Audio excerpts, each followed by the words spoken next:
they don't let us take sick time. Oh, boy. So your husband is still on strike right now?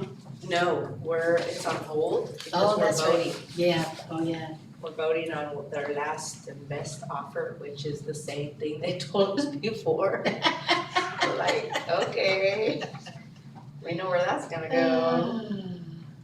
It's so hard. Hola, Jesus. Hello, how you guys doing? Pretty good, how about you? All right, I think. We have to stay away from Cootie Girl over here. I'm all Stay right. way over here. I'm gonna go hug you right now. No hugs. I'm gonna give you a consensual hug. No, put the kibosh. I'm getting sick before I go to this conference, so. Ooh, you're going to a conference? Nice. Where are you going? It's the CSBA Executive Administrator Advisory Group. Oh, good. Where at? San Francisco. Oh, okay. Is Diego going too? No, this is for people in my position. Oh, nice. Keep us on our toes. No, they're trying to, they're actually, we're working on doing a certification for people in our seat. Mm-hmm. That makes goes through CSBA. Kind of like a governance, was it Masters of Governance for the boards? Oh, yeah, They good. want to do something like that for people in our seat. They should, because you So guys have that's a lot what of we're working on knowledge. right now. Yeah, yeah. 20 of us got selected from CSBA to be governors. Nice. Because you've been, how many superintendents? You've been here since Barante? Yes. So it's Barante, then Crates, then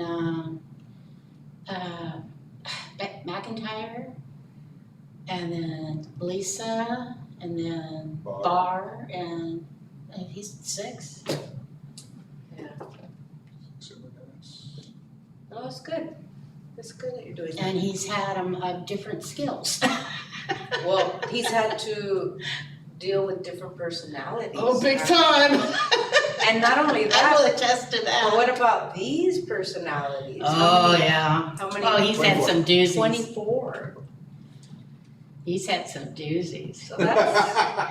So that's I will attest to that too. I hope I'm never like one of those. I try not You to guys are be. great. I don't know what you're talking about. I really don't. Oh, know. no, we've I had just know them. the last word, but I don't know. Oh, no, we've had them where they were fighting and the claws came out, there was hissing and.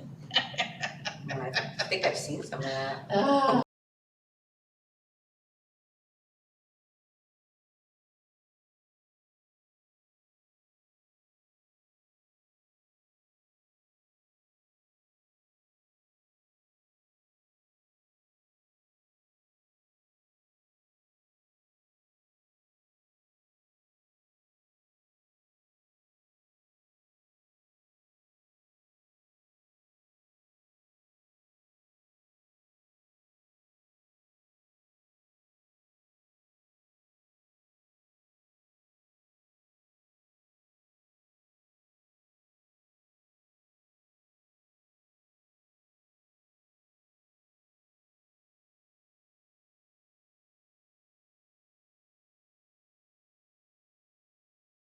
Thank you. Howdy, guys. Hi, how are you doing, everybody? She's that has goodies. Again? Again, I haven't been sick.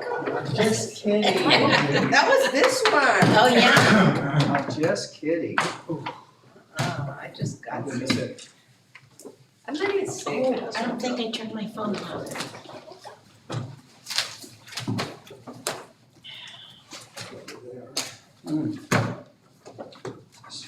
you want these or we gonna put Yeah, them we'll on? just move it like that. With parking. What happened to that award or that No, I have. the AAA was gonna, Mhm. what happened? National Blue Ribbons? Yeah, It's Did a they- big- it's- were they We're gonna- gonna, tonight's their Vista, so okay, we wanted to do it when it was When it's triple A's. Yeah, you know, we have them broken down. okay. In those packets for the trustee areas, Uh-huh. the maps pull out, This so one? Right. the maps. Yeah, we saw that. Well, I also brought the big one. Are these the same as the big ones? They're basically the same. I didn't wanna risk it, they weren't gonna have them ready, so I asked the Sus to make. Okay. them, and then they got here this morning, so. If These they'd are gotten here nice. tomorrow, it would have been Yeah, those are nice. These are nice here. Yeah, people should be able to read those easily. How much time will we be giving them? 10, 15 minutes or I mean, depends on how many Yeah, I people think- show up and I'm gonna ask Gabe and Erica to, you know, as facilitate? people come in, just, no, actually encourage them to go look. Actually, a lot of people have already done it, because we Oh, put them up good. earlier this week. Oh, good. Yeah. Well, this is only Tuesday, so you mean yesterday? Yeah. Oh. Jesus got them on Friday, and I don't know if you had them up on Friday or if you, just Monday morning? Yeah, or yesterday morning. They look nice. They came out nice. We could. I was telling, oh, there it is. And where did you get this? Oh, this is, you got it. You got this there. I was telling Steve Kane, the Palo Alto newspaper published an article that says, historic timing, school district reaches tentative agreements on raises months earlier than usual. In October. It's a whole article about how Palo Alto has come to an agreement. Mhm. They put contingency language in, the raise is 1% with about 400 more on bennies. But if the picture's more rosy, they'll go back to, so. But their units, we're talking about, it's so nice to have the certainty, it's like Yeah. you can literally plug in Hollister School District. Wow. Gosh, I hope we get that. They're going, November 5th, it goes to their board. We're gonna go ahead and go to closed session and get it started. I don't know. Is it 5 o'clock yet? It's almost. 4:57. Well, let's- Everybody's got 3 minutes. 3 minutes. Meanwhile, we'll read this thing here.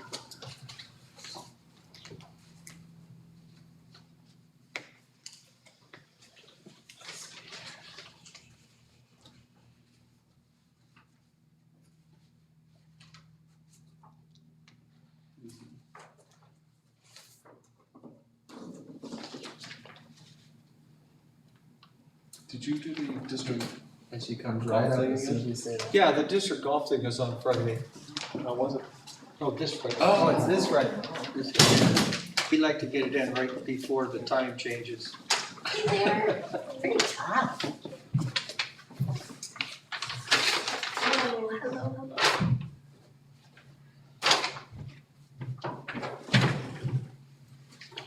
How's the high school? We had visits today. Oh, yeah, they were showing off the classrooms, right?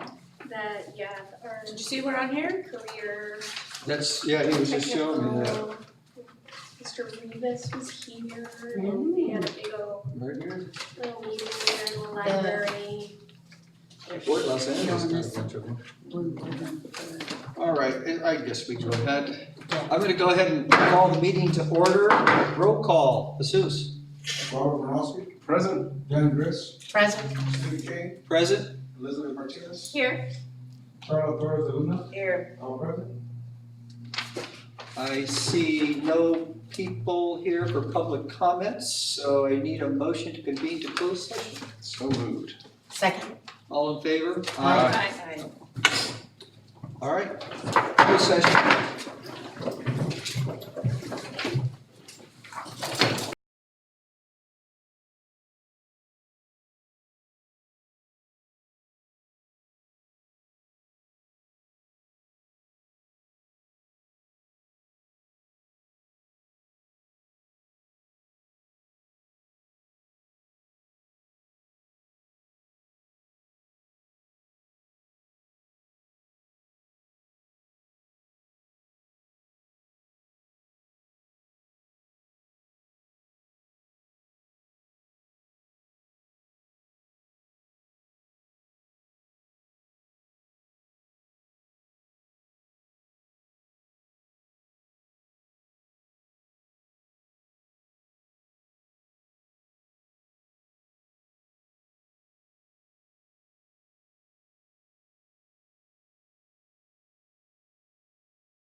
Thanks, hey, how's it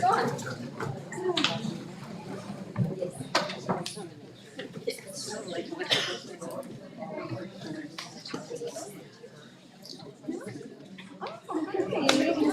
Yeah.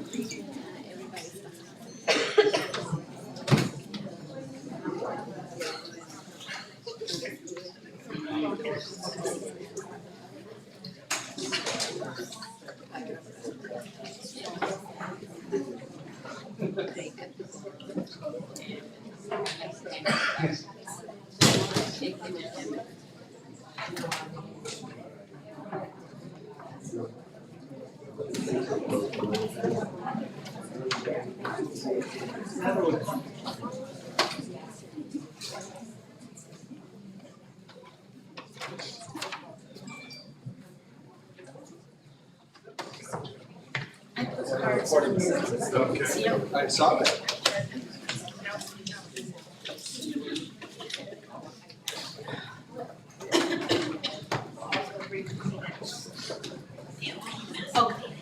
Yeah, go pass the Kleenex to Carmen.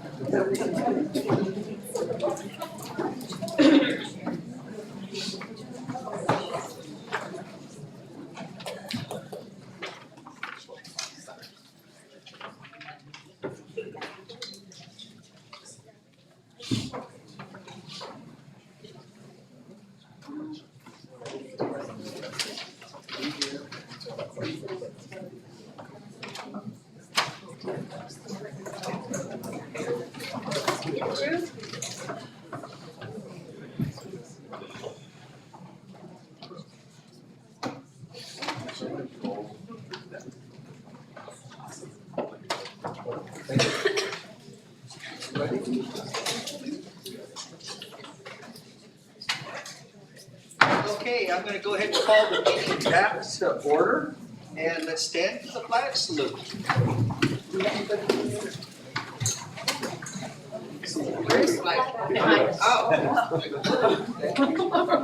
Can I have? Sure. That's what I was asking. Hello, everyone. I'm Gabriela Armenta, principal from Sarah Vista, and I have here. My name is Taylor, and I'm in 4th grade. Okay, want to read this? The flag salute. Hand on work hard. Ready, begin. I pledge allegiance to the flag of the United States of America and to the republic for which it stands, one nation, under God, indivisible, with liberty and justice for all. And the next order of business, thank you very much, is Sarah Vista recognition. So, I assume you're still here? Right out front, you guys want to come up? Yes.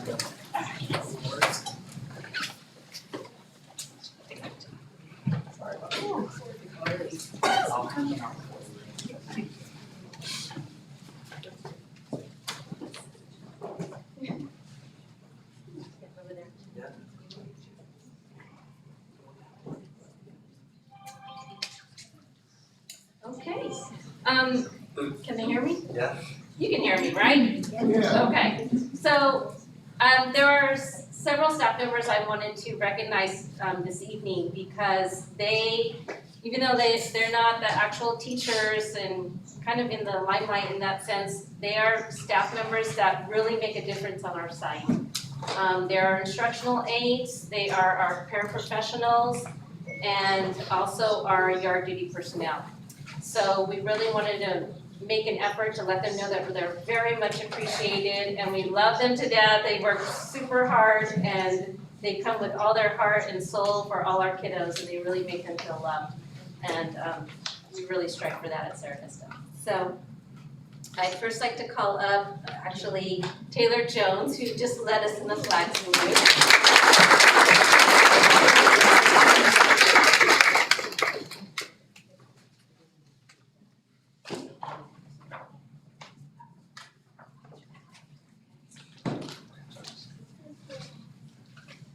so much, Taylor. Okay, our PE instructional assistant is Camille Blevins.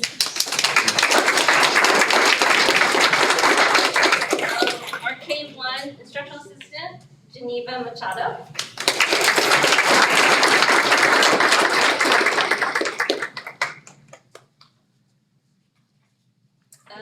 Our RSP instructional assistant, Veronica Thank you so Mostezuma. much. K1 instructional assistant, Leslie Oronwai.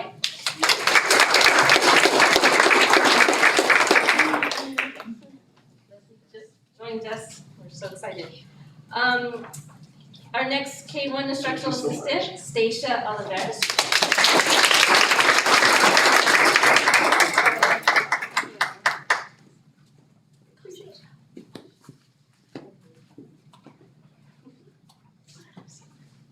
Our RSP instructional assistant, Patsy Patino. K1 instructional assistant, January Thomas.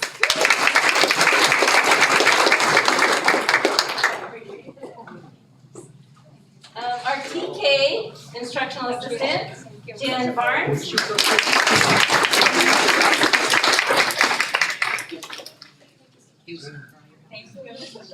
Thank you. Our yard duty supervisor, Gail Beck. Yard duty supervisor, Jennifer Peoples. Yard duty supervisor, Lily Yamasaki. Yard duty supervisor, Nubia Zamora. Paraprofessional, Marie Canales. Paraprofessional, Brielle Duncan.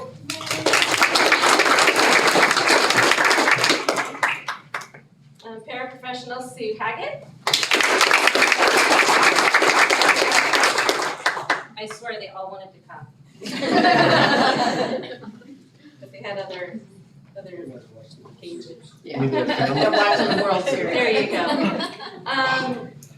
Paraprofessional Lupe Hernandez. Paraprofessional Alyssa Long. Paraprofessional Monique Lujan. Paraprofessional Veronica Monzo. A couple of them were at a training tonight also, so that is a little bit of a conflict, but that's okay. They're getting ready for our kiddos, so that's what's best. Paraprofessional Lisa Owen. And paraprofessional Alicia Page. And paraprofessional Kristen Perez. Hope I didn't miss anyone. All right, so I'm gonna call up now Evelyn Sackow. She is our intervention teacher at Sarah Vista, and she has a wonderful announcement.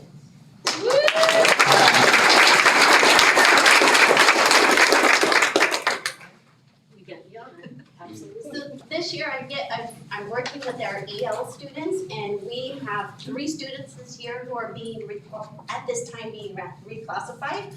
3 awesome students, so proud of them, I could start crying. I know. I just got it. So Sandra Hernandez.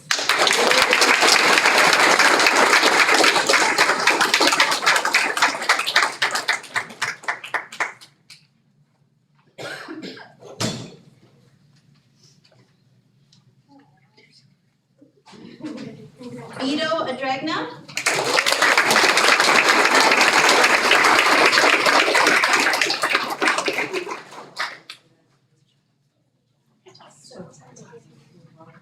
And Congratulations. Alexa Alcosted Vaca.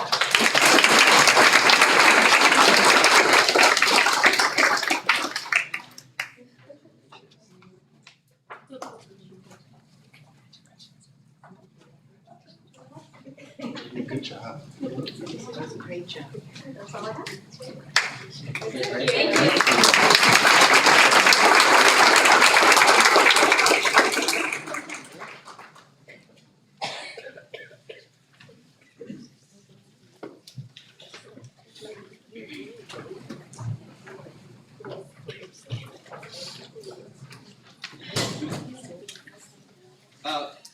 Our closed session dealt with labor negotiations and we have nothing to report. Oh, I'm sorry. She is. She's in the back. All the way to the back? Yes. We have a translator here. For those of you that might need her, she's in the very back right there with her hand up. Si alguien requiere intérprete, tenemos alguien aquí que puede traducir para ustedes. Si puede enseñar la mano.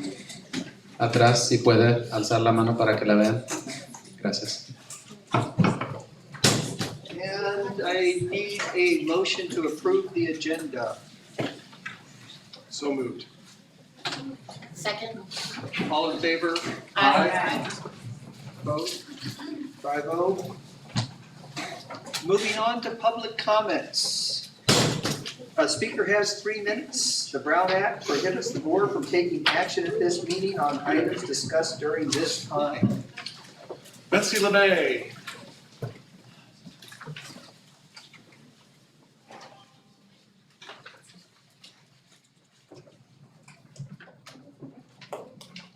Good evening. Is it on? Good evening, board. I'm here tonight. My name is Betsy May, and I'm here as a teacher at HCLA Gavilan Hills. And I'm here tonight to speak about the condition of our Gavilan Hills HCLA playground. And actually, I might not even be talking about our playground as I don't know the conditions of other schools. But the problem I'm referring to is the ground covering that's in the play structure area. When I first started at Gavilan Hills 18 years ago, they used tan bark as a filler for the play structure. A couple problems with that, it had to be refilled frequently, and a lot of our community members thought that was a grand place to take their animals to do what they need to do. So eventually that was replaced with tire pieces, which at first looked great. But what has come to our attention now is that the kids like to pick it up, throw it at each other, then their hands go in their mouth, and it's all over the playground, the blacktop area. It's a tripping hazard for those of us that don't walk very steady anyhow, and it's just kind of gross. Just watching them laying in it, and some of the wire pieces kind of stick out of it. So it is really a health hazard and a safety hazard. So I'm hoping that after listening to this, if you want to come out and see it sometime, that maybe we have some type of funds coming from some type of area, that we could replace it with the soft padding that our preschool area has. And I also wanted to talk about the dirt mound beside our play structure that used to be a lush green mound. At this point, it's just pure dirt, and I don't even know if grass would ever grow there again just because it has so many kids on it all the time. So I don't know what a solution to that would be, possibly AstroTurf or leveling it or something, but when the rains come, no matter how many times we tell the kids not to go on our dirt covered mound, of course, that's the first place they go, right? Because isn't that exciting? So I'm just hoping that after hearing this, if you want to come out sometime and kind of look at how the tire pieces, Carla, you already know, are all over the place, that we could find a solution that, would be better safety-wise, and I know it's gonna cost money, and I know money doesn't just fall from the skies, but because it is a health issue, maybe there's a way we could find monies from, a certain funding source. Thank you. Chuckabeso Bradley. Abeso Bradley. Mr. O.B. There you go. There you go. Stands for out of bounds on the golf course. That happens often. Terry Canaz, also with me from the Relay for Life, had also put in the speaker card. We're hoping that we could combine both 3 minutes. We wanted to say thank you again for the very, very successful Relay for Life Cancer fundraiser. This was our 20th year. I want to report to the community how successful we were. We grossed, our little community, in this 2-day event, of course we fundraise all throughout the year, our event gross to fight cancer of $127,223 this year.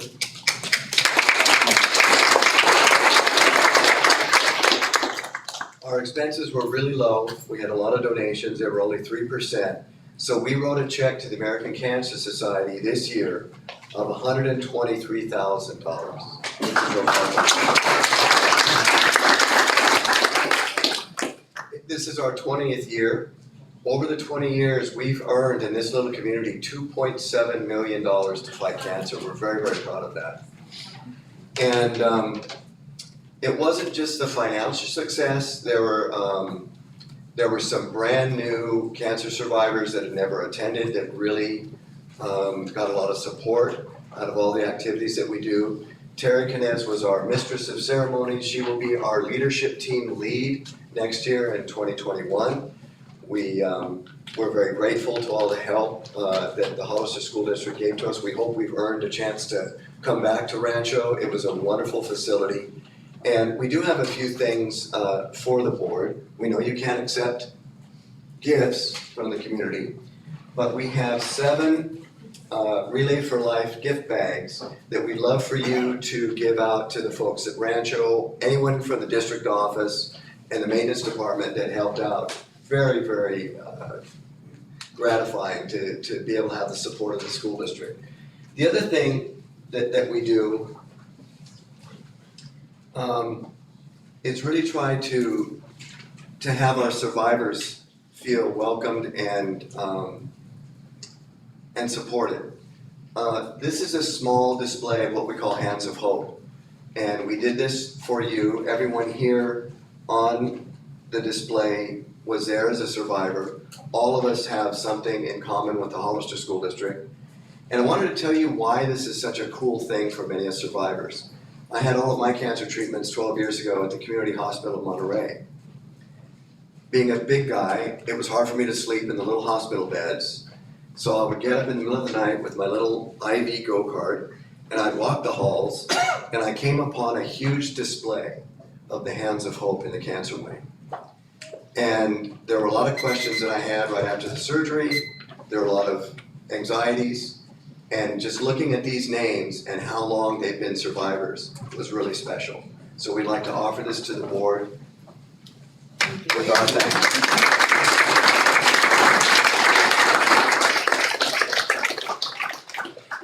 These are the 7 different gift bags. Oh, okay. Thank you again. Thank you.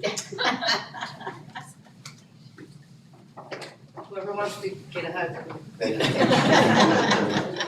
Absolutely, thank you. Liz, thank you. Thank you.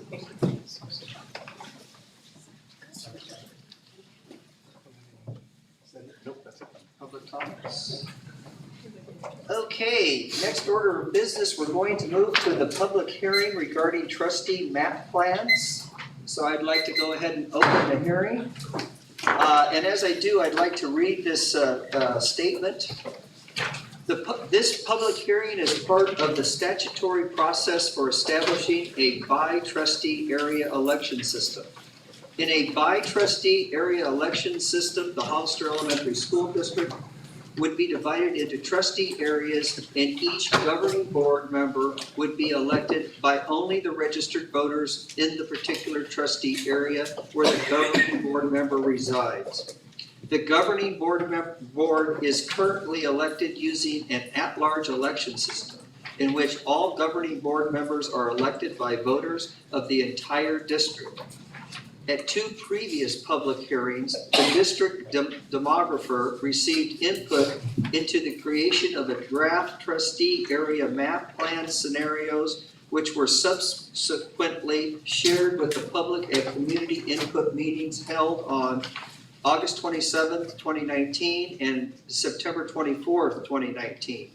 By law, the district must conduct at least 2 public hearings on the map plans prior to selecting a final by-trustee area election map plan for the election of governing board members commencing in November of 2020. Questions or comments should be directed to Diego Ochoa. And I have his phone number here. And at this time, what we want to do is we want to invite members of the public to join us here at the podium. As you can see, we have 7 beautiful, large maps, and each one has a different configuration. And I want to go through a little bit of the explanation of how we arrived at these 7 scenarios. So, as Board President Kane explained just a minute ago, the district has been eliciting community input and providing community members with information regarding what these trustee areas should look like. And we received numerous pieces of feedback regarding how to derive these trustee areas. And one of those was to work through a process where every school board member who is currently on the school board would be able to retain their seat in one or more trustee area. Another is to use roads and natural divisions such as Highway 25, San Benito Street, Meridian, Sunny Slope, to be able to divide up the trustee areas. In addition, there was feedback to request that school board trustee members not represent more than 2 schools, but at the same time we received feedback to say school board members should represent at least 2, if not more, schools in their given area. So oftentimes these pieces of input contradict one another, and that's okay, because we've arrived tonight with 7 maps that you can see up front here on the wall. Anybody who'd like at this time to stand up and come take a look at them, you're free to do so. And others who've already looked at them or have input to give, now is the time to approach the podium, and we'll receive your input one by one tonight regarding the 7 scenarios. Anybody? Yeah. You can come. Anybody? Yeah, this is what you wanna do, is go up and look. Don't be bashful. Or like not bashful. Hi, I'm Angela Higgins, President of Hollister Elementary School Teachers Association. Good evening. When I was looking through the maps, a couple things came into mind. And one of them is, I think it's really important that when we choose a map that we don't have both middle schools represented by one trustee. They do have different needs, and it would be easy if whoever the trustee that gets elected has children that go to one school or is the neighbor to that school, then that school's going to get more attention than the other. So I think that's important. Likewise, I feel R.O. Hardin and Calaveras have a tendency to get lost in the shuffle of every day. They don't have squeaky wheels oftentimes. And so having them in an area with, let's say, Ladd Lane or HDLA, I think would be detrimental to those school populations. In fact, maybe even putting them, if we have to have, schools in similar areas, putting them in one area could be beneficial also. So, the last piece, I noticed some of the maps, the total populations, some were a lot closer, relatively speaking. And I think we definitely need to get that as close as possible to avoid getting it sent back to us from the state, so, thank you.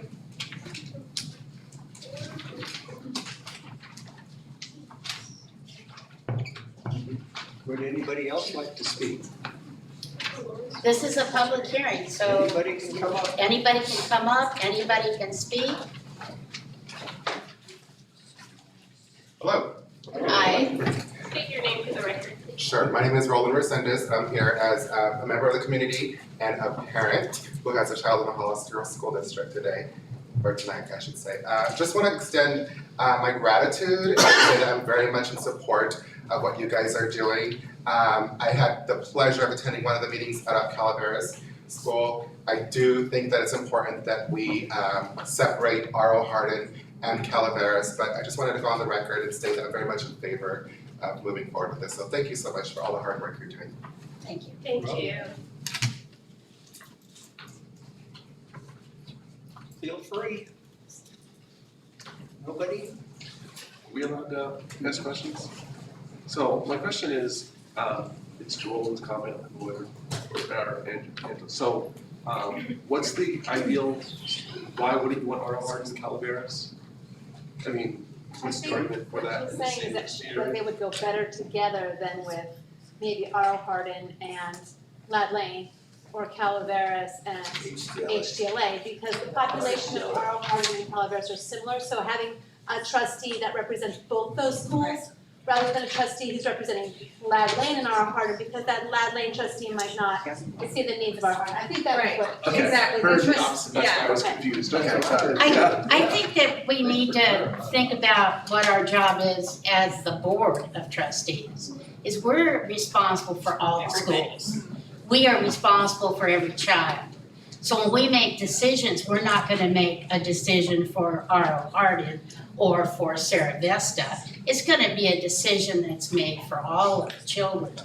And I think that the representation part is important, but the schools are not going to be on their own.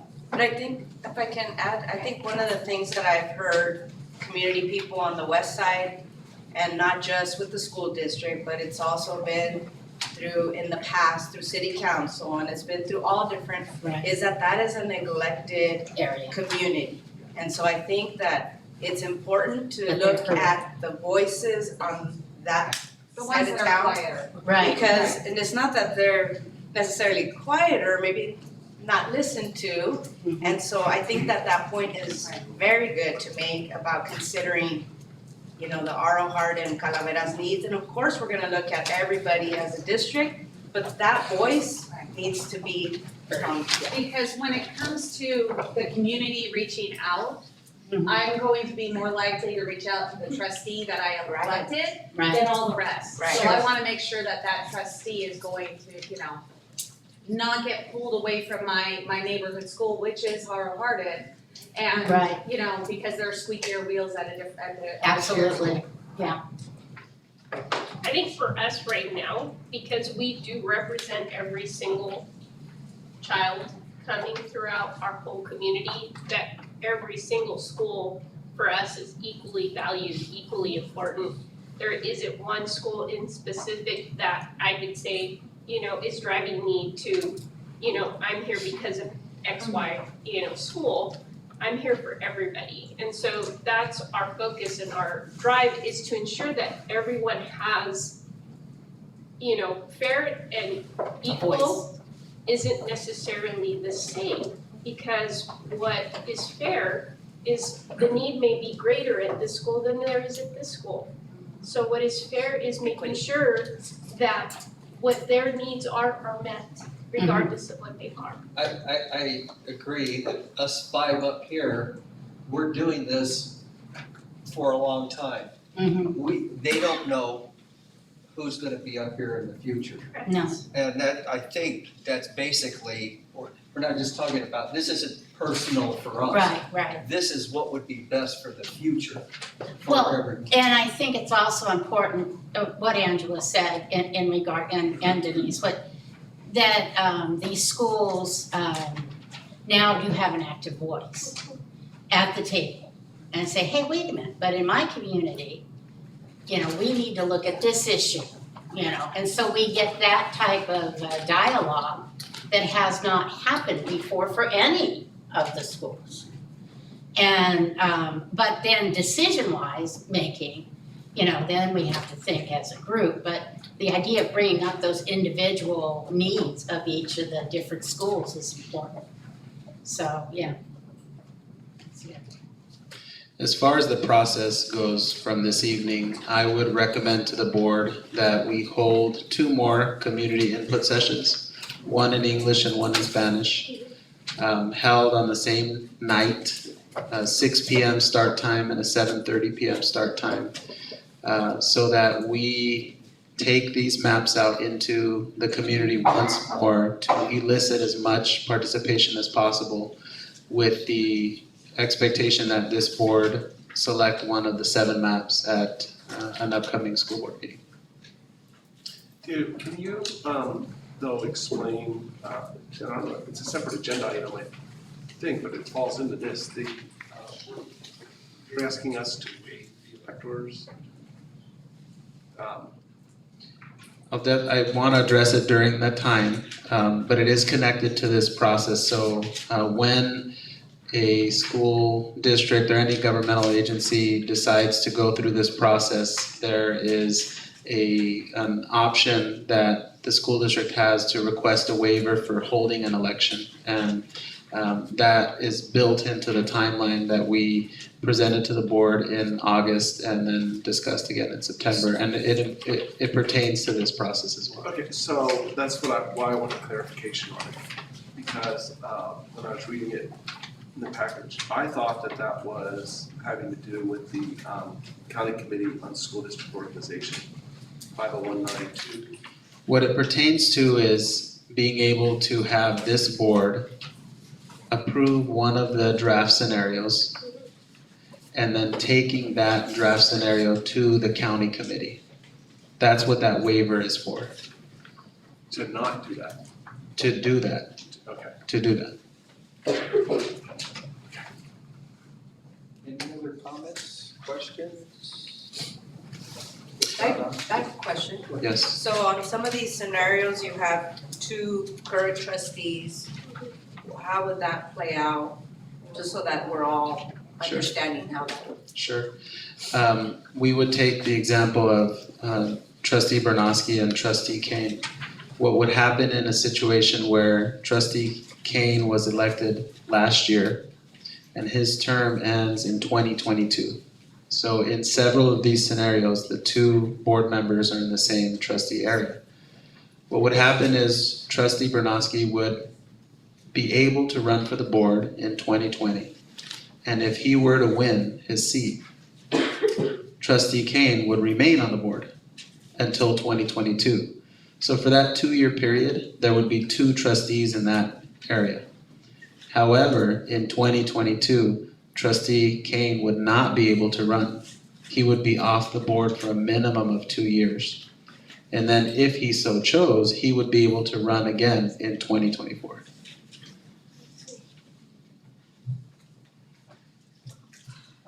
Any other questions? Here's a comment. Hi, Cheryl Rios from NACE. In looking at the maps, one of the things that I've noticed is that some of the maps have improportionality of schools that are being served. One of the maps, there are 5 schools represented by 1 board member.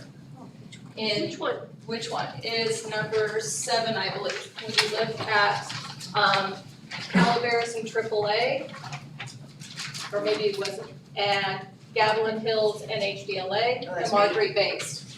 So those are 5 schools in one area. And also something, thinking about our community, one of the maps, I believe it's 6, for example, has Calaveras represented along with Rancho, but they are not feeder Yeah. schools. And so for the parents of that community, they would have to go from one board member to a different board member in terms of the schools, but in terms of who they voted for, it would be the same board member, but they wouldn't be as closely connected to their middle school, for example. So I think that those are kinds of things to also really take into account as you're looking at these maps. Thank you. Anybody else? We've identified a potential date for the community input sessions, and that would be November 6th. That would give us a solid 15 days to be able to promote the meetings, to be able to put it on our district webpage, in our Facebook and Twitter, as well as sending an email to every parent that has their email registered with us and making an automated phone call in English and in Spanish to those respective households. The board would be able to just direct me to be able to schedule those meetings, and Jesus and I have it all set up to go if that's what the board would decide. Diego, the new development that's going in out by the labor camp, what road is that? The south South side. side. KB Homes. Yeah, is that us or is that? We did have our director of facilities go out and visit, and unfortunately, they had a big sort of come one, come all, come learn about it. But it was more to actually visit the homes, and we weren't able to get specifics on how many, if any, homes would be built in that development that would be zoned for the Hollister School District. So we're still working to get an answer to that Let's question. not go into Southside. We think that there's a portion that would be zoned for the Hollister School District. Superintendent Diego Richmond, there's 84 homes that are going in that development. There's 84 homes that are going in that development that are zoned for the Hollister School District. It is a majority of Southside. Yeah, about 84 hours. Those are K-Romanian homes. Thank you, Aaron. And there's a wonderful backsplash.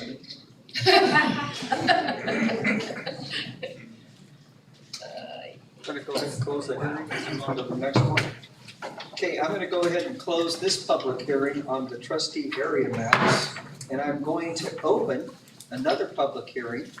And this is the notice of intent to request a waiver for the election requirement of the establishment of trustee areas and adoption of a by trustee area election process from the State Board of Education. And I'd also like to read this.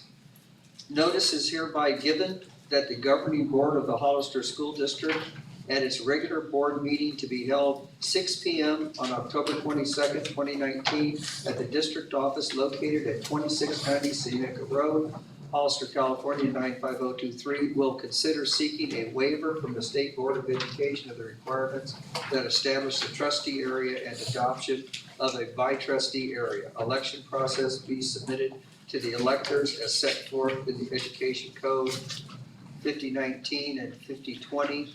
The board invites public testimony regarding this matter.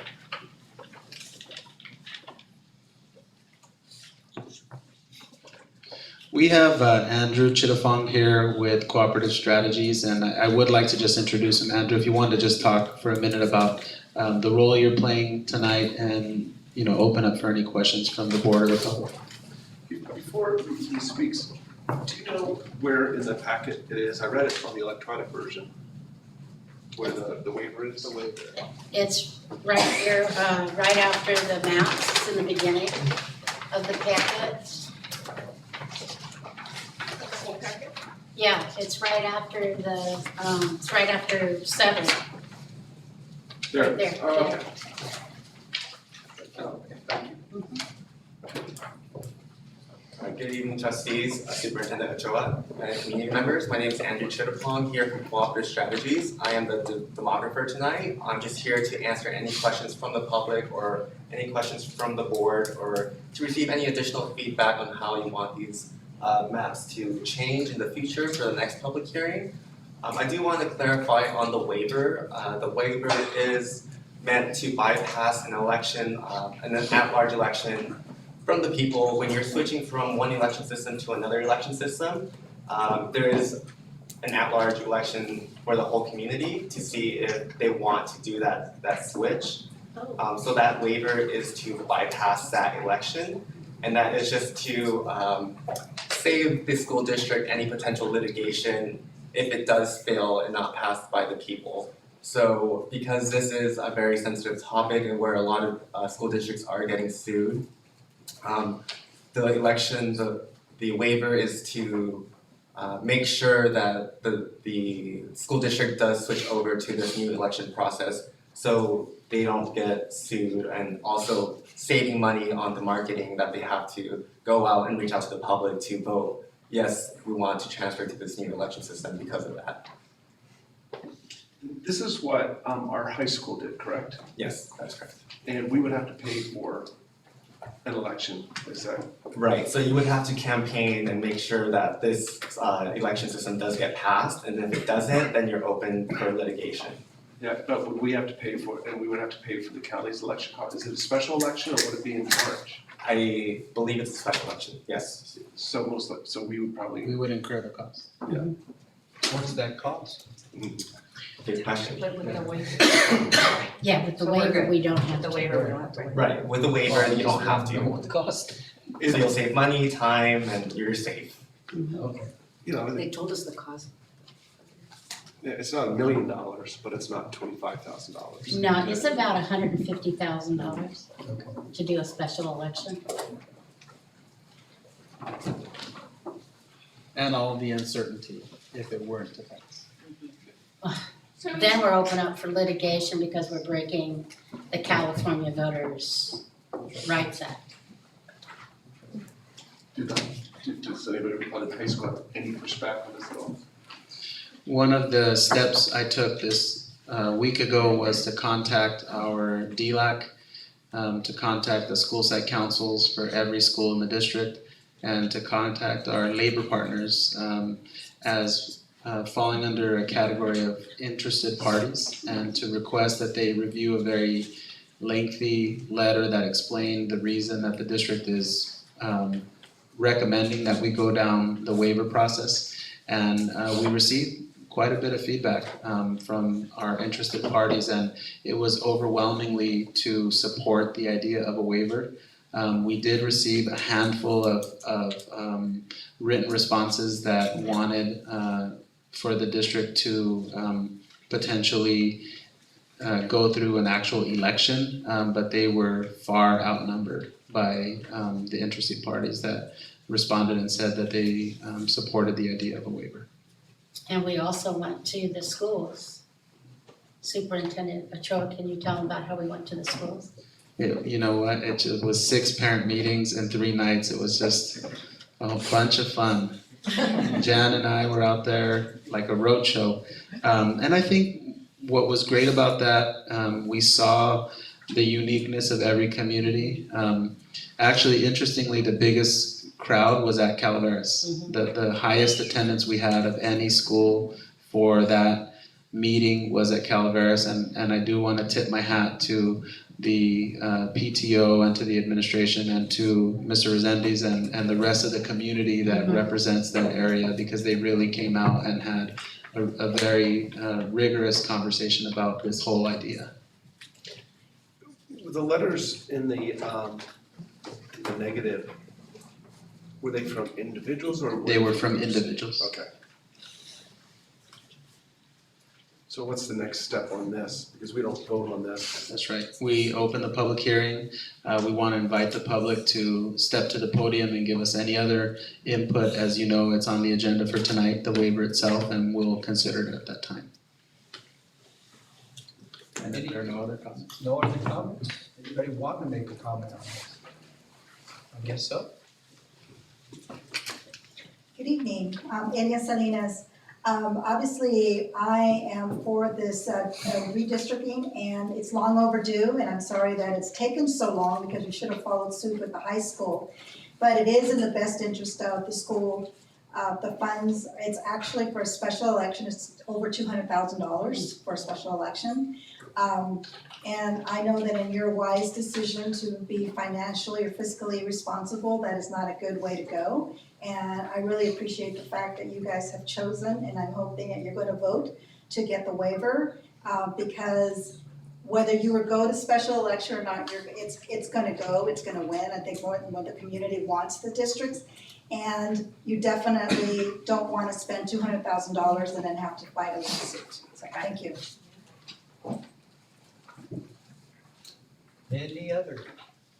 If not, I'll go ahead and close this hearing. Okay, I'm gonna go ahead and close this public hearing on the waiver. And let's move on to reports. This first report is on the United States Census. And I'm not sure who is. Shayla Gonzalez. Shayla Gonzalez.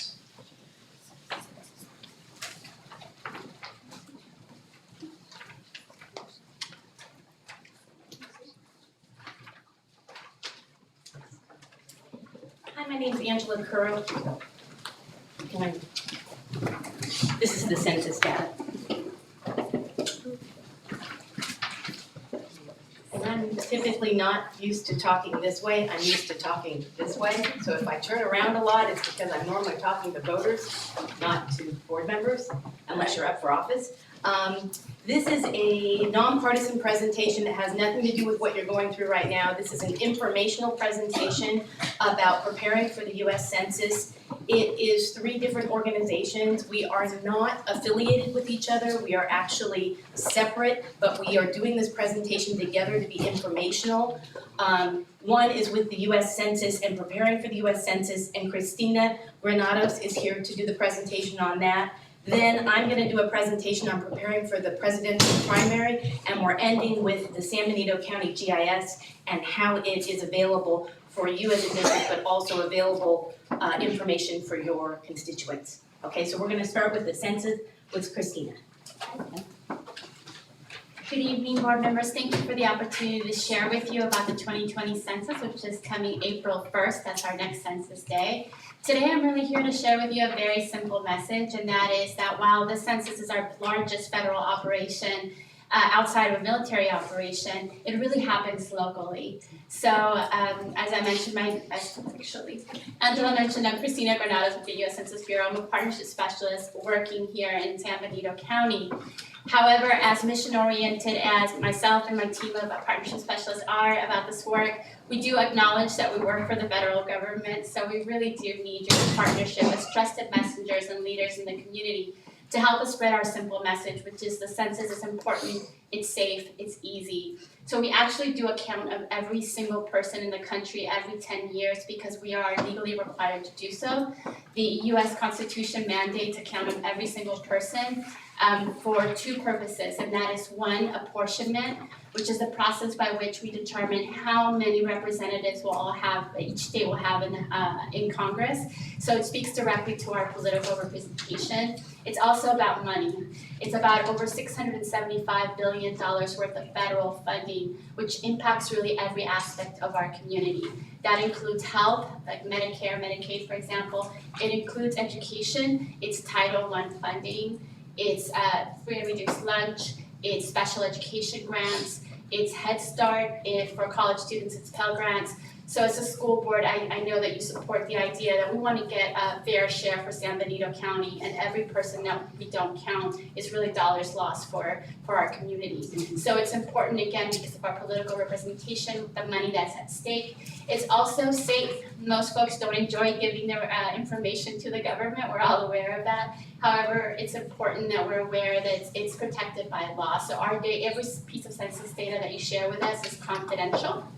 I've actually came bearing some dirty gifts. I have, Angela was kind enough to share a folder I brought with you with some flyers that can give you more data. But in terms of the safety, there's one called confidentiality, which we'll share with you the details of what I'm kind of going over very quickly. And that is that Title 13 of the US Code protects census data. So any piece of information that you give to us is actually completely sealed for 72 years, and it's only reported to agencies for purposes of apportionment in statistical aggregated format. I like to say the Census Bureau, we're the data nerds of the federal government, so we never report your personally identifiable information. That means Christina that lives from Watsonville, or any combination of facts that could lead people to guess that it's Christina from Watsonville that you're talking about. Every single violation of that confidentiality is actually punishable by a $200,000 fine and up to 5 years in jail. One of the greatest pieces of this work, if you will, has been to speak to school principals who vouch for me all the time, because we have a lot of genealogy buffs that are principals in the Tri-County area for some reason. And they share with me that a lot of the data that we get comes from, for genealogy purposes, actually comes from census forms. And they can't wait till 2022 when the 1950 forms are open, so they can vouch for me that our data is secured. It's also easy. We like to say that if you give us 10 minutes, we'll give you 10 years. We only ask really 10 simple questions. Those are included also in your binder, in your folder under a flyer called Why We Ask, which spells out for you exactly which questions we ask and why. I can confirm as of July 2nd that there will not be a citizenship question on the census form. It's easy, so this time around we'll be able to do the census online as well as in paper format, in person, or by telephone. So It's a really great way to ensure that we have resources for our community for the next decade. One of our biggest cheerleaders is actually a school district in Davenport who's helping us with census outreach throughout their district, because back in 2010, they had an undercount of just a handful of students in their community. And as a result, even though they have enough students in their schools to be eligible for Title I, they haven't been able to apply because census data sets the benchmark for 10 years. So it impacts us not for 1, not for 2, not for 3, not for 4, but for 10 years. So we really want to make sure that we're getting our complete and accurate count. The last thing I want to share with you today is that we really appreciate your help, not only letting the community know about the fact that the census is important, it's safe, it's easy, but also that we have jobs. As you can imagine, with such a huge operation with over 26,000 activities that we have to conduct to have a successful census, we really need a big force of enumerators to go out there and help us to get the count that we need to get. And ideally, folks that will be knocking on Hollister doors will be from Hollister. So we have part-time jobs, people can pick their own hours, and they pay between $20 to $22 an hour in San Benito County. So we really want to encourage folks to apply to 2020census.gov/jobs.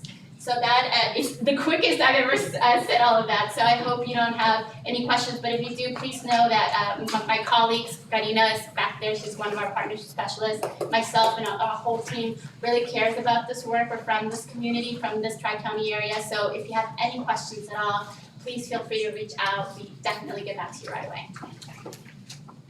Oh, and we have, thank you, and we have many partners in Census World. Just to give you an idea of how important this is, the governor, so not the federal government, but the state governor has invested over $150 million into spreading the word. San Benito County has opted into that funding and formed a complete count committee, because that's a mouthful, we like to say CCC. And the CCC meets every single month in order to talk, this Thursday in fact, to talk about strategies at 3 o'clock, right, at Veterans Memorial Hall. We definitely welcome you in that. I know we've seen you, and thank you so much for your support, because this is really a truly important effort that all hands on deck, we like to say, to make sure we get this word spread out. And Dulce Alonso is doing a great job leading that CCC committee, so also reach out to her if you have any questions about what we're doing locally in Hollister and San Benito County. Thank you. Can I ask a question? Any questions? Sure. So it says household, but like with our homeless population, how do you guys count them, or do you count them? That's a great question. So most folks are familiar with enumerators, what we call our non-response follow-up, but that's just one of our many operations. So we also have an operation that's focused specifically on counting folks that are experiencing homelessness, and we do that in various ways. Some of that is through what we call service-based enumeration. So we reach out to agencies, for example, like soup kitchens, to develop a plan for enumerating any persons that may be experiencing homelessness on April 1st, 2020. But we also have an operation that counts folks living in group quarter settings. So for example, at college dormitories or in jails, we have a very extensive operation, and definitely could use folks applying for those jobs. We give veterans priority in our hiring process because we value their service and because they're always very good with operations already, obviously. So, any other questions? Are we making announcement through our Spanish radios just to kind of bring the anxiety about telling anybody, hey, we're here? That's a really good question. I work with migrant families, so for me, that's the biggest worry, and how we're promoting it, what positive message are we putting out there? And a lot of them listen to our, Mexican radio stations here locally, and a lot of it comes from people that work within them to really send out that trusting message, so that families really know that when somebody comes knocking to their door, because many of our families are doubled, tripled.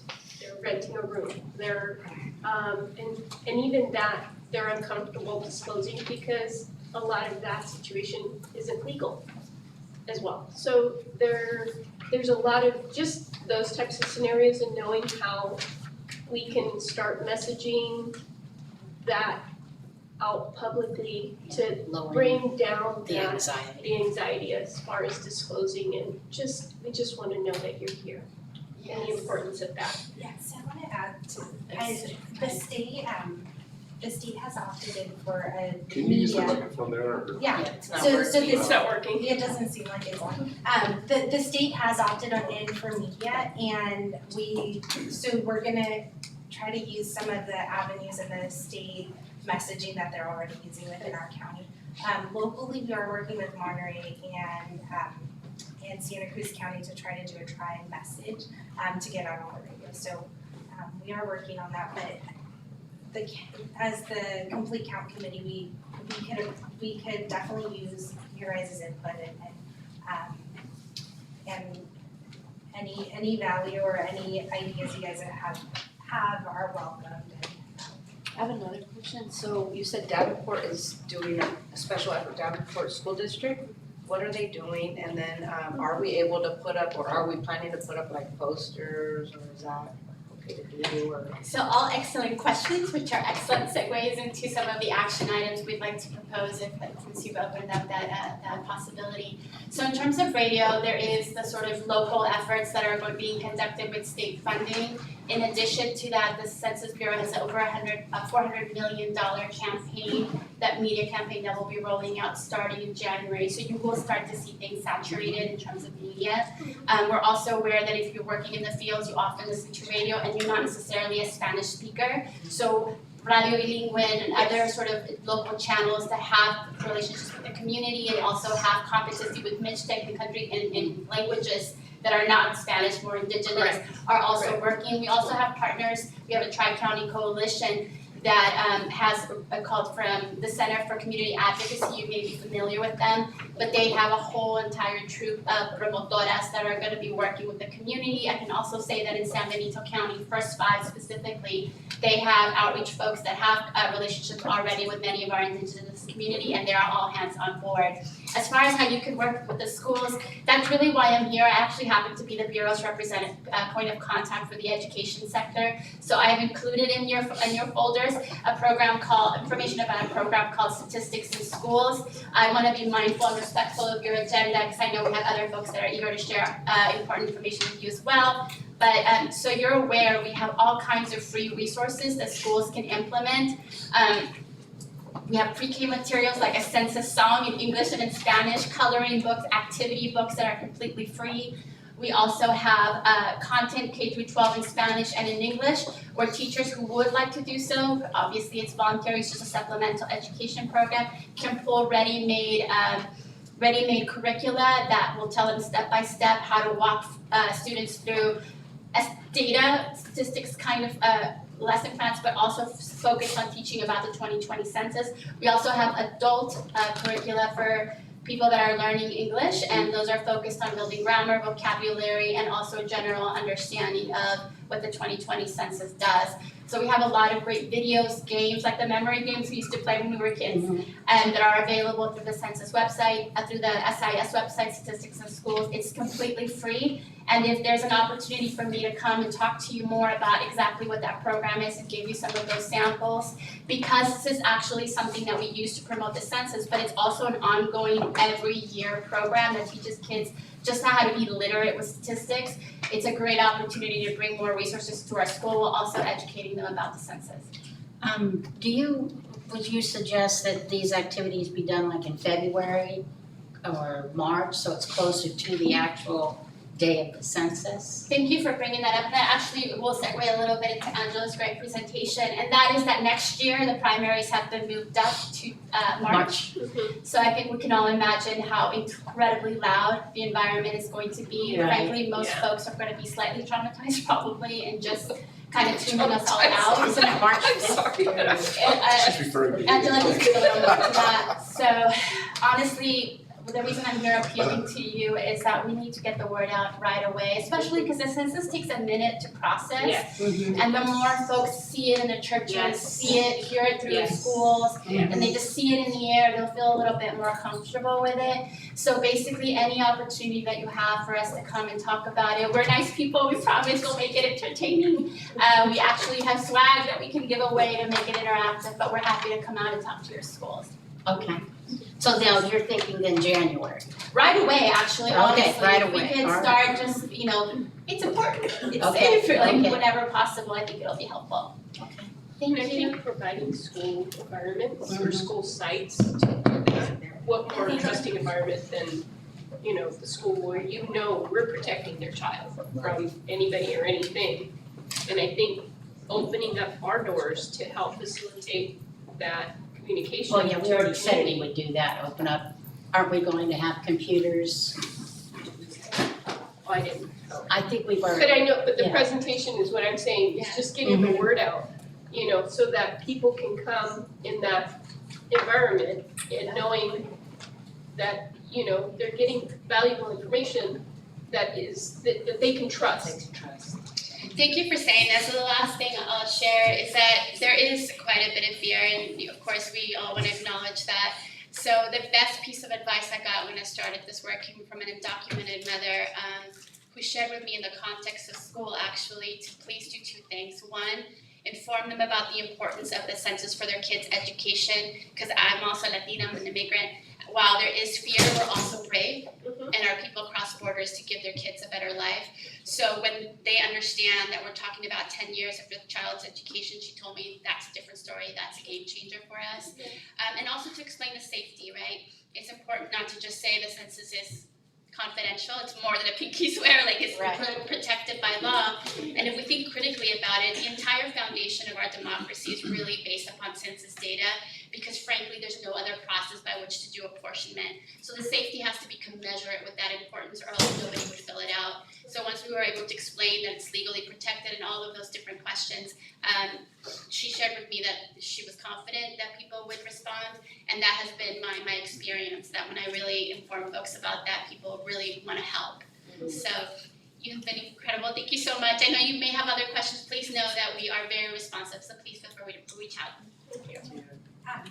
I quickly just want to add something that the complete count committee meetings are open to the public, so you guys are all welcome to attend as well as the. Thank you. Thank you to the census team and to administration for doing that for us. And now we're moving on to fun stuff. Okay, what's changed in the March primary? Well, first of all, the primary has changed. We are now on Super Tuesday. We used to be in June, now we're in March. The election is on March 3rd, and all the states are blue that are on Super Tuesday. So it's kind of moved California into the forefront of the election process. But what that means is a lot of people don't understand that it's sooner that you need to be prepared for the election, and we're piggybacking the census right with it. So there's gonna be a lot of mailings, a lot of stuff. So even though you think all your mail is junk mail, it's not. When it comes from us, it's real, okay? It's real mail, it's really important mail. Okay, now, we came up with this new slogan because a lot of people don't know when they need to re-register. Register to vote is a snap. When you need to do it, when you change your signature, your name, your address, or your political party. Now, everyone says to me, what are you talking about, signature? Well, the reason we need your signature updated, young people that change their signatures daily, once you register, that's how we validate your ballot when you vote by mail. So if you change your signature, you need to re-register, okay? Also remember, if you do a transaction at the DMV, it automatically comes into our system and updates your registration, and your DMV signature is used. So keep that in mind if you change signatures. Where can you register to vote? You can do it online. There's an online method right now. You do have to remember that that is done by authorizing DMV to give your signature. You can call and we'll mail a registration card. You can come into our office, and most local government facilities have registration forms. Okay, why does party matter? So, party. Typically, people in California talk about the top two primary because the top two primary is when everybody in California can vote regardless of their political party. That is not true for the office of president, and not everybody knows that. So when you get your ballot, which will be mailed at the beginning of February, and you look at the presidential candidates on your ballot and you say, what is wrong with that elections office? I don't want to vote for this party, I want to vote for that party. How do I know if you don't re-register? I don't know. So how do you know what party you're registered under? You can call our office, you can actually re-register online, you can do it online if you have a driver's license or a social security on file with us. We have a couple of handouts in the back, I'm gonna leave a whole bunch. One of them is Why Party Matters. I have it in English and in Spanish. We try to do everything bilingual as much as we can.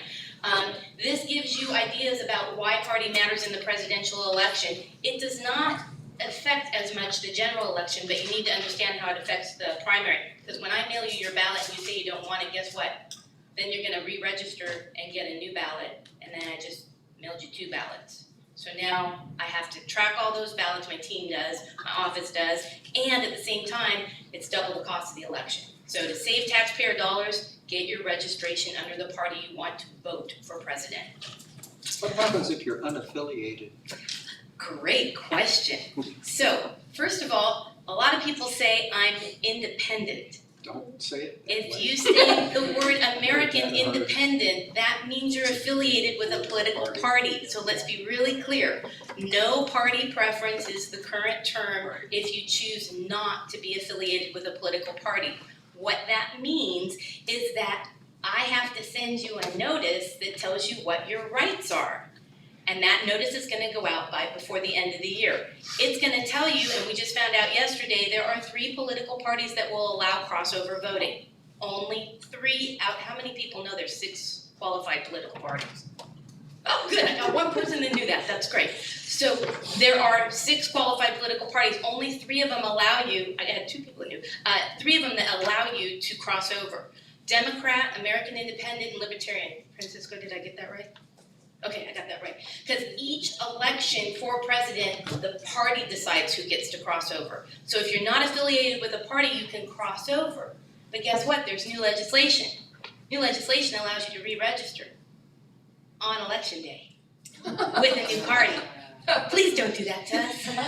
Please, can we all just rally together and spread the word we need to be in the party we want to vote before we mail the ballots? Because it's going to be a lot of work on election day when you change your mind. And how many of you are going to change your mind? Don't raise your hand. It's constantly happening right now. So, one of the things we have in the back is facts about qualified political parties in California. This is a nonpartisan handout from the League of Women Voters. It explains all about political parties and what they stand for, but also what no party preference means. And if you ever want an education, you can always come to our office. I love talking about this stuff.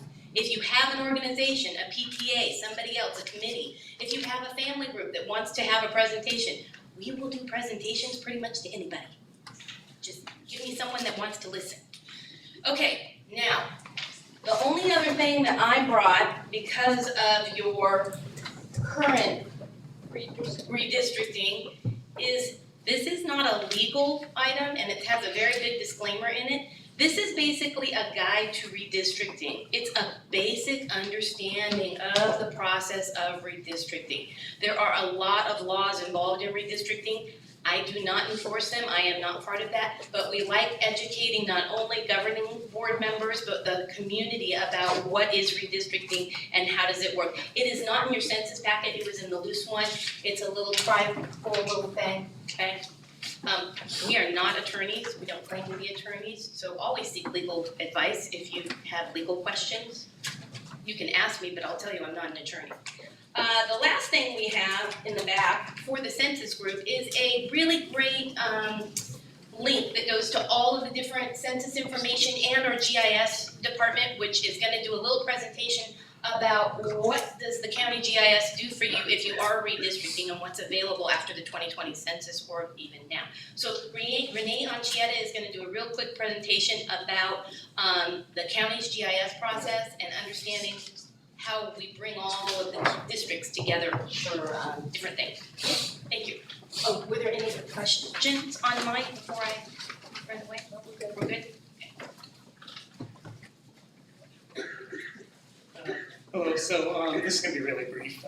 So basically, what GIS, everyone asks what GIS is. It stands for Geographic Information Systems. So it's basically being able to create all kinds of layers and layer them on top of each other, and you can see patterns in the landscape and analyze all kinds of data and just, do all kinds of analysis with it.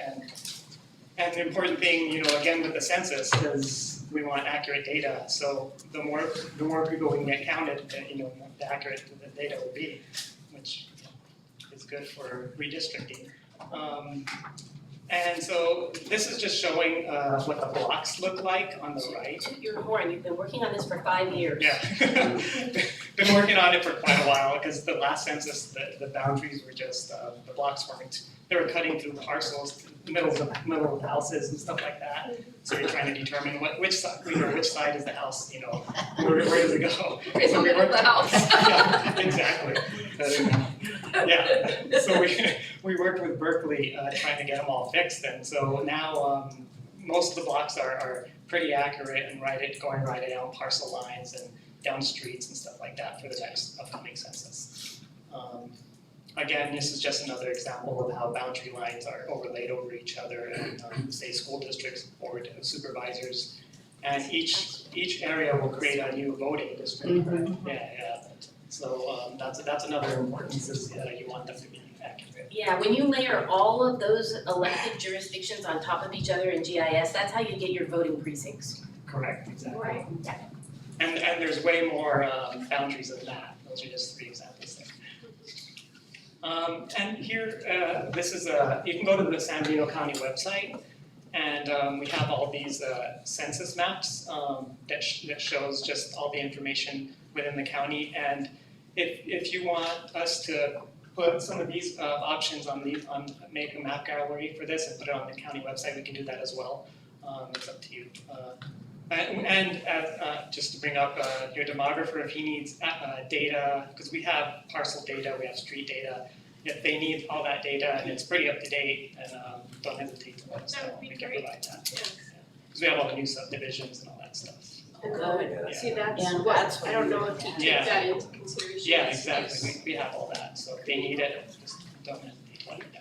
Yeah, sure. And then the overlay, as we were talking, Yes, the overlay of where the city, the county, everybody to kind of stack it on top of each other to kind of get a view of where we are and be similar to it, so that for voters, it's relative, it makes sense, because if ours are completely off, it just. I'm gonna kind of chime in here a little bit, because this is where we're related here, because I am very much part of having to rely on GIS data with our election data. But one of the great things that Renee can offer is when you have a version that your demographer and you and the public have agreed to, you can provide, your demographer can provide it to Renee, Renee will overlay it and can send back to you how it looks compared to voting precincts, to other jurisdictions, Hollister City, because when you lay them all on there, I don't know if the public understands, when like San Benito High School redistricted, everybody's precincts changed because it redistricted the entire county. So it's a huge process, but we're used to doing it. We got a great team with my staff, with Joe Paul's support on everything that we do. It works out well, so. Do you have a card, Renee? Yes, I can leave a. Card with Mr. Ochoa? Sure, I can do that. And and that's about it. What's the last one? Oh, this is the census data, and we can also, I think we already emailed this to you, and it has hyperlinks to all of those pages, and then if there are any questions either from you or from the public. Thank you so much. I know it was a lot, thank you so much everybody for listening to us, we really appreciate it. I just wanna say, if anybody ever wants to know how to run a county office, it's that woman right there, Angela Curl. And that's because of that man back there that supports me, Joe Paul Gonzalez, who supports me in everything that I do. So without his support and my team, I wouldn't be able to do what I do. But I am very passionate about it, I'm sorry. Thank you. Bye, Thank you. have a great night, you guys.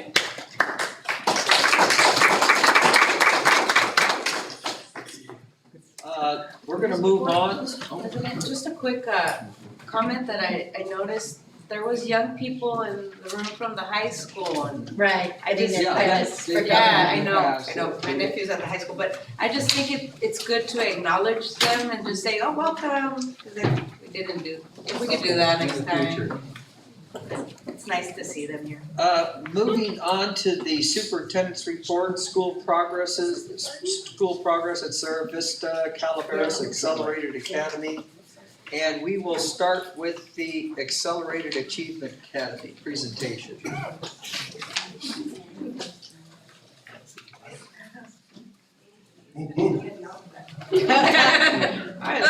Back up over there. Thank you.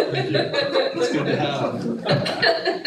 Good evening. It's a pleasure to be able to talk a little bit with you today about AAA and some of the things we're looking at. The picture that's in front of you is representative of, I think, some growth that AAA is going to be having. It's a community building thing where I think AAA and Calaveras are going to work together in our garden.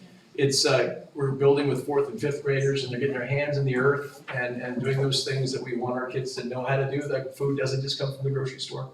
And a lot of our community partners have stepped up and really given us a lot of fantastic things. The boxes came from Gibson's Farms across the street. Beto from Z-Best gave us the compost. A guy named Matt over at a landscaping company gave us some relationships and connections. Mr. Day, one of our parents, works for Sakura Seeds and was getting us some plants. There's 50 kids every Friday getting their hands dirty. And it's a lot of fun. And it's one of those things I get to do with them too. So it also gets a chance for me to kind of build with them some things. So I love that picture. Our test scores are doing great. Our math scores have equaled out in a way that very few schools can say they have. There's usually a 10-point lag. We've made math a focus of our school, and our teachers have over the last 2 years worked really hard to look at best instruction, looking at translating the way to learn math and how to translate that into Common Core standards. The expertise that our staff has to translate students' math into what they're going to see on the CASP is remarkable, but we haven't compromised learning the math.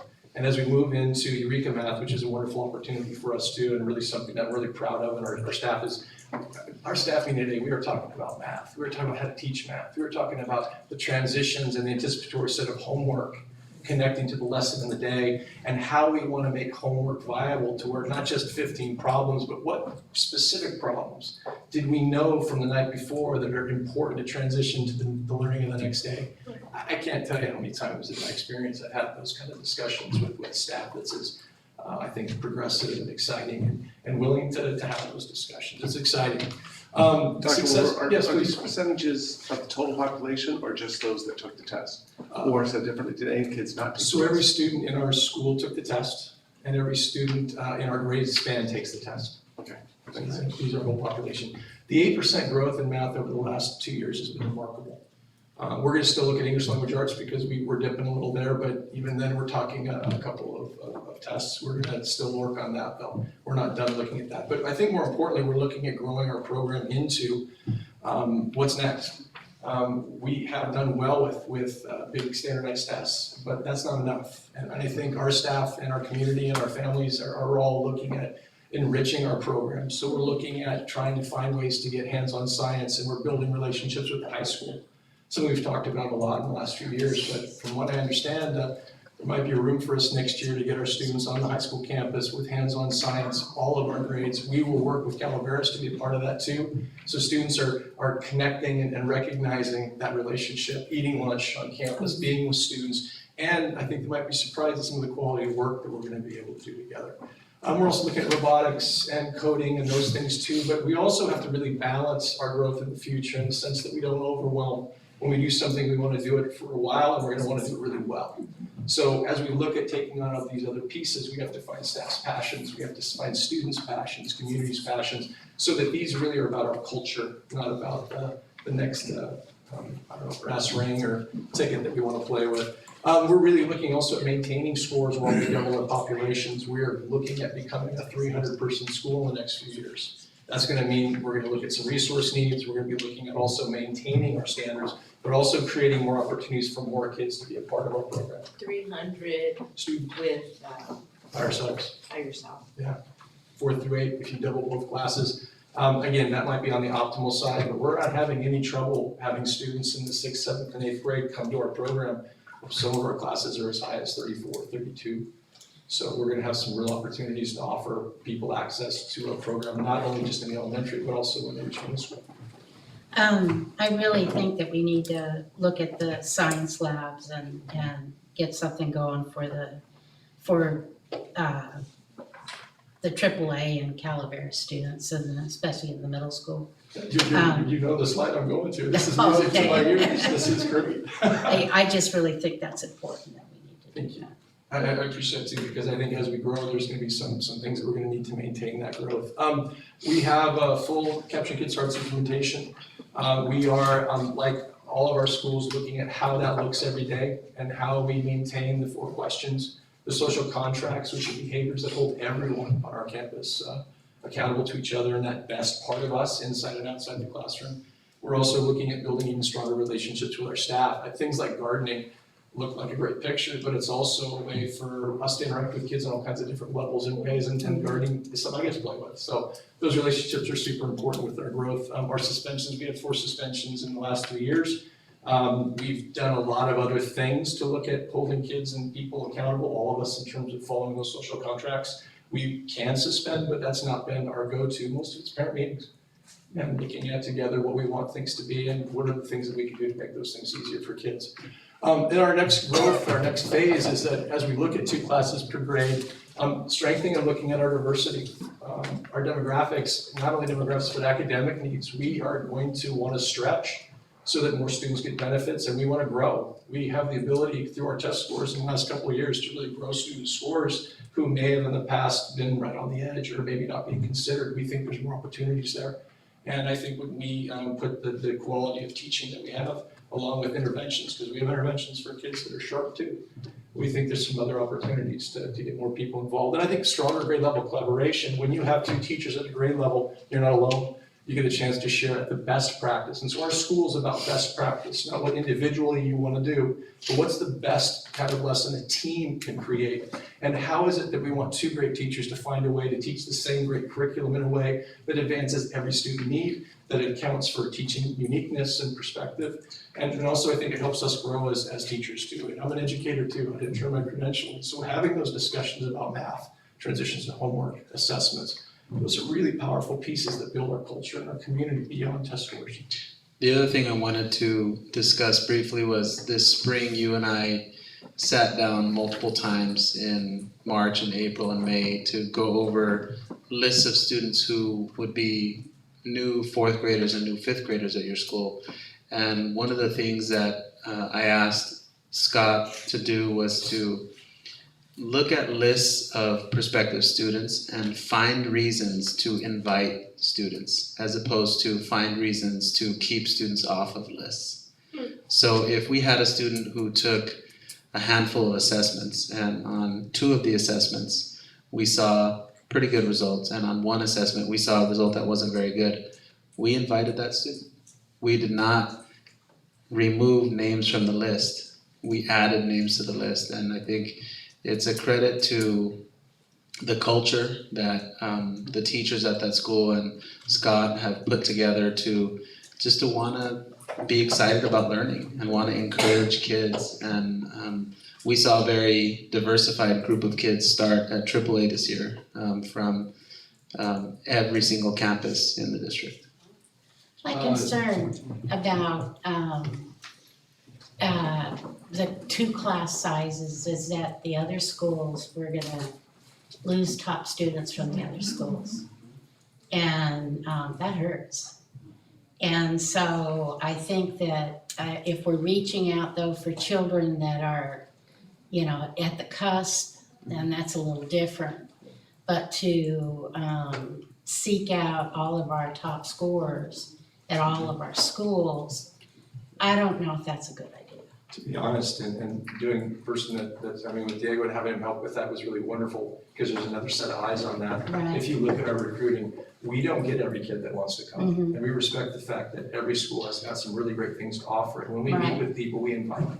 And then they come and talk and they look at if it fits their needs. Mhm. We aren't just taking the cream off of every school. If you look at the diversity in terms of numbers, in terms of not being advanced in both, taking students that are advanced in one and working on the other, looking at how we're gonna build math scores, we're very diverse. And I think there's a lot of misconceptions. If you take a look at our numbers and percentages, we are very viable in terms of being a place that also challenges potential. Well, and I can't speak to years before, but in the short time from my start date until the recruitment time, I heard from many people saying AAA only takes the absolute highest achievers.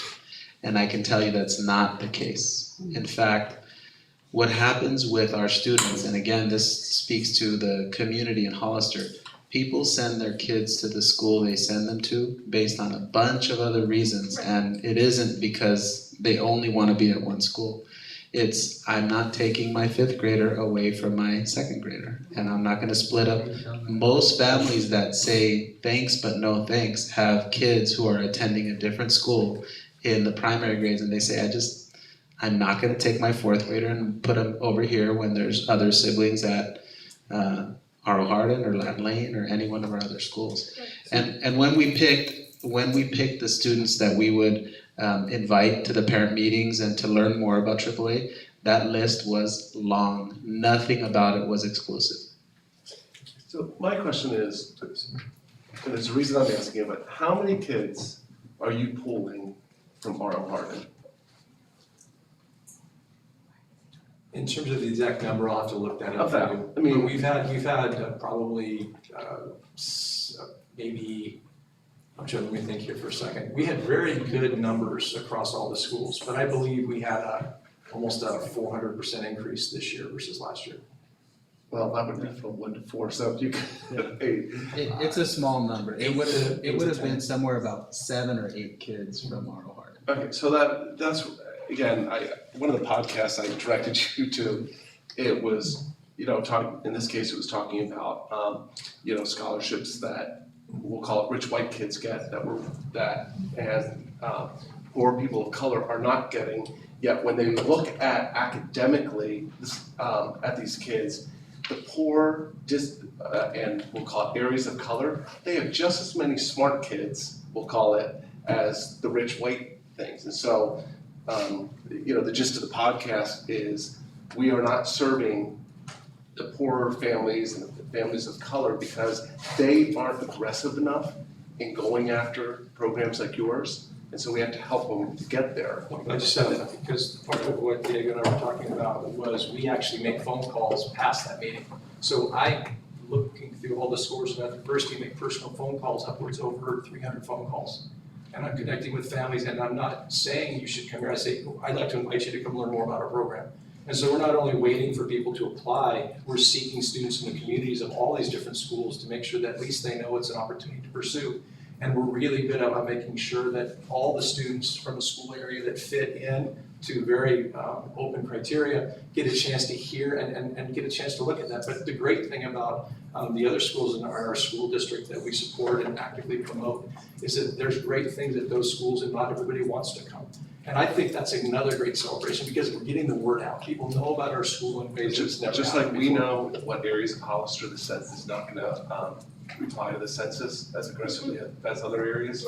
So it means that if we wanna help those kids that are in, that side of town, we have to be more aggressive in getting. That's what I'm calling it. Okay. And to be honest, just Because our because we had numbers wise, we seven, would if we had expect 7 or 20 8, kids, right? if we have 7 or 8, doesn't mean that we didn't call more than that for those students that also chose to stay. And I'm sorry I didn't hear the last part.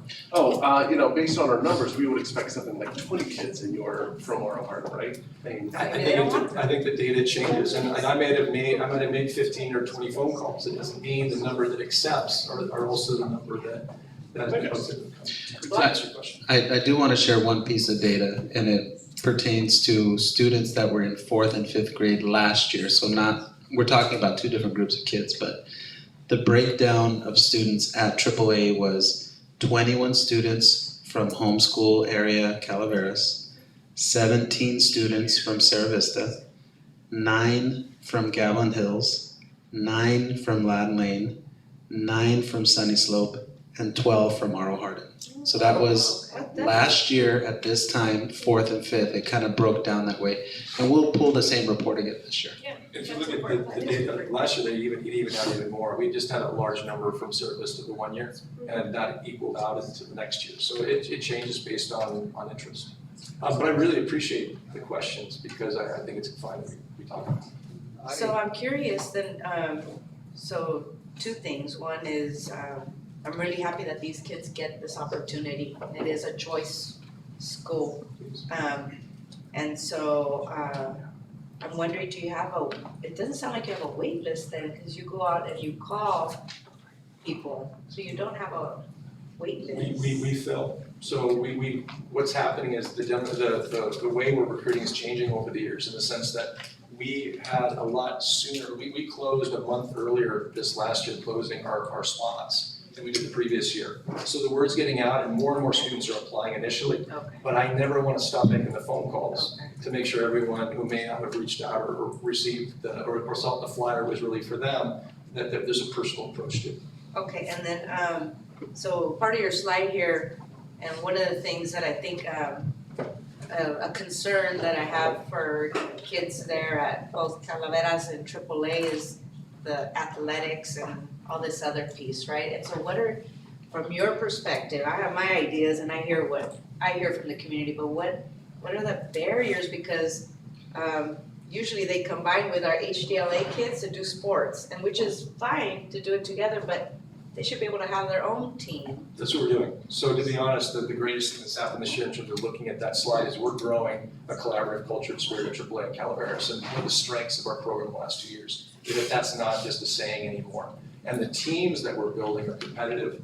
Calaveras and AAA students are playing together, 30% of our students from Calaveras anyway. To not blend that and to build our brand, our school, our pride, in the past was something that was missing. We don't have that challenge this year. We have teams. You have teams? We do. And we also have uniforms that have a cow with the AAA over on the top. So we're kind of making like a soccer team, you know, kind of that. It's something we're really building. And I'm really excited that athletics is moving in that direction. Oh, that's great for our pride. I'd like to make a comment on your next steps. Please. In reading them, not that I disagree with any of them, but it appears to me that you're gonna need more facility there. If you wanna do these things. Do they fit there? I know, they don't, and you really, They're I at mean, max. I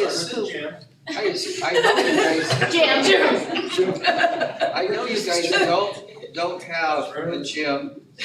I know you have a lot of playground. We hear it every month.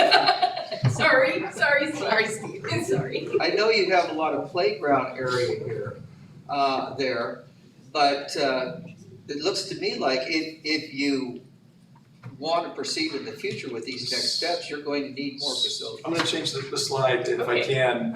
We're gonna need to continue this growth. We're gonna need at least 5 rooms. Portables? 3 classrooms, 1 lab, 1 art area for music, art, creativity.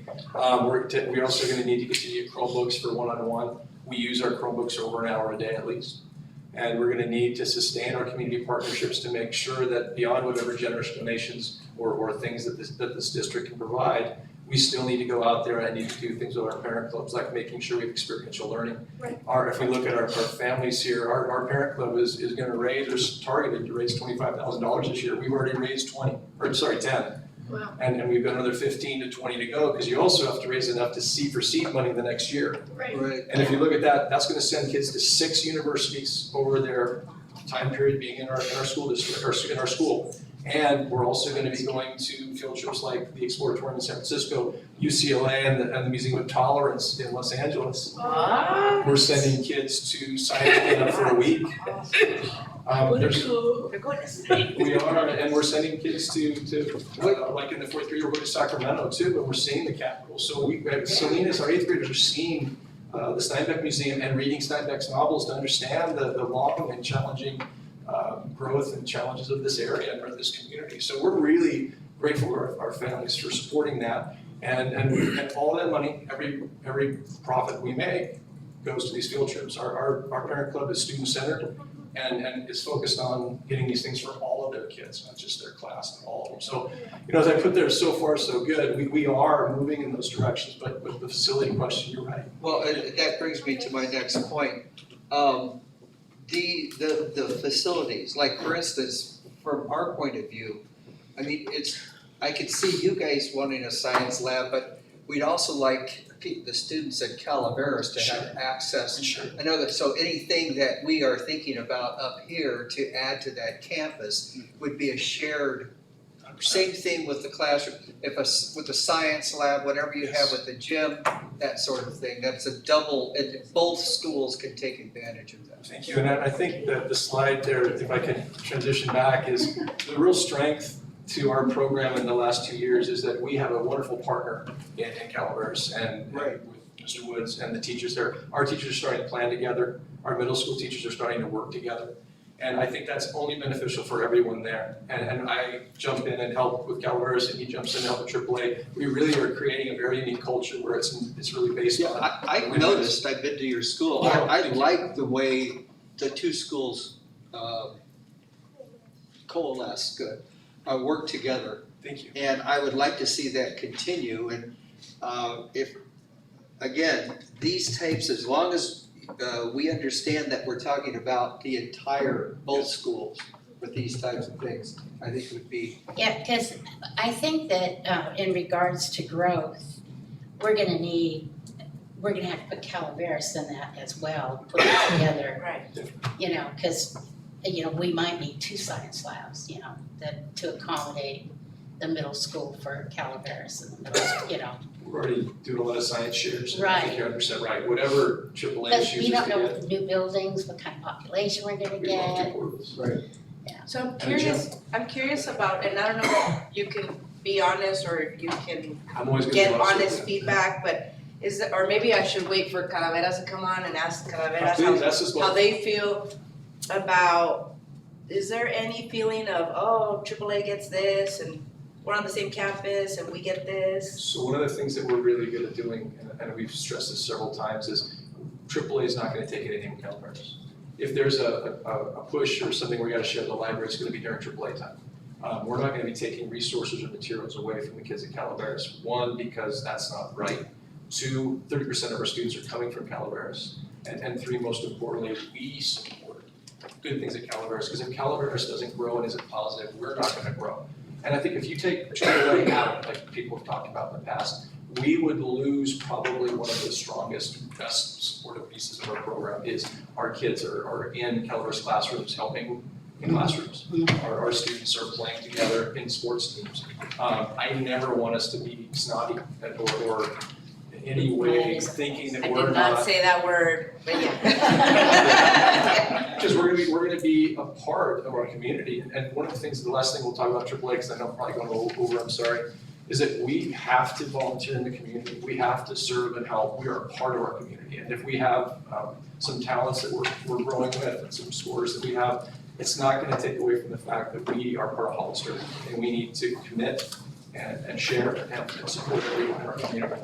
You know what, and that was the foundation, that was why AAA was placed at Calaveras, is to bring that part of our whole community and that experience and that ability to offer this level of just a different level of experience in, you know, what we can do for our students. And that's what I love about our school district is we already were thinking way back there, you know, where our potential could be. And having both of you now building this community and that trust with one another, I mean, that took time. But, you know, once you guys are now like, you know, rock stars, there's nothing that I think could hold us back other than just money. Yeah. And that's where we need to work together about how we're gonna do growth and, you know, that kind of stuff.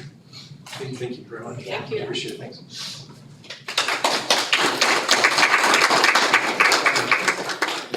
Calaveras is next. I hope your ears weren't burning.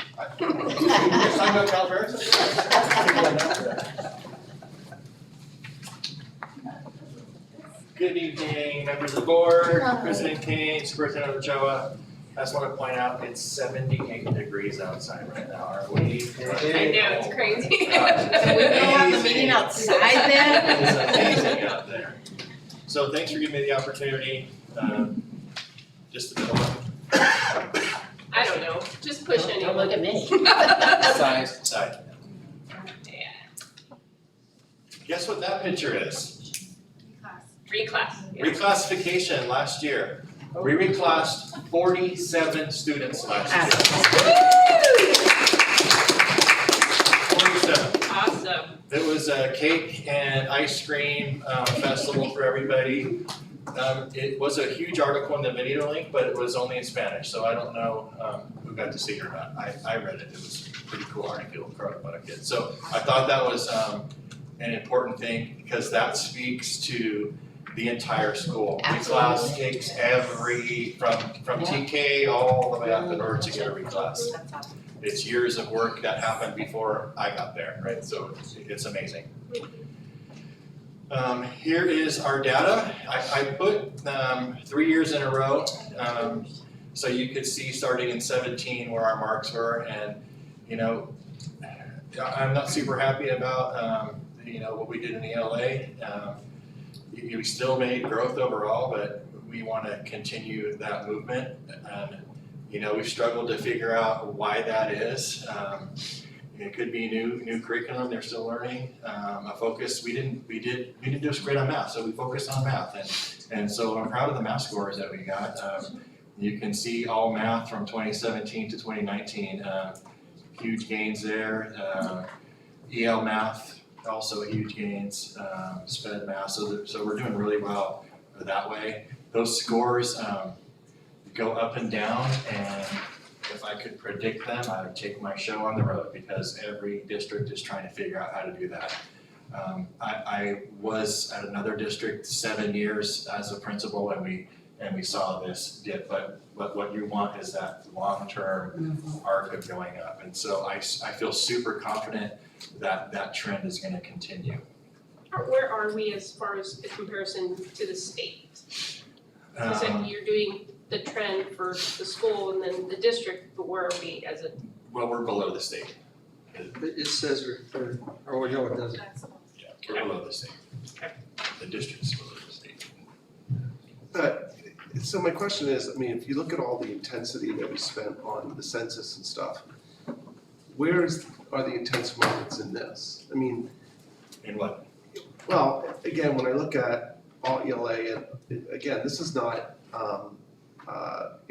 exceeding, this is meeting or exceeding, and it's only 37% of the students, the same for math. I mean, I think you're doing a great job there, but when I look at it objectively, I'm going, right, what are we going to do? Right. And is it certain grades are doing far worse than others? I mean, if I broke it down by grade, you would see it would be very different, but it would take me a long time to explain how all that looks. So to give you a snapshot of what's happening, and the trend is upward mobility. I know, but because you're not, I'm gonna have to, right? Right, so I mean, I'm happy I'd sit down with you and I could show you how we could sit down and look, but you're gonna need to look at it. And if you wanna look at trends over the years, we could do that. One thing you have to think about is that there are a lot of, if you look at this school, a few years ago, they got rid of everybody, right? And so it's been a rebuilding process. And what happens is you have to put programs in place, and you can't just learn them overnight, right? And you have changes in staff, you have changes in students, and so, and what I worked on, which I'll show you later, is culture, is a big part of our culture at that school. I'll move there.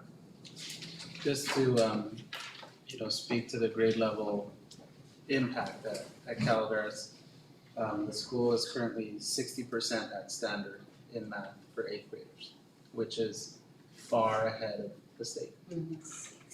It would be far ahead of the high school. It would be far ahead of most schools in San Diego County, but Calaveras has a school that has a very high proportion of English learners. In TK, kinder, first, second, third, and language develops over time. And success develops over time. So the 8th grade cohort last year for his school was 44% meeting standards in ELA. So if you look at the board, substantially higher than the overall school average. But what I think is equally important is only or close to 80% of the kids at Calaveras in 8th grade were nearly meeting standards in ELA. Yes, and that's incredible. Wow. And that's TK through 8th grade, that's what counts. Well, I wanna say that because later tonight, we're gonna talk about the idea of having some K-8 models like Calaveras, and Calaveras is not handpicking kids, No. they're taking applications, they're all the same families from the school. In fact, a lot of the high achievers go into AAA. So this number, the number I'm reporting, is the number without the kids who are in AAA, and the highest number of kids from any school going to AAA are from Calaveras. Cause that's the product we're sending to the high school. And do And you, that's what we're getting graded on. We're not getting graded on what a second grader can do. We're getting graded on what we're delivering to the high school. do you think that, and I think you're right, I think that it's not, for me, it's not about just about test scores. I think it's the environment, the culture, the support. So do you think that these kids were, were achieved higher because they were maybe in smaller settings, because they were, I mean, I don't know, what do you think? Just like real quick. Definitely a smaller school helps. And experienced principal helps, right? You know how to manage people and manage the school and avoid all the pitfalls, and culture is number one. It's a number one thing. If you think about us as adults, if you go into a tiny workspace and it's a nasty hornet's nest, you're gonna wanna get out of there. You're not gonna achieve, you're not gonna do. But if you go into an environment that's welcoming, that is friendly, that allows you to take risks, that allows you to be yourself, you're gonna do far better. And I think that if you look at somebody like Google, that's what they're promoting all over the place, right? And they're going through. Well, I also think the middle schoolers at your school are dealing with a very simplified environment at school. It's not that these are the same kids. They're all the same, but 30 kids all together every day, it has kind of just simplicity to it, just kind of, okay, well, here we are again, same kids, same, it kind of makes the focus more on what are we doing in class, what are we doing with our teacher, because the ratio is so close. Right. 30 kids in 8th grade, It's a one family, teacher. yeah. 30 kids in 7th grade, one teacher. We don't have, obviously, we're not, psychometricians, so I can't prove that to you, but what I can say is, when you look at 3rd grade achievement, Calaveras ranks among one of the lowest in the district. When you look at 8th grade achievement, it ranks among the highest. And there's something to that. That's new, right? I mean, I don't know what historically. Historically, it was K-5, so you would. Yeah. Oh, okay, that's why you would, okay, right. And that's How long what have you we had have 8th grade? Well, they had it for a while. As long as. When I left, it was 5. Yeah, I think when we came back with the 5 sixth years, graders, maybe? because we When you transitioned hired 6th new- graders out and then we brought them back. When you hired all the new teachers, That's when you made it the then they K through 8. started adding 6th grade, 7th grade, 8th grade, so that's 5 3 years. At 6th, 7th, and 8th, so. I had a question for you. The progress of math is very good. We're starting Eureka Math this year. How do you think that's going to affect what you've already done? It's hard to predict. I know it's a tough program and you're gonna have a learning curve, right? Yeah, that's what I'm wondering. So we're gonna have to wait and see. We're gonna have a learning curve. I think it's an excellent program. We used it at middle school. We called it Engage in York back then. And the teachers that really embraced it and liked it got great scores. And so it's a matter of learning it, and it gets progressively more difficult as you move along. So you gotta stick with the program, you gotta learn it. And I think one of the benefits that we have is our teachers working together. That's the way that you learn it the best. I'll use my 3rd grade as an example. We have a very senior teacher with someone who's been about 7 or 8 years, and then we've got a brand spanking new teacher, and the 3 of them are there together, and they are sharing, right? And so you're getting this amazing ability to learn from the new teacher, to learn from the veteran, and to learn from someone who's right in the middle. But it's not gonna, they're going through, each lesson is a brand new lesson every day they teach it, right? It's brand new that day. So it's gonna take a little bit of time. And with all the other things that they're doing. Right. There's a whole bunch of other things that are brand Yeah. new. Do you have any new program there for the language side of it? the benchmark curriculum that we have been using. Okay, you're And using, that's still, I mean, you think like 2 years is, Yeah. it's still, yeah, you need to go through a couple times, just right? wondering, Yeah. just wondering. Can I change? Yes. Yeah, sorry. So, here's some successes, small group instruction in math and English, language arts. That wasn't happening, right? And so now we have, our aides have been trained. Our former coach, Michelle McCown, did a great job. We brought kids over to, I forget the school over by your school, Steve, what's the name of the Hollister Prep? We walk with them, see, we let them go walk and see what they're doing, how they're working there, and let them have a view and say, you know, this is one model, but we want those aides to be teachers. And so we train them. And we train them first in writing. And I think that's what led to our IIB class, because writing has been one of the things that holds them back. And now they're trained in reading, and now they're doing math. So if you go in there and see, if you don't know who the teacher is and you walk in, it's kind of hard to tell unless you really pay attention, because you've got 2 adults in there working with these groups of kids. And the teacher sees every single group, right? And the aide sees every single group. And so they're getting to see the highs and the lows. And what we really want is our teachers working with the most needy students. And they're able to do that, but they also get the high students as well. So when they're designing lessons, they have in mind, okay, my high achievers can do this, and my low achievers can do this, and I really need to work on those, right? How can I fill those gaps? And so that is a way to get the intervention happening right in the classroom. So do you have an instructional assistant for every elementary? We have instructional aides we have one designated for GK because they need it. We have one for PE, and then the rest are shared between kinder and second grade. So they transition from So class. there's no instructional aid for 3rd, 4th, 5th, 6th, 7th grade? Just TK through second grade. Okay. And they're there, they have to share them. That's the most needed time. And then, like I said, reclassified 47 students, we're super proud about that. Avid in our 2nd year, and I put teacher driven, which is really important at my site. We have so many pieces moving, and to have our teachers come out, which is what I've been asking since I started, was to have it really be a school where it really is shared leadership. I can't do it all, right? I can have the ideas, but I can't make everything work. And so I really have some teachers that, when they came back from the Summer Institute, they said, hey, can we talk to you about Avid? And I was like, yes, please. And they had some ideas of how they wanted to run this thing out, and I was like, great. And so that is just one example of how teachers are driving instruction and driving some of the decision making at school. We're planning it together rather than just one person doing it, right?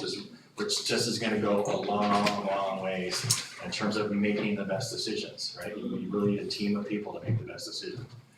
Next steps, I put stay the course because I don't wanna pull anything new in. I wanna keep what we're working on. I wanna keep moving on these pieces right here. Can I ask you your opinion of the PBIS? And if you could make changes, or is it fine the way it is? What's PBIS? Positive behavior intervention. So there's a million ways to do it. Right, there's But the just way like you're anything doing else. it now is The what. way that I'm doing it was I brought it to the staff. I did not go to a consultant. I built the PBIS. I built it. And I put it in there with everything you guys have been asking about what is the expectation for behavior, a reward system, capturing kids' hearts included in there. But I can't just say, here, we're gonna do this. And so it's little by little by little by little. There's 4 character codes, traits in there that we use. And we just started last year with last October was respect, we're gonna do respect. And we'll move into safety, we'll move into leadership. And so it's piece by piece by piece. The way that I have done discipline with my own kids and as special education teacher and administrator is positive. It has to be positive.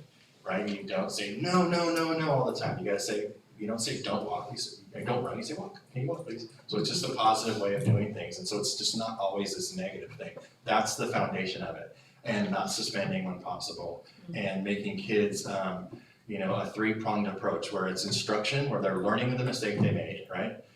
they are apologizing for the mistake they made. Owning up to it. Owning up to it, and then the restorative part where they're doing some work to pay off their part. So I say, okay, you understand why, right? You apologize for your mistake, but your behavior's still down here. What are you gonna do to lift your behavior back up, to do some service or some duty for the school so that you can say, I paid for the mistake I made, I'm not gonna make it again, and you move forward. And so that's part of the PBS. So then you're fairly happy with the way it is right now? I want to keep going, we need to do more, but yes, it's really positive. I think it's just the way that I do things that, and the teachers see that, because at the end of the day, if they send a kid up, it's what does the administration do with them, right? Right. You turn them over to me, now it's on me to decide how I'm gonna do with them. And it's done in a positive way, and a whole bunch of parents, when we meet with parents, like nonstop, it's 1 million parent phone calls and face-to-face meetings with parents to get them on board, right? And so that they're on my side to say, this is what's going on, what should we do about it? And including them in the decision making. And that shapes your culture as well. You know, when the kids know that I know their parents, yeah, got your mom on speed the hell out of here. What if I called her right now? What's she gonna say, you know? And you got a good rapport with the parents, it just goes a long way. I know if my teachers would have had my dad on speed dial. I wouldn't be here right now.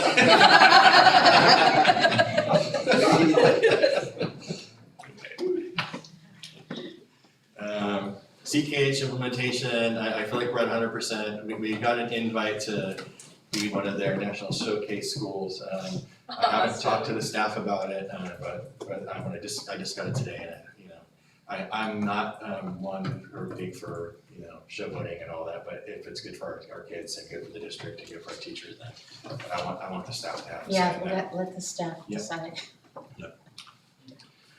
So school culture is a huge success, and as Mr. Wilbur spoke, it's both schools together. When we're out there at any given time, there's 2 administrators out there. We started outside, right? We started in the unstructured time. You'll see Mr. Wilbur's MVP, any lunchtime, he's out there throwing bombs for all the kids, playing football. Playing basketball, whatever we can do to be with the kids. And at lunchtime, we're invited to sit down with the kids, and it's both schools together in there. And it's an amazing thing to see middle school kids just sitting down, talking and relaxing, playing on the bars, right? Playing on the playground, playing tag, playing basketball, playing foursquare, or playing football. And it's just this peaceful, tranquil environment. Yeah, go ahead.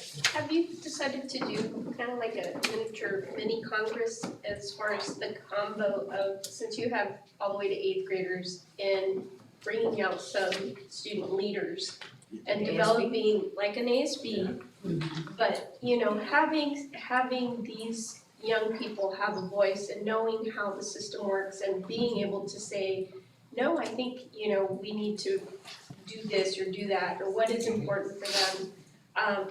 Building that ability at that age, because you're doing AVID, which I think is amazing. But part of that is that leadership and building, your future leaders in this comfortable environment when you have 2 amazing principals. Thank you. To have that ability to bring you guys together in that student leadership and develop these kids in that fashion. So Mr. Wilbur and I have a lot of plans that are still, in the process and waiting to be realized. He started his leadership last year, and I just wasn't ready to take that on yet. We started one this year. And so the plan is to start to put them together. We still want to keep let each school have their personality, Right. let them do their own thing, but have them come together. And that's how he and I work together. We share everything, but he has ultimate say on his, I have ultimate say on mine. Right. And we want to grow them together, right? Right. We want to make them coalesce, so that they both work together in a nice way. And one of the things that I said, I'll get on my soapbox here for a minute. We heard a lot of complaints about that school from a variety of different people, right? About that schools don't work and all this stuff. And one of the things for me was, we have a largely middle class, but there's still a mix, right? And largely lower class. And if there's complaints and infighting, like we have to, if we can't solve that at our own school site, how are we gonna do that as a community or as That's right. as a society or, you know, as humans, how are we gotta be able to make this work here. And so for me, like, there's no question, we are gonna make this work, it's great examples for everybody, right? We can learn from each other, it doesn't matter the money that you make or the language that you speak or anything else, we can all learn from each other. And we have to be the models. And we're all parents and we all love our children. That's it, that's exactly it. And so letting them all see that is we're just lucky to be able to have that opportunity at that school. It's very unique and very special. Yeah, the bottom line, we just love our children. Yep. So another one is our partnerships with the Arts Council, Teatro Campesino comes, and brand new, we have STEM Scouts. Boy Scouts are coming and they are, we're getting STEM science for free, 3rd, 4th, and 5th grade. All the materials. Just for boys? Complete labs. No, it's just the Boy Scouts. But the girls can know. Very good question. It is, all we have, All gender scouts. all gender scouts, exactly, and that's why But we it's call the it Boy STEM Scouts are STEM doing Scouts. The Boy Scouts that are doing it. Okay. Awesome. Mr. Ochoa knows a little bit more, they went and presented to him. Yeah, the Boy Scouts came to meet with me in August, so it was a little bit too close to the start of the year for me to really engage all of the principals, and they had an idea of implementing this STEM Scouts program. The cost for the program is about $15,000 for the year, but to the district is $0. So they're covering the cost of everything. And I just wanted to have it at a school where it was something we could implement without too much just going through a long process. So some of the bigger schools, like Lad Lane, just wouldn't have worked because there's just too many classrooms. And so for that reason, Calaveras was, for me, a perfect fit. I reached out to Ken and he met with his teachers, and from that point forward, I've heard back from the STEM Scouts program and they're just really pleased. It was made possible by a donation from one of the board members from the Scouts, and specifically for this community only. So they put this money aside specifically for San Benito County, and I think their plan is to expand it next year as well. Yeah, we're the first public school they work with, so we are the guinea pig. Yeah, Wow. awesome. That's awesome. And then the next is 6th grade science camp. We are making it happen. We can't not go. So yeah, it's a big undertaking. Lots of fundraising going on. How much do you have to fundraise? It says It's field about trip $9,000 to and $10,000. science camp. About $9,000 or $10,000 For both of them? for just my school. Just for the science camp? Just for 6th grade science camp. And That's- then the It's field trips? 10,000? Yeah, it's about $300 a student, plus transportation. Can you do 5 days? 5 days. How do you do that? But we do it. No, man, you That's just, a lot of you money to just raise. do it. Where's my Nike stripes? Do it, it's good, it's a great experience. No, I'm not saying don't do it, I'm just wondering if, We've done a bunch of fundraisers, and, Yeah. and our teachers have, you know, what's really nice about that school is they're so collaborative, and they have some traditional fundraisers that they've done, and when they found out it was gonna be for the science camp, the teachers in the lower grades said, let's do what we used to do and put it to the science camp. Because they want them, they want our kids to go, they want them to be a And legacy. that's of what their hurts school, on right? a TK through 5th grade. That's There's no fundraising going on. And then the other part is college field trips. We are, you know, eventually we'll be able to pair up with the academy. For now, we're doing ones that we can. Yesterday, our 6th graders and our 5th graders went to San Jose State. Our 4th graders went to Gavilan College. Our 3rd graders, we go into the high school. And it still remains to be seen what the upper grades, but our plan is to go at least 4th through 8th through all college field trips. We're trying to get them shirts as well, another fundraising component. We have College Wednesdays, and being the first kid in my family to graduate from high school, let alone go to college, one of the things that flipped it for me was going to UCSC and going to Cabrillo College and being a part of those schools. Oh, wow. And my uncle saying, you can go here if you want to. And I actually ended up going to both of those schools, you know. And so having those kids wear those shirts, we're kind of forcing the conversation at our school site, and we're forcing the conversation at home. Like, you know, hey, this is where we're gonna go to college, you know, and I having guess those the kids. universities would donate. Some, yeah, I don't know. They gave us a deal. So they cut their prices on. And again, it's, Oh, for the shirts, yeah, just for the shirt. The next thing is, again, just keep deepening implementation and with our partners and, you know, bringing new partners in if we can. Sustain fundraising, and every year it's gonna be a challenge. There's just no two ways about it. It's a ton of work, and our teachers stay, you know, on Thursday night, they were there till 7 o'clock at night, handing out carnitas to drive through carnitas fundraising. And, you know, that's what they do, because they care about those kids, and even if it's a second grader donating for the sixth grade, it's, yeah. Well, if they run short on labor, have somebody send the board a email. email, show that we show up and serve meals. You're welcome to come help fundraise. So the attendance rate, 97, that was, that was a few days ago, I didn't check, today, but. Do you do anything special for that? That's a very good number there. That's what we That's like to do, excellent. a district-wide number. Is there anything you guys do out of the ordinary to get it there? A million meetings. I think I had 40 meetings last year, face-to-face with parents. But this year, you know, we got a little adrenaline and a little boost from Superintendent Ochoa with the attendance, and so, you know, that's something I want to do anyhow, so we're charging ahead. I think that the awards that they're getting are helping out a whole bunch. We, one of the things that's really fun, I wanted one award for Calaveras that could be like, you know, this amazing award. So we looked, and the secretaries found a, you know, the heavyweight fighter belts. They've got a giant belt, it says Calaveras Attendance Champs, and so our third grade got that, and they have it in their classroom. And so at the end of this month, somebody else at Calaveras has a chance to steal that. And take them out.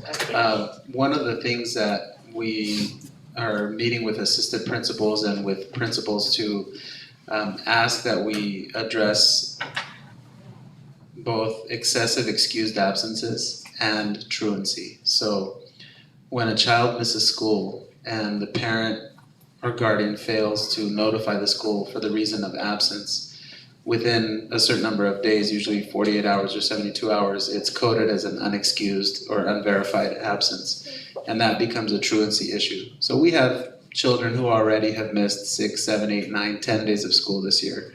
And they're falling into the truancy category if their absences are not being explained to the school district. So we're on board with that. We have letters going out. We're really working hard on those letters. But something that we haven't done very frequently in the past and is a big change this year is we're contacting families who do something called excessive excused absences, meaning excusing children from school. And yes, you called, but it's only October 22nd and you've already excused your child 7 times, and that's not okay. And when you get to 10, we're going to require you to bring a doctor's note for every subsequent absence. When you get to 15, we're going to include, you know, so having a system that's fair and rational for the parent to understand excessively excusing absences from school is a big issue, and that's part of the attendance issue refers to that. It refers to the habit of excusing absences from school so much so that a child misses 20, 30% of the school year. But they're excused, but it's still not, for us, we have to reclaim that ground as educators and say, no, being at school is very important. It's your job is to bring that child to school so we can educate them. I was getting my nails done and there was a good I would say a 6th grader getting a pedicure with her mom at 11:15 this morning. I think it's. I wanted to, Bitter tongue. bit my tongue. It's one of those things that'll get it'll get better again over the years because it's a cultural shift that needs to It take is. place. It And they is. need to understand that it's not okay. And so when I sit with the parents, show them the absences that they have in a very nice way and say, you know, when it's 6, it's tough on the kid. When they come in late, class has already started, they walk in, it's anxiety, they're filled with anxiety to walk in, the teacher has to explain it again, and so nobody wants to sit with the principal and have that, it's very kind conversation, but it's very frank, and they're, you know, you can tell them, oh, I'm sorry, I'm not, it's like, thank you, yeah, we need you here, so, but, you know, we have 515 students, so it's gonna take me a while to get through all of them, but I will, I'll meet with everyone if I have to make that, you know. But I think like you were saying, the proactive part about knowing who these families are now and having those conversations. So that it doesn't get to that point. The prior practice was to wait until they reached 14 absences. So what we did is we basically turned it into an equation and said, okay, by October 15th, if they've missed more than 4, they're getting the first letter. We're making a phone call saying you have to come meet with the assistant principal. Or in the case of Calaveras AAA, come meet with the principal. And, you know, if you speak to principals, they'll tell you, I personally email them regarding kids, because I'm just nosy and curious that way, and I'll just send them an email and say, tell me about this kid, what is going on with this kid, why has this child missed 9 days of school? To just kind of keep it in the forefront, to see every single child as an individual and figuring out what is going on with this child, and often it leads to the kids and the families having issues that we're not aware of, that we become aware of, that help us educate the child more effectively. But you're right, I mean, not coming to school just raises that anxiety, and how are you gonna learn if you already missed and are so behind and are sitting in a classroom where everybody else is already to this point, you were still back here and trying to figure out how to get caught up. And for that poor teacher too, how am I gonna help this child get caught up? Well, I kept thinking, this little girl, there was no conversation between the little girl and her mother. They both sat there very kind of sad. Mother was heavily pregnant. And and the little girl that's homeschooling. No. And I just felt sorry for him because she was not obviously having a fun time. You know, getting a pedicure at that age should be a big deal. For the younger ones, I also think that you miss a few days of school and the social part of it. Yeah, it really hurts in middle school. Everybody's got their friends, Oh, and yeah. you're kind of the new kid all of a sudden, and the Middle person you school's had a lunch killer, with is going off right. with somebody else, it's tough. Yeah, it is. Yeah. So some of the successes in terms of maintaining the budget is fundraising, and the district and county professional development, you know, utilize that rather than sending people to conferences and paying high dollar for that. And then we also use our own staff. We've got experts around staff, and like I said, they're starting to come out and wanting to share. It takes a while, but that's starting to happen now. They're presenting at staff meetings, they're sharing best practices. And then our partnerships again with the Arts Council, Teatro Campesino, STEM and Granite Rock Algebra Academy as well is another huge one. That sets that bar for those kids looking up at middle school saying, hey, I want to go to the Algebra Academy. And it's a really neat possibility for them. And then, you know, just continue that, what we're doing and build new partnerships and increase, you know, it starts to become second nature. This is just how we do things, right? And making it a part of our culture. This photo won't say a lot unless I give you a background story on it. So with a lot of new families coming in, there's been a rift, I would say, between the new families and the old families. Right, it's been challenging. There's some there's some bumps in the road, and you know there's some hurt feelings, and a lot of stuff going on, and so this represents a mix of both. The woman right in front there with the mittens has been a part of Calaveras for 19 years. She's got that many kids in there. And the woman behind her has been there for about 4 years, and all of the other 3 are brand new. And some of them are part of the academy, and they have kids in both schools. And so these parents are coming together to do fundraising, and they're fundraising for they're selling popcorn so they can give the kindergartners pumpkins, right? And they're using their time to do that. And you can see how happy they are, right? And that's happening after school. And more than, I mean, the fundraising part is great and the pumpkins is great, but the other piece of it is that the kids get out of school and they got $1, right? And they're gonna go get popcorn after school. And they're so happy to get popcorn, you know, it just adds a whole nother thing. You see them sharing their popcorn with their buddies. So I thought that was really neat, to have those. The woman on the left with the white shirt, she's wearing the Calaveras shirt. She's actually the president of the Academy APC, and she's there working alongside. So they are kind of where we want to go, right? With the integration of both schools, and they all love their kids, like you said, and that's why they're all here. So putting all that stuff aside and really making it two schools, one community, so. That's what it's about, it's the children. Mr. Woods, you'll have to forgive me, because I No, think please. some great things are going on at your Yes. school. But, and I'm waiting for either the public, employers, or the rest of the world, to say that, you know, schools shouldn't be focused on academics.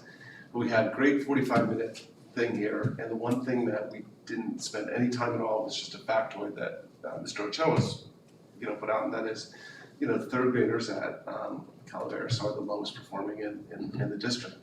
And what do you need from us, or what are you going to do? But, I mean, as long as I'm sitting here, I gotta ask the question, because we talked about all the great things, Yes. but you have a problem, or you know, whatever, and we're here to help you. Not tell you what to do, but if there's something we can do. So an 8 in every classroom would be amazing, and push them all the way up to 5th grade or into middle school. If money's no issue, that'd be awesome. We're working, like I said, with training our aides. And so having all those aides trained in the classroom makes it, instead of having it be 26-1, we've made it 13-1, basically, right? Because you've got two people in the classroom. We have an increased focus in the work that we've done with Chartwell and Orton Gillingham, which is basically phonics instruction. And the teachers are all working on that phonics instruction, and that's a piece that has been missing, right? What we were instructed to do a few years ago was you just do the benchmark curriculum. You just do that curriculum. And that curriculum is not strong in phonics. And so you're brushing by those kids that really may be struggling with phonemic awareness or phonological awareness. And so that has been a focus, right? And I have one intervention teacher. It would be nice to have more intervention teachers, right? I got one for my whole school. 515 kids, we got one intervention teacher. So it'd be awesome to have more. She's stretched, as you can imagine, and so we are putting her in the hottest cases that we can, and then she's helping make groups, and then she goes in and trains the aides, and and she works with the kids as much as possible, and she will find hot cases and work on those, right? We'll SST them if we need, and possibly it's gonna mean assessment, you know, we don't know, but that's how we're addressing that issue, but yeah, more bodies would be great. And we're doing things like the Saturday school. What are some of the other things, Mr. Ochoa, that we've lowered the class sizes this year. Yeah. We've done the Saturday schools, we've lowered the class size. I don't know, I just think that we have a positive year happening. So more things that are happening, the tier 1 interventions were, and that's, you know, basically small group instruction. You're looking at the kids and you're saying who needs more help, right? That wasn't happening a whole bunch. But it's happening now. It's happening now, and it was the first year last year, and it started with writing, right? But now they've included reading. At the end of the year, they included reading, and now we've got math in there as well. Again, those aides are brand new and need to be trained in. They're getting better and better and better. So that's another piece that you're gonna see some impact in, right? And so what I told our team and our intervention team is that 2nd grade has gotta be the stopgap. That's it right there. That's the grade right there. They can't get past that, right? So, but we need some time. We need some time to get there. Just learned Orton Gillingham. We don't have all the materials yet, you know, so but they're doing it, and they're super proud of the work they're doing. In addition, they are working at Spring Grove. They went so dually up there, and we went last year and had whole brain teaching, which is a huge thing in classroom management and getting the engagement. So I feel like it's been a transformation, and for the teachers, and you can see them fired up on the work that they're doing, they're super excited about it. They are collaborating super closely and they're given time, I give them as much time as I can for them to work together and plan. Without my agenda, it's like, what do you guys need, what are you working on, is pretty much it, and then they go to town. You guys as teachers know, if you put great teachers in a room together, they're gonna come up with great solutions. And so that's been my approach, right? So it's gonna take a little while, but as you saw, it's moving, we're moving, and it'll keep moving. I'm confident of that. I know, I wanna focus on that third grade because if we don't get Yeah. past that, And- then and you're the- not gonna have that trend with their. The third grade's always a challenge because they've never done anything like that. And they go from one side of the school where they're singing songs and then pop over to the 3rd through 5th graders, right? And there's big kids that have started having deep voices and mustaches. And they gotta take a test. They do Not the in 5th third grade. grade. I did that children. I'll show you some kids with mustaches, who are 5th graders, they're starting to Go. do this, they get a deep voice. I would like to come by and visit. You guys are welcome to come by. I'm happy to show you around. Thank you. Thank you, Ken. You're welcome. Thank you. That's a good job. Thank you. Okay, last but not least, Sarah Vista.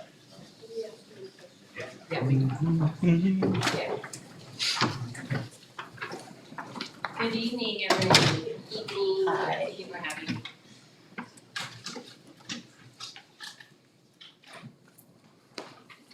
Okay, this is Sarah Vista's update.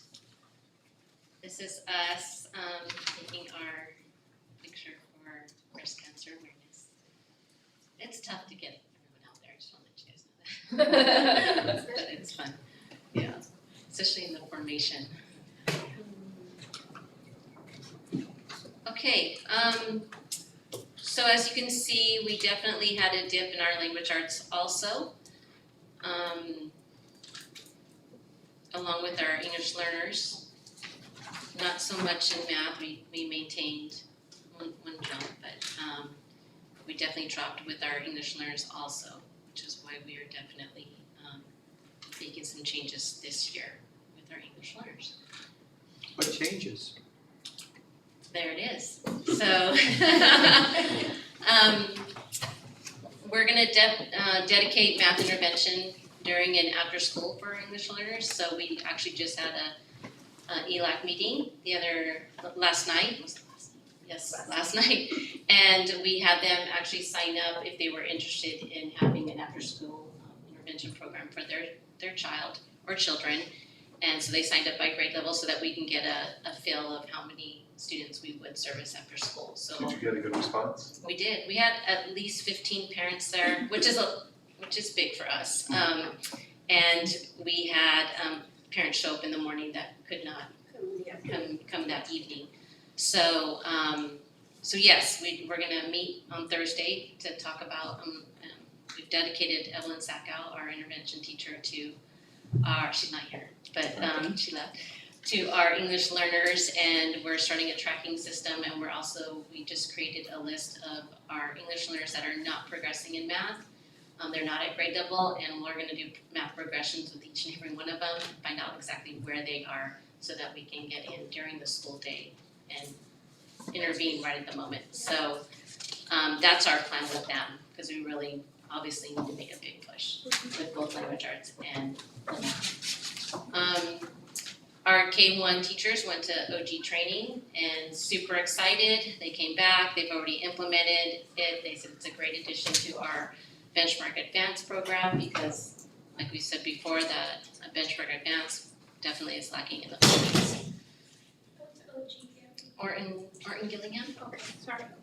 Okay. I think what needs to be added with that, we did get the materials for them, but I feel a system needs to be put in place for it so that even though they're already implementing it in their reading groups, I feel that a good system needs to be part of that. So we need time to figure that out. Are we getting any pushback from parents or educators or you on Eureka? I mean, I understand it.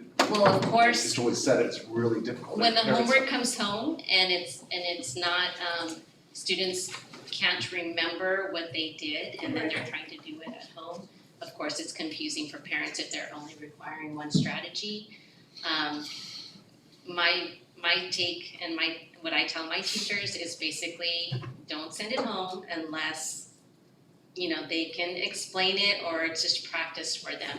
So I haven't had maybe one call from a parent. Maybe the teachers hear more and they just haven't told me. It's possible. But I feel it's a very strong program. It's tough.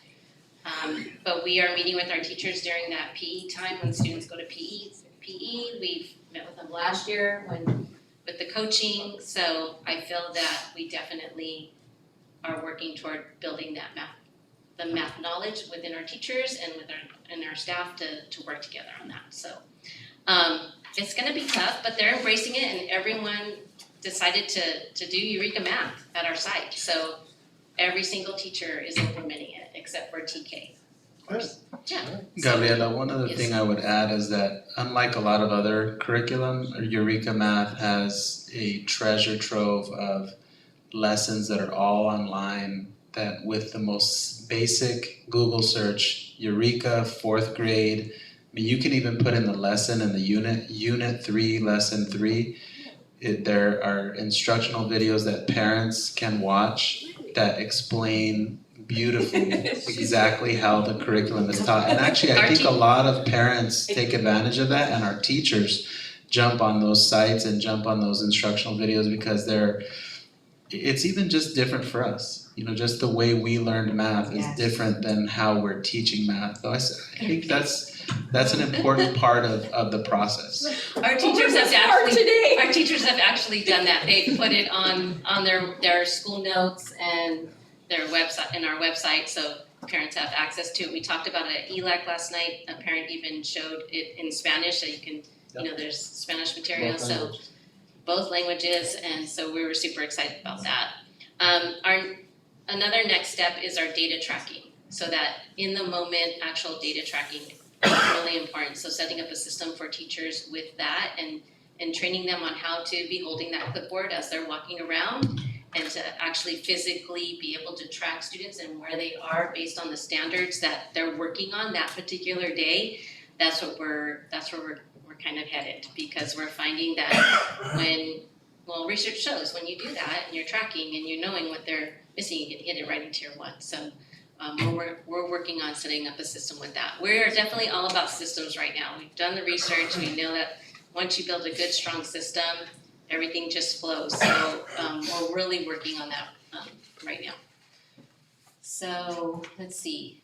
We are definitely, I know I went to next steps, but we are super proud of many things. One is our dissections in science that we do for 5th graders every year, and just to prepare them for middle school. I don't even know if they do that in middle school, but if they still do. So, but we're just excited about that, and we've cow eyes and chicken wing. Yeah. So we've ordered also our robotics material. We've already received it. We're gonna start implementation in January during science class times, because we are working with the high school, but we're not gonna have an actual competitive team until next year.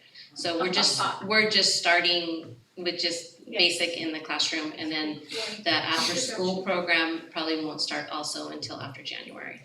But the actual competitive part of it will happen next year. So we're super excited about that. In your opinion, if we want to take it away, I would think that a science lab would be. We have 2. But I mean, like at Mays, a science lab. Hey, we have a real science lab. Ah. We have a real science lab. Well, yeah, because really we do. I feel that, you're right, at Mays, we had, the water, and every station had the water, but you can still do it. I mean, we're doing dissections. So you don't want a new science lab? I'll take a new science lab, are you kidding? We'll turn that away. Science lab. We'll take a 3rd one, sure. No, definitely take a new science lab. I'll take two, Choose. but it's doable right now, Right. we're definitely doing the science, so, we have two of them because See, our Ardens wants a science lab, HDLA, We're bidding right here. Gamma Mills. our upper grades have the microscopes and other items that we don't want our littles to Right. touch, so Right. we try and keep that separate. Awesome.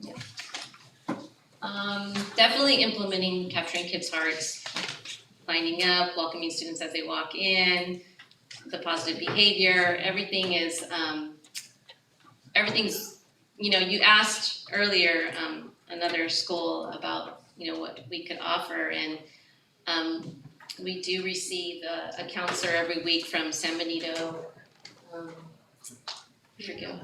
Mental health. Yes, mental health, and she's great, so, that's been a great addition, along with, a full-time psychologist has really helped and benefited our school, but, we would love to have a mental health, counselor on site full-time. We feel that would make a really big difference also. Only 3 suspensions in 3 years? You must have a great PBIS program. Well, we don't like to suspend, obviously, but, Well, I mean, I would think you'd wanna list that under successes, or no? I guess, sure. Yeah, no, why not? That's Well, something to be proud of. Is that 3 years? Mhm. What, that's You're not only a gonna year. see that next Well, I don't year, know if this we've is- had an active this year.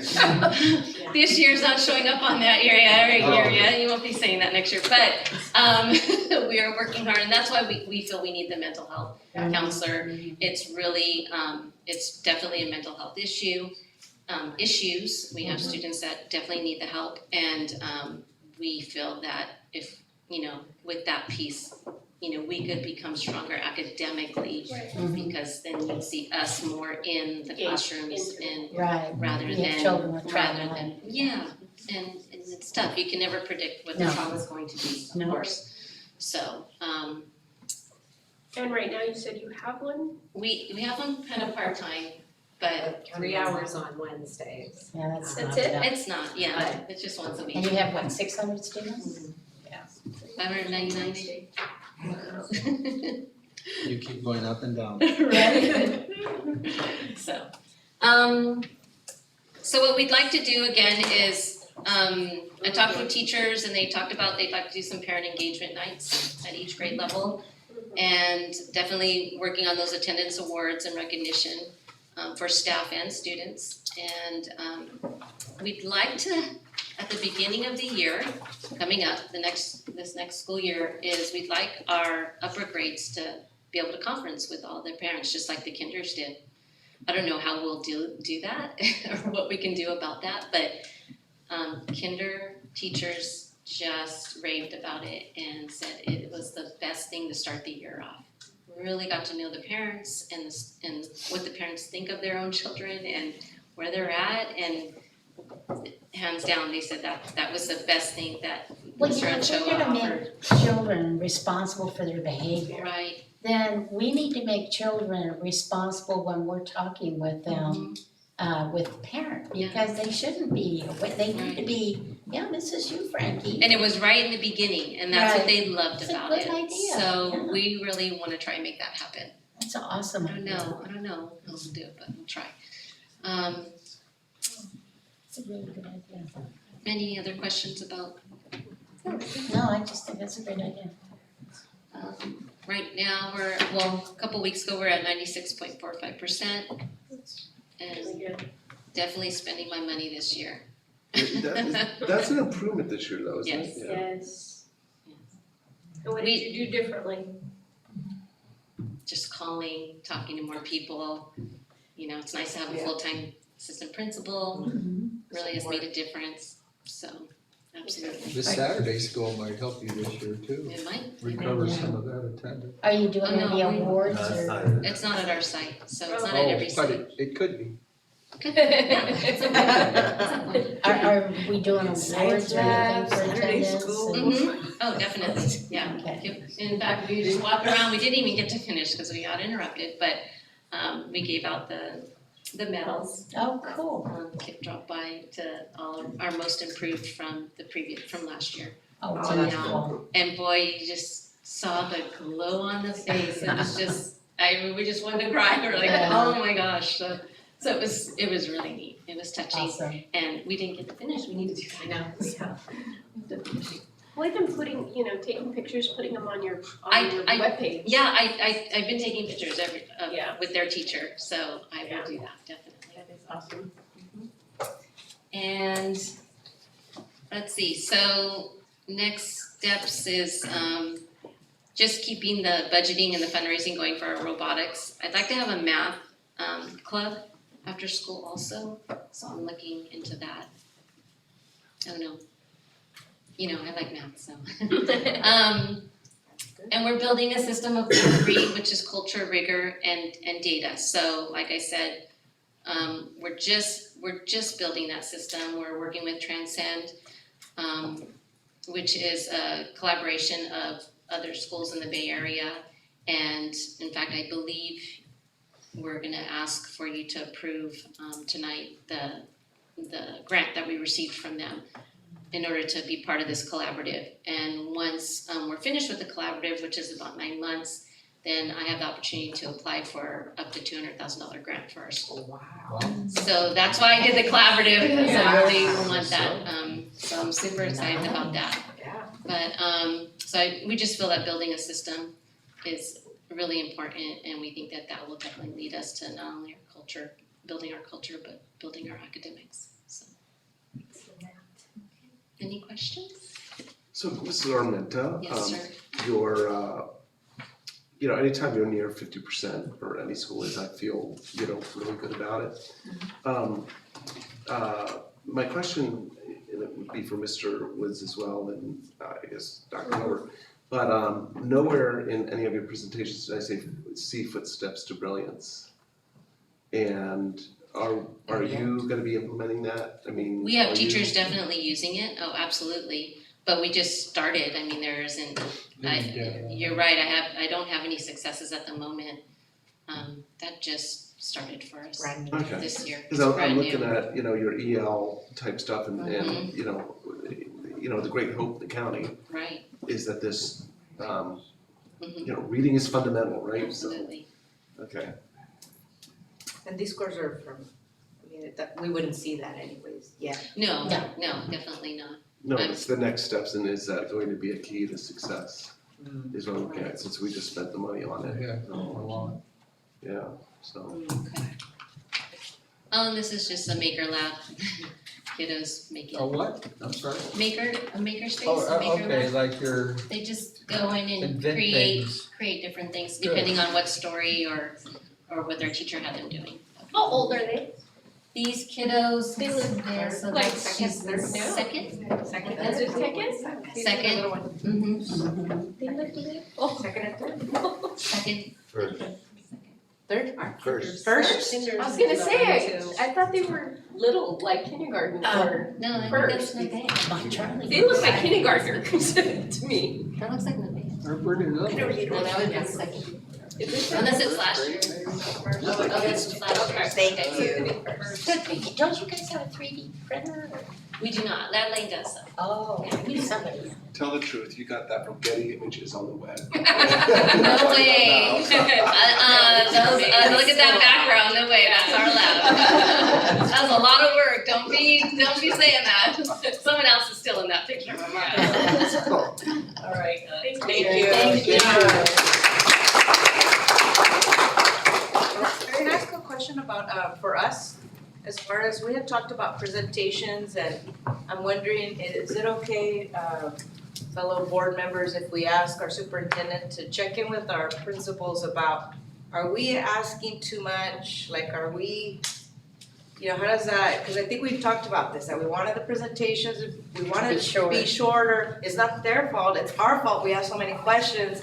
So should we take responsibility, should we check in? I'm just trying to check us, Well, because we said we wanted it shorter and we took forever. And I'm one of those. And I don't wanna waste people's time, like, are these things we could have asked, you know what I mean, so. I'm one of those that wanted them shorter, but on the other hand, I don't want us to stop asking questions. That's what I'm saying. Yeah. So the balance. We'll have to work on that, that's all I can tell you. So my question to you guys is it worthwhile for us to check in on our own about that and also check So in with ask him the our question. principals and just kind of get a pulse, like, how did that feel? Could we have done something different? I just want to check ourselves. I'm asking you guys. Well, no, I think Diego needs to check in with the principals and I'm sure get he their does. input, He just got to ask him. you know. Because I try to be sensitive, I don't wanna visit schools, because I know what it's like when principals and assistant principals get interrupted with 5 school board members. That's why I like back to school nights and things like that. I mean, in the past, I like it only because it showcases a lot to the whole community. It's on record. It gives our community a view into what's happening at each and every school. Questions that they may have that, you know, we're asking as far as a little bit deeper. And that just, to me, gives our community a really refreshing look at every single school and the amazing job that our principals are doing that most other ways we wouldn't know. And to me, that's showcasing what we're all doing and your hard work. And not necessarily, I mean, we could go as board members, but it's not so much that. I want our community to know all the amazing things. That's why it's important bringing it to this venue, so it's not just for our purposes, because it's on YouTube. Anybody and everybody can see it, and that's important, because what you guys do means so much to all of us, and it should mean a lot to our community as well. Yeah, and you know, reviewing the academic performance, reviewing the culture, like the suspension rate. I mean, that is what we're supposed to be doing, and I think it is good that we look at it all together as opposed to getting individual reports. But I am sensitive to the fact that it's And I did ask the principals to keep it brief, but I think when they present to the school board, there's just a certain amount of questions that are gonna come up, and I think it's healthy, and I think the principals know that they have my full support. They know that this school board cares deeply about doing the right thing for students, and that when you all ask the questions, that's where it's coming from.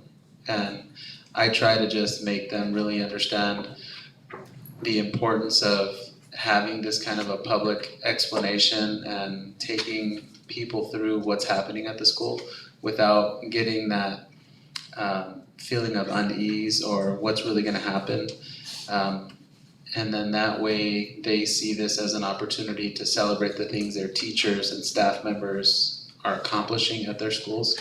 And I think it's also just a nice way for them as a group to bond and to share with each other and communicate with each other the kind of progress they're making. So I think continuing with brief presentations that gives the board the opportunity to ask all the questions you have, I think that is gonna end up having each school up here for about a half an hour, and I think that's okay. And then when we get to January and February and March, I think we'll be done with the presentations. So we'll move on to the rest of the business that we have.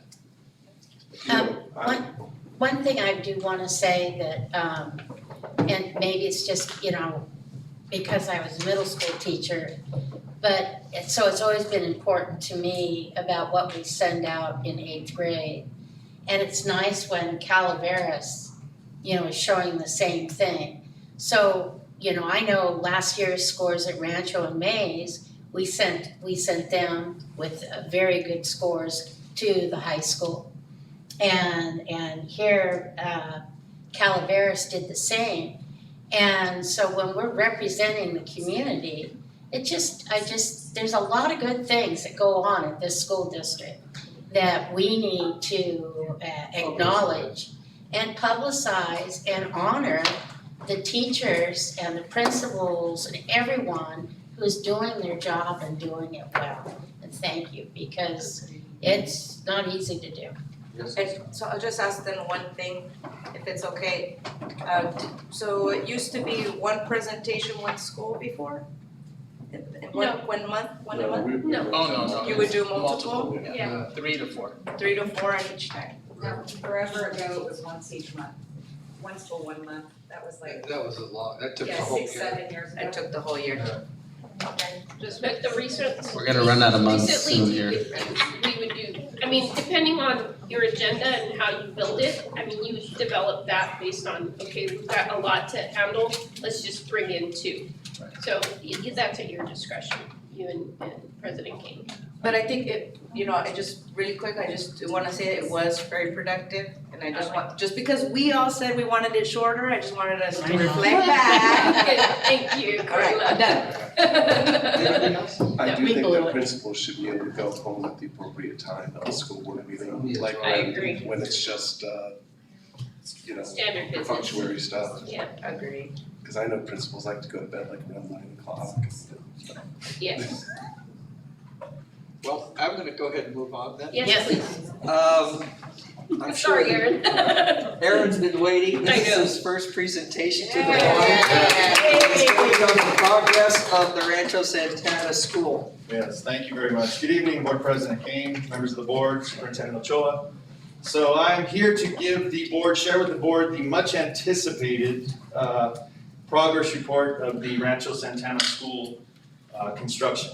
So as most of you may have seen, over the course of the last month, there's been a lot of activity going on up there, so I'm here to share with you what's been happening. So I'll go ahead and move on with my slides here. So the first slide here is spring of 2018. There's the property. It looks drastically different now. Little background on our school and what we're actually going to erect out there. It's a 900 student transitional kindergarten through 8th grade school on 12 acres. It's going to include approximately 36 classrooms divided among several classroom buildings, and there's going to be underground utilities on the far eastern side where the dirt is there, where it's now Santana Ranch Drive, and the far north end. So all of our utility trenches are going to be there. So pretty exciting, pretty exciting. Little background also on some of the activities that have been going on out there, just in terms of compliance with the state. Incidental take permit was issued to us. That has a lot to do with the California Endangered Species Act. And so we've been working to be compliant with them.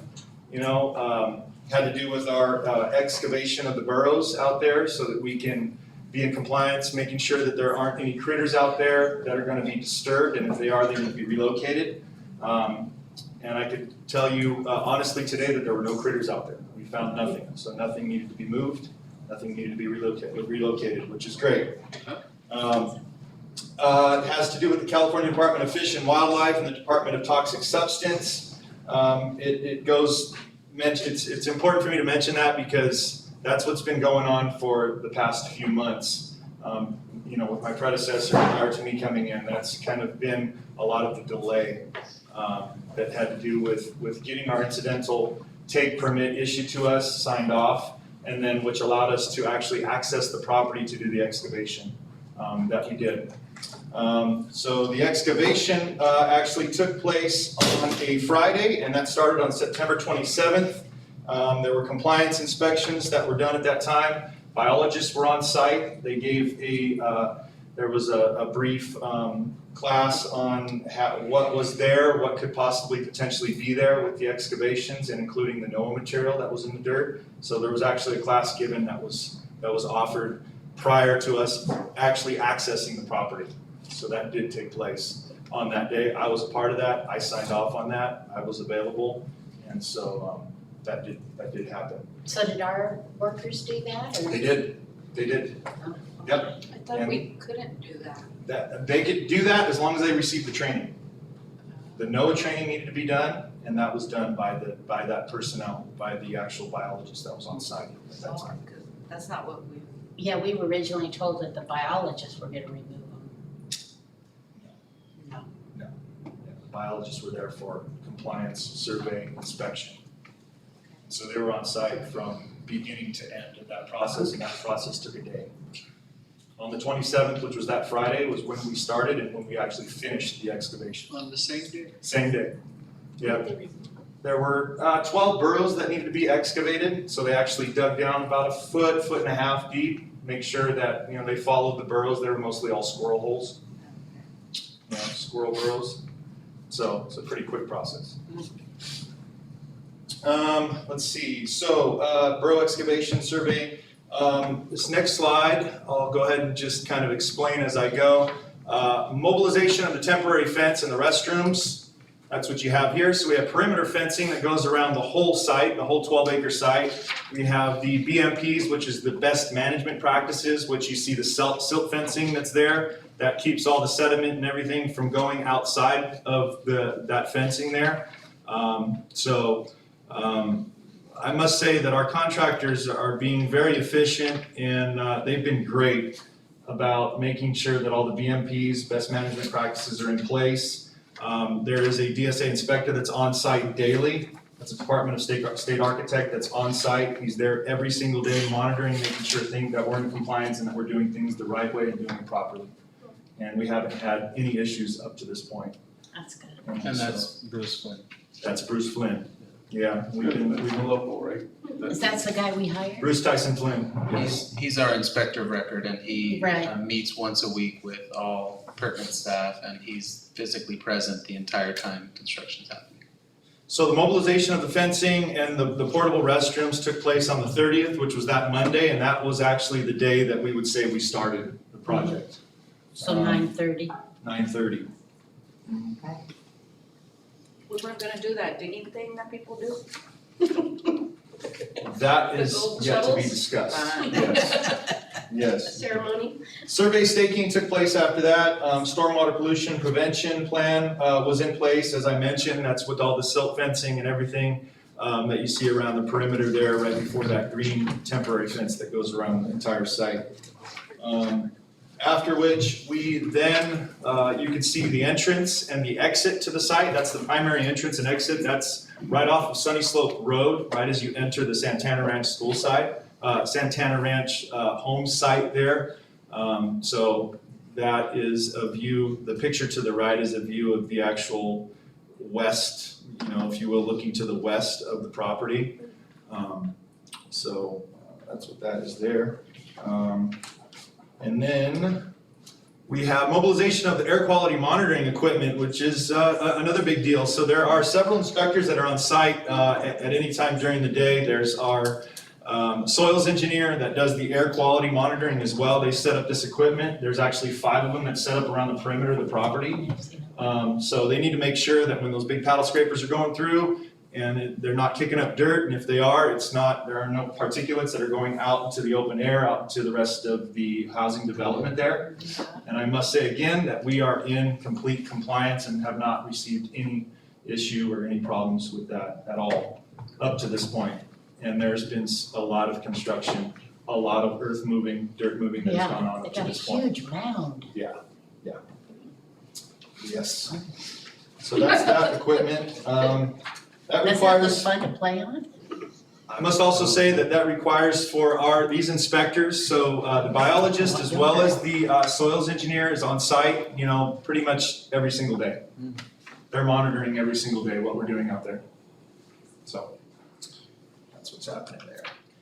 On this next slide, it's showing that we mobilized the water tanker. There's a huge water tanker that's out there. That was the first irrigation of the site. Our soils engineer goes out there and they actually want to monitor the moisture in the soil to make sure again that there aren't any particulates that are going up into the air, so we have to water it quite profusely. Is that the asbestos, the natural That's the NOA, yeah. And the NOA is well beneath 5 feet. And so we're, you know, not even there yet, and it's such a small percentage, so. Strip side of the vegetative cover is what we did. We had to irrigate that prior to stripping the site, mobilize irrigation equipment. So the sprinkler irrigation, and that's happening here. So you can see the water tanker coming in, and here's big paddle scraper that's going through, scraping all the vegetative cover off of the 12-acre site and relocating it onto the 6-acre county park site. That's where our stockpile is located. Here is what we call rain for rent. This is the irrigation of the site, providing moisture and dust control. They set up basically, it looks like an agricultural, you know, like we're gonna grow something there, you know? Yeah, so sprinklers throughout the whole site there. They're gonna scrape the clean fill for the cap. That's why when you mentioned the huge mound of dirt here, that's all clean dirt. This is a non-import, non-export site. So there is nothing that is coming into this site from outside of it. So everything that's on that site is gonna be used on that site. So all the cap material, all the clean soil, clean dirt, that's what you see that mountain of dirt is. I thought we were gonna get some dirt from the developers, from Anderson. That is the dirt we received. Okay. Yes, from Okay. the stockpile Okay, site, yeah, yes, okay. from the stockpile site. Basically, what's happening is those huge paddle scrapers are going in a counterclockwise motion, and they just keep building that mountain up. Yeah. And that's all clean fill, that'll eventually go back onto, so they're working basically from so this is what it looked like last, about a week ago. We've been working on it for almost about a month now, and it's been quite a bit of progress. So you see from the 2018 spring picture to this now, you know, you see the paving of Rancho Santana Drive here on the eastern edge of that. You see Sunny Slope on the southern edge. You see the Rain for Rent setup. The site is completely moisturized and watered. I mean, it looks quite different than that now, but at the time that the presentation was put together, that's where we were. And a huge amount of dirt is on the very top. Huge amount of dirt is right here on the the southeast, right, corner there, of the project, yeah, and that will eventually get moved down. It's the corner of Sunny Slope and Santana Ranch. Right. Yeah, so the next process, basically in the next couple weeks, there's gonna be a demarcation cover that's gonna get put down. That's gonna be a barrier to that NOAA material, and then all of that mountain of dirt is basically gonna be piled back on top of that. So there's gonna be 3 feet of dirt that's gonna go back on top. So basically, essentially What a fun job these guys get to do. you tear it down to build it back up. Yeah. That's what you do. So we're working from the west edge where the soccer field is gonna be, and we're working our way up. So the west edge along Fairview. And so Aaron, anybody who's there now would have attended the NOA, the naturally occurring asbestos class. Can you tell us a little bit about that class? Where was it held and how long did it take and what was that process? So there were 2 of 2 classes that were given. There was one that was given to all those individuals that would come on the site to do most of all the site work, all the earth moving, dirt moving, any earthwork, anything like that. Irrigation, anybody that was gonna do any excavation, like what we did in-house, which is perfectly fine, as long as we're trained and those individuals understand what we're working with here. We weren't anywhere even near getting to that material because it was beyond 5 feet deep. So, it's just a matter of compliance. And where was the training? We had a training that was on site, and then we had another training that was at the multi-purpose room at Sunny Slope. There was about almost 50 that showed up, both from the contractor that we've hired to do the construction as well as Anderson folks that came out that would be entering onto our site because we have to work in conjunction with them to do joint trench along Santana Ranch Drive there. So if they're gonna access our property, they have to be NOAA trained. Anyone that's gonna step foot onto this site has to be NOAA trained. And how long did that training take? That training took about 2.5 hours. So the question that was brought forth was the idea of having a groundbreaking ceremony. If we wanted. I was wondering, as soon as he said that, I was like, we're not gonna be able to go on there. Unless we get no training. Unless if you receive a 2.5 hour training, but that would be really prohibitive for anyone in the public or any other elected official, news media. Nobody would be able to access the site unless and until they receive that training. Correct. So what we're looking at is, he referred to it as a demarcation barrier, but what that really means is like if you think about your own home, sort of like a piece of plastic or a piece of mesh that literally goes 3 feet down and then you put the dirt back over the top of it. Once that process has happened and they repack it, then you don't need the NOAA training anymore because what we've done to make it not a concern anymore that there's NOAA underneath, you don't need the training anymore. So that would be the perfect time to bring out the golden shovels and set up you know, the pop-ups and the speeches and all that kind of stuff. Yeah, we've discussed possibly mid-November, get with our contractor and find out where we're at, you know, at the end of next week and see how that's gonna work out for us, and of course, we'll Let's see present it to the board, see if it works out with all of the dates that Mhm. that everyone here can Say, just when Raining. property taxes are due. How is the timetable going for completion? I mean, are we ahead of schedule, right on schedule? We are on schedule. We're on We schedule. are on schedule. Now, I was gonna share some dates, and I'm hesitant to even do that, just because in the construction world, you always say 2 weeks, right? So, you know, at this point, I mean, we are on schedule, and, you know, weather permitting, we're getting a little bit ahead of myself here now, but weather permitting, we're looking at pouring slab on grade at the end of December, right after Christmas. What's So, permitting? Is this an El Nino year or a Well, La we're Nina? hoping not, yeah. We're hoping it rains only on the weekends. Actually, they're saying it's gonna be dry, so. Well, that would Yeah. be good. Would have been great if it rained during this process, right? Yeah. That would have been excellent, you know, but it didn't happen. So yeah, so that's kind of the overall, you know, outlook for, you know, what we're So trying. we're pretty much on schedule for not this coming fall, but the next fall. August 2021. That's what I thought, okay. 2021? Yes. 2021, and what I've asked Aaron is to present something like this at every meeting.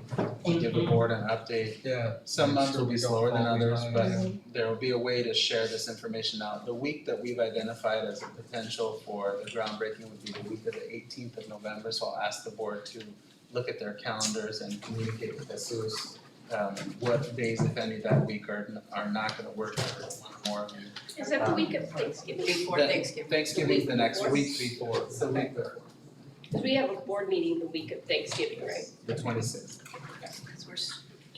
Yeah, I think a monthly update is gonna be very telling. Thank you so much. Thank you. Good job. We are now moving to consent items. Same time, we don't have to go on it, because we already did. Yeah. Okay. Because there was none pulled, so. Yeah. Then let's move to discussion action item 13. A, approval of resolution 1119. Hold on, Jesus, yes. Jesus still needs a vote Yeah, on on the consent. the You don't need, consent. once you vote, on the agenda and you have the consent items, you don't have to re-vote on it. We already have. According to the Brown Act you do, but if you wanna go You show me the Brown Act, let's vote Well, on that's it okay, now, but let's show it to vote me. on it so we don't. Yeah. Yeah. Let's Well, just- that's yeah. important to know, but Yeah. that's how I know it. I'm gonna listen to Jesus. Let's just vote on it and get on with Yep. what we're doing. I'd make a motion that we accept number 12 consent items. I guess what, 12A through 12K. Okay, Second. all in favor say aye. Aye. Opposed? 5-0, Jesus. Now moving on. Approval of resolution 1119-20 in the matter of authorizing request for waiver by the requirement that the establishment of trustee areas and adoption of a by trustee area election process be submitted to the electors as set forth in Education Code Section 5019, 5020, 5021, and 5030. Mouthful. Yeah. Mhm. Discussion? I don't know. We already kind of talked Yeah. about it. I'll make a motion that we approve it. I'll second. All in favor say aye. Aye. Opposed? 5-0, Jesus. Moving on to the next action item, approval of resolution 819-20 in the matter of support of a new and expanded county free library and resource center. We kind of talked about. This was brought forth by the board, you requested that I put this together, it speaks to the Yeah, language. it looks great. Can I make a motion, we approve? Second. All in favor say aye. Aye. Opposed? 5-0, Jesus. Report on, this is 13C, this is a report, I'm not sure who's making it. Erica. Erica. Erica, report on Human Resource Department protocols and procedure handbook. Yeah, she gave Sarah. Members of the board, Superintendent Ochoa. Sound terrible. We'll power through this. So I'd like to briefly explain to you some of the changes that we are forecasting in our department. I've had the privilege and the honor to be in human resources, the human resources side of the house now. This is my 5th year. So I've had the opportunity to see the best practices around us, best practices within our district, and practices that perhaps we can change. One of the messages that I consistently give to staff is that complacency is not my friend. I always want to improve, and I always want to do my best as a team, but also as an employee for our district. So I share that vision with our staff, and it is with that understanding that we've come to this point to identify some of the items in our department that will be changing. So with that, I'd like to present on our current staffing. As you can see, these are the different positions that we have. Each line here, it represents one full-time employee. We have a vacancy where we will be interviewing fairly soon to fill that second human resource analyst position. So we look forward to that, and we look forward to looking at all of our job descriptions and all of our job duties to see how it is that we can make our team more efficient. So what we do all sorts of things. Sometimes we do deal and work with employees at their best moments, and sometimes it is the absolute hardest moments in life that people come to human resources. And we need to be versatile enough to be able to work with current employees, past employees, and all potential future employees. And keeping in mind that each and every interaction should be done with dignity and the utmost respect. That is one of my personal goals, and that is one that I also share with my team. These are some of the foundational ideas that when I talk to our staff, we look at some of the different aspects that are part of our jobs. Last year and the year prior, we did a lot of self-reflection as a team unit and as individuals in the team. During our staff meetings, for example, I would ask them questions such as, what does customer service look like to you? What does it sound like to you? What are your own personal goals? How can I help you to achieve those goals? All of these components are factors that I would like to envision our department bringing to our jobs each and every day. We have to be collaborative with the school sites, with all of the other different departments. We have to be, really focused on our delivery when we interact with our customers. Our customers pretty much are everybody. When I go out to the school sites and I interact with students, they're my customers. When I interact with our different department heads, they're our customers, and so on and so forth. We always have to do everything with integrity. Integrity is so important, and it's something that I want to be able to express as we move forward with these changes.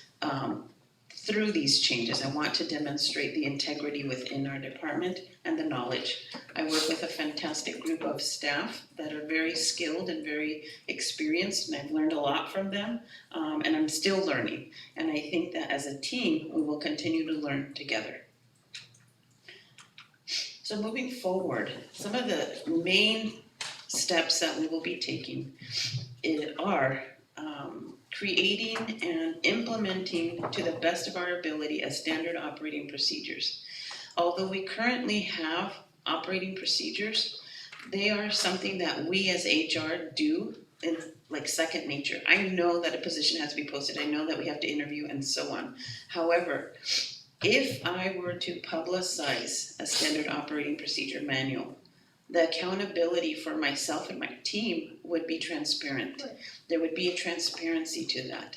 It would help me assess the growth within my team and the targets for potential future growth. So the standard operating procedures that I foresee, I foresee it being a manual with our department vision that we spent last year and the year prior working on. You know, some of the main key elements that we'd like to focus on are hiring timelines. We have the great responsibility to staff our district, and we need to not take that lightly.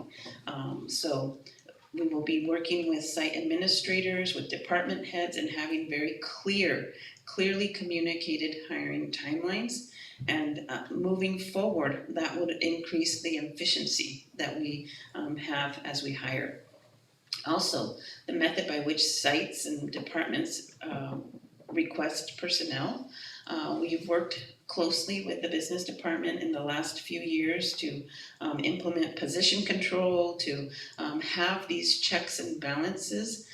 We need to further that on my end, on the HR end. I'd like to be able to be much more efficient, to be able to allow for our superintendent at any point to know these are the vacancies that we have, whether I'm in the office or not. And that's very important, very important. And supporting staff. My job is to support all staff, regardless of what bargaining unit or what representation, you know, the employee belongs to. I'd like to demonstrate our commitment and our dedication to the continual support of staff. Also, with these changes, we're looking at redefining department roles. As humans, sometimes change is uncomfortable, and sometimes change creates a little bit of fear or anxiety.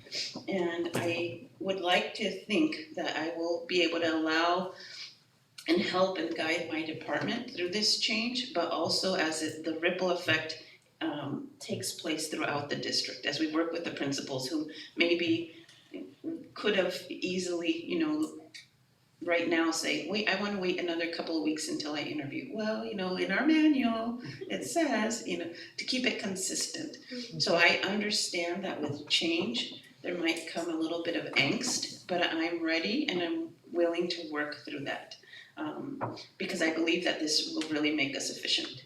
So I'm looking at redistribution of workloads according to employee groups within my department. I'm looking at cross-training staff.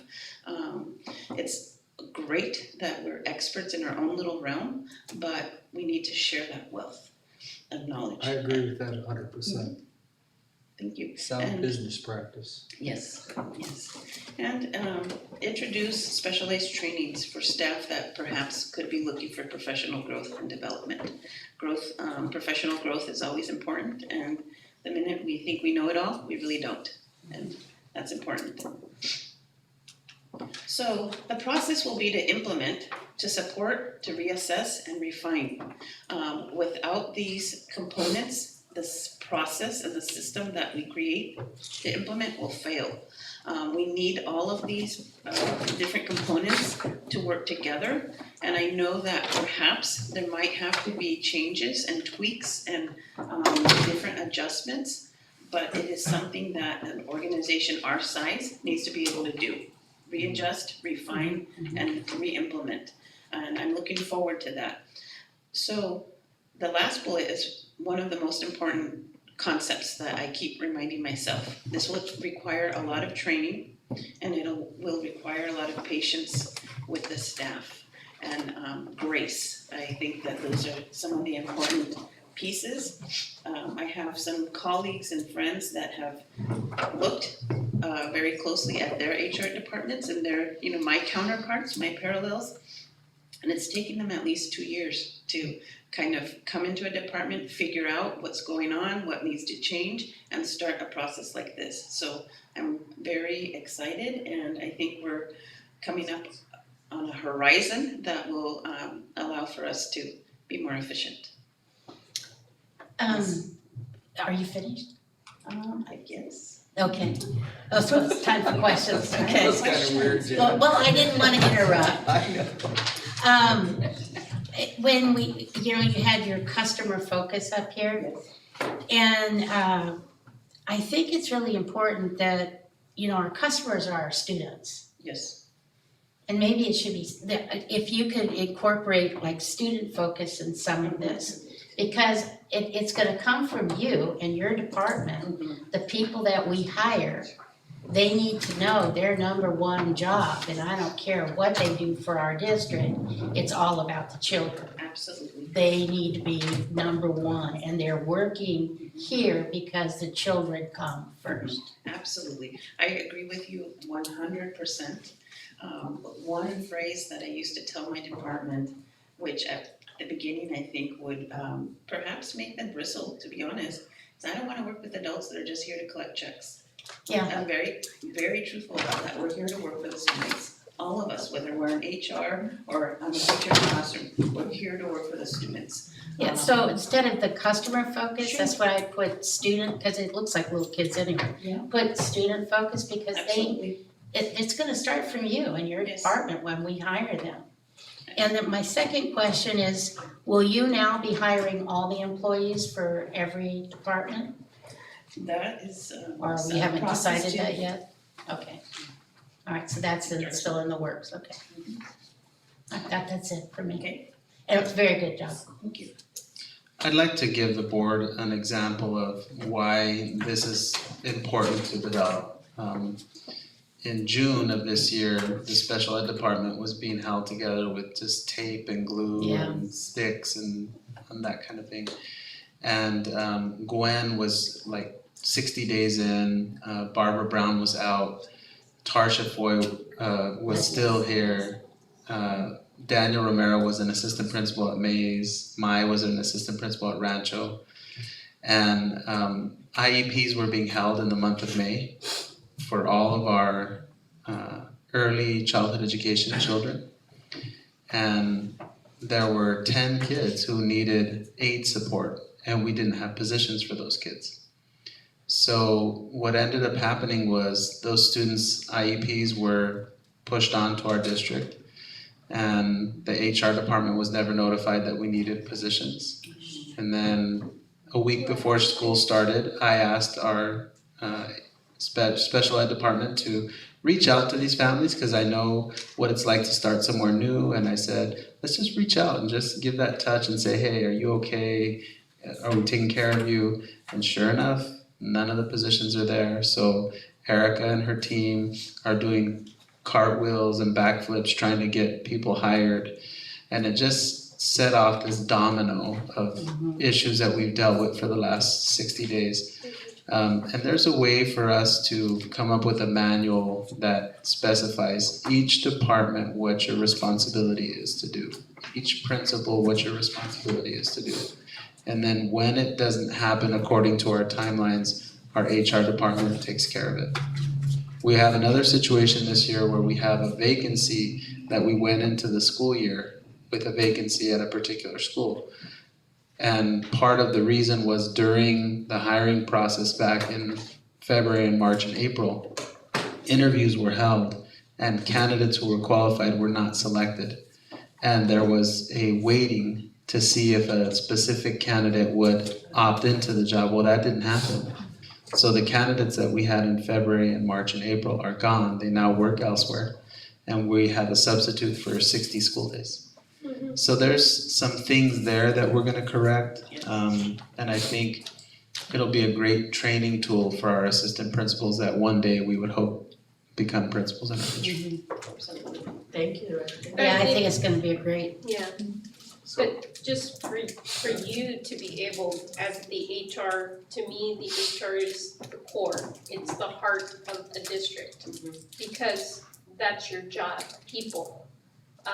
And so knowing exactly who to have, who to place, where, and, you know, all the moving parts of a human being in their lives and all the good and the bad and the ugly that come with it. I mean, to be able to look and reassess yourself is incredible, to reassess and look internally at your department. That's how you grow. Is the only way you grow. Yeah. And you do it, like you said, with respect, integrity. You lead by example, because that's the expectation you have for yourself. You hold yourself to that standard. and knowing that others follow suit makes your interaction, your ability to lead, and even regardless with your negotiating teams, it's such a Important. it just, to be able to do that and know that what you say is what you mean, and people trust that. There's nothing that you can put a value to that in a district and how important that is. And so, I mean, I would love for every department to look internally, but starting with you as the example, leading with that example is, I think, the best thing Hollister School District can do. And I applaud you because, like you said, it's not gonna be easy, but you're willing to take on the challenge because you know the importance of what it could mean to not just your department, but for the whole district. Thank you. Thank you. Yeah, so I just have to add on top of what Liz is saying there, because this will be incredibly fun for you when you get it done, and I believe you will. I've known you long enough. You know, I'm doing sort of like the same thing. I'm not in your world, I'm in the corporate world, but I thought something would take a year. I'm on my second year of doing it, but the last point, the training and patience of staff and getting them to understand. Because, you know, with my own company, we operate in 26 states. We have regional offices, and it's the wild, wild west on how HR stuff is handled, from hiring to firing to whatever. But we're seeing the light at the end of the tunnel. But all I can say is, if you need boxes of chocolate or hot chocolate or hot tea, because Or hot tea. I will gladly do that for you, or anything else you might need. But and please, you know, I'm going to speak for myself. I'm hoping I'm speaking for the board. But I think you let are. the staff know that we are fully behind you in doing this, because we will end up in a much better place. Yes. So, Thank you, and moving on to 13D, approval of Hollister School District reclassification criteria. Did you want to speak on this at all? Or? Oh. This is in follow-up to the presentation of a deeper look at the process and criteria. So this is more of the formality and a formal letter you have in your packet that outlines the criteria for quick points. Now that you have the background information on what that might mean and look like in practice, this is coming before you for approval. Have any questions? Oh, I had one. You've got 4 criteria here, okay? I assume once these are all done, who makes the final decision on this? You see what I'm saying? I mean, okay, you put the student or whatever through these criteria, then what? So remember the green steps that was in the presentation at the last board meeting, there was criteria 1 and there was a couple steps for criteria 1, a couple steps for criteria 2 and 3. In the final determination, after it's gone through the initial reclassification criteria, which is LPAC and the CASP scaled scores, Right. those are provided by the district to the sites. We're moving through that process right now. That triggers the list of students to get teacher consultation on with the academic proficiency in English as evidenced by classroom-based performance assessments. So the teachers are consulted and they provide input in that process. That moves forward to our meeting. It's the reclassification meeting with, at this time it's the superintendent, myself, the coordinator of English EL services, Patricia, and the principal. And we review all of that information and make the recommendation. Once that happens, it moves to the parent consultation and it's finalized. So there are steps, it's triggered by the district, so we make sure all the kids are getting seen. And then we gather the input from the classroom teachers and they provide evidence for their determination. And then we bring it forth to our district level committee. So when you meet with the parent, ultimately, you're having your consultation. Essentially, that's when the parent agrees to this. What if the parent says, no, I don't believe this, they should be reclassified? That How triggers does that another, then you have another meeting with the parent and discuss deeper what their reservations are. That's happened maybe once or twice. Okay, I was in just the culture. wondering, So ultimately, then it is that panel that you're talking about, it really makes that final decision. They're pretty much making. Sounds like it is. Kara, why didn't we create that as a process? Instead of 4, it's really 5, because you're having that panel kind of sitting down and reviewing all of this. So that is part of the Right. process, but And officially it's not part of your criteria. The criteria, no.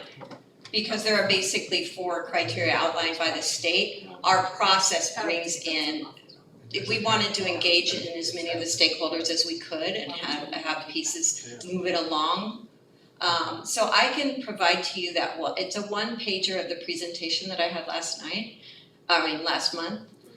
And it's really pretty clear. So I'm certainly happy to provide that for you so you can see what these steps look like. But is that a criteria though, to have that panel? Is that part of the? It's really the process. It's a process, It's the not a process. criteria. Right. Correct. It's really the process and it's, But it's a heavy weight, review and really taking, for me, those are the heavy hitters. You're involved, you're really looking at everything. Are they truly meeting the criteria that we've set forth to ensure that they're gonna be successful being reclassified? right, and I think the reason to do it and maybe an explanation for the kind of results we've gotten over the last 4 years is we've seen a real yo-yo. We've seen schools that have 40 kids getting reclassified one year, the next year 2. Right. What's happening this year is the district office is sending these lists to the schools.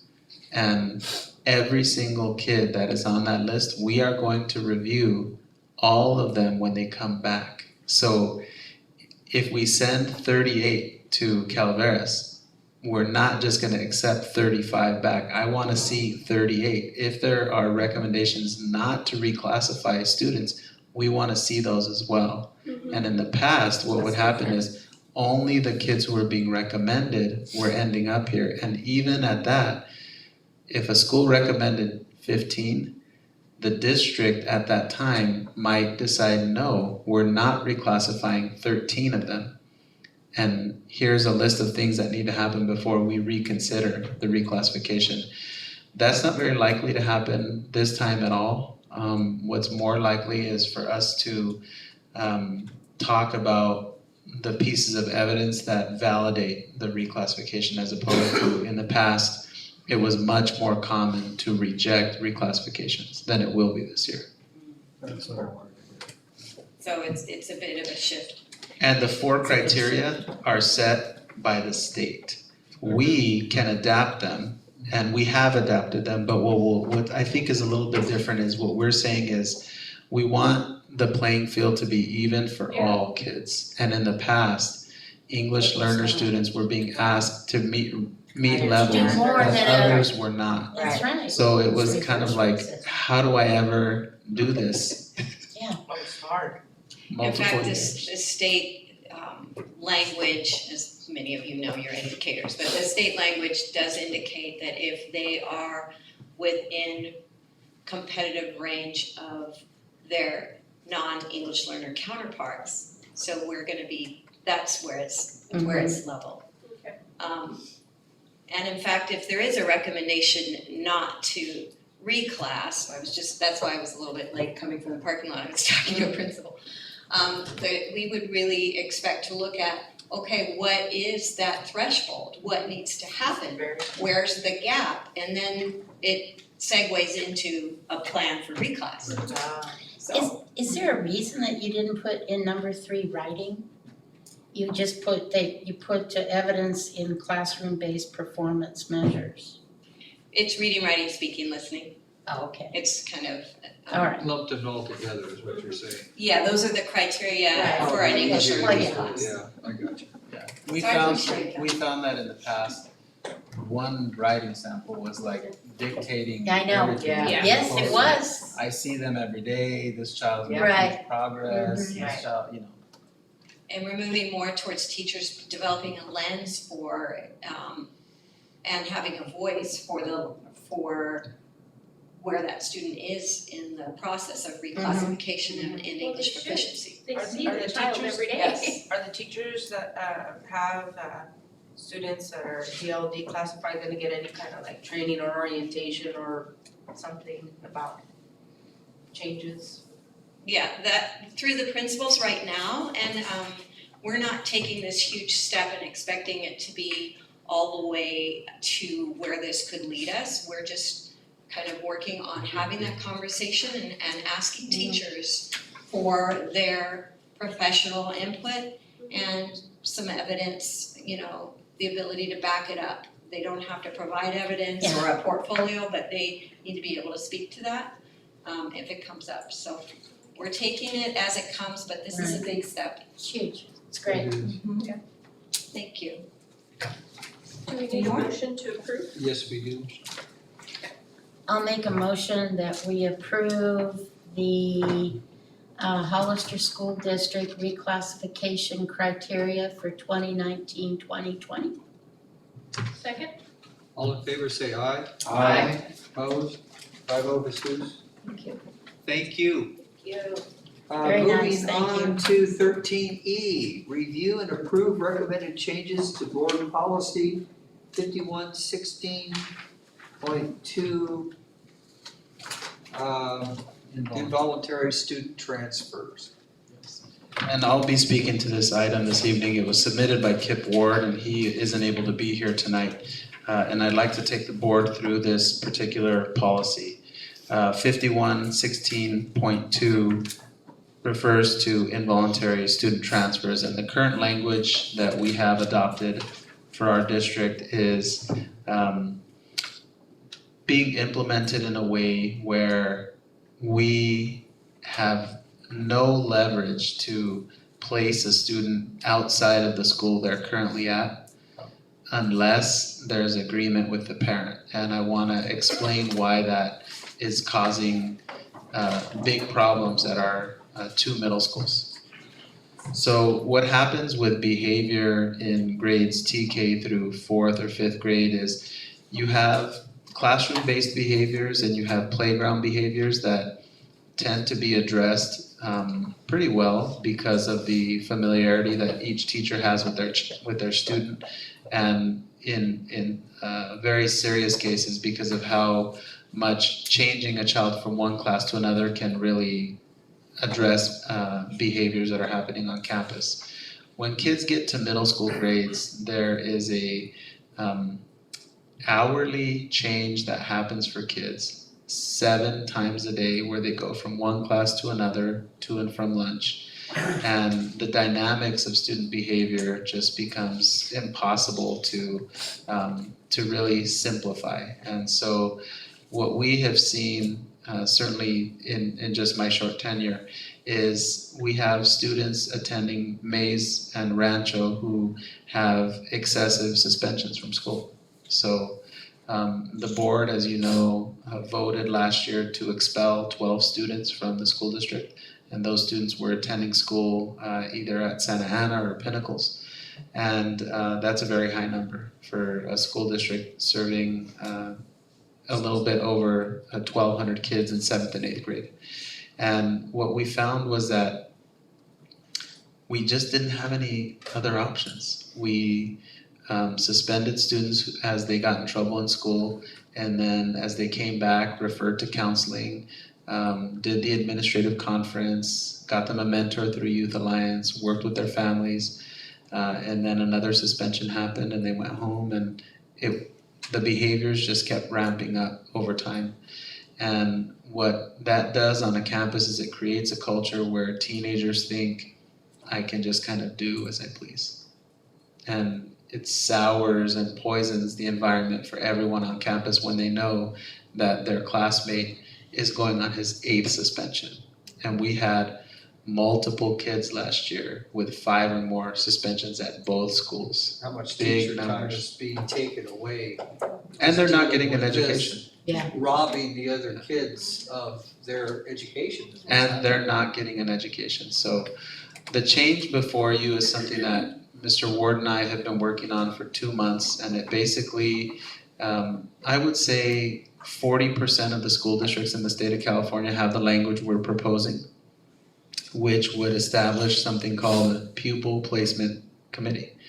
San Benito High School District currently has this language, and that I would say we probably borrowed a lot from the kind of example they have of how they utilize their Pupil Placement Committee, which is the school district informs the principal that there are certain steps and interventions that have to happen with any child who gets suspended from school, and that decision to involuntarily transfer a student from one school to another can only be made if the principal and administration can prove we've done a referral for counseling, we've done after-school detentions, we've tried Saturdays, we've got the child a mentor, we've connected with Hollister Youth Alliance, we've exhausted the site-based resources. And then once that happens, the school administration makes a recommendation to involuntarily transfer a student to another school. Our example would be Santa Ana. And the parent and student are given an opportunity to be heard at a meeting with the Pupil Placement Committee. So who that would be in our district would be our Director of Student Services, Kip Ward. And if the referral were coming from Mays, we would choose staff members from the other middle school campuses in the district. So maybe an administrator from Calaveras, maybe a counselor from Rancho, and then the Director of Student Services. And it would very much function like an expulsion where the district presents the facts, their list of reasons, and then the parent and student have an opportunity to speak from their perspective. And the Pupil Placement Committee makes a decision on whether or not the child is to be transferred to Santa Ana. The biggest thing about it is there's due process. There's an expectation that the school has to put interventions in place first. And the bigger picture of learning for all kids in the school is taken care of. And when you do it once or twice, it sends a message to those teenagers that this is serious. The party will be over if you don't correct at a certain point. And right now, that's not happening. So this is replacing expulsion? No, so expulsion would happen and you'll get a recommendation for expulsion at your November board meeting. We had a student who brought a 4-inch, very dangerous buck knife. And when that happens, we make a recommendation for expulsion that goes completely over.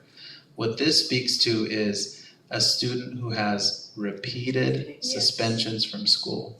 In other words, completely out of line behavior that can be suspendable but not expellable. Exactly. So this is a step in between expulsion and suspension.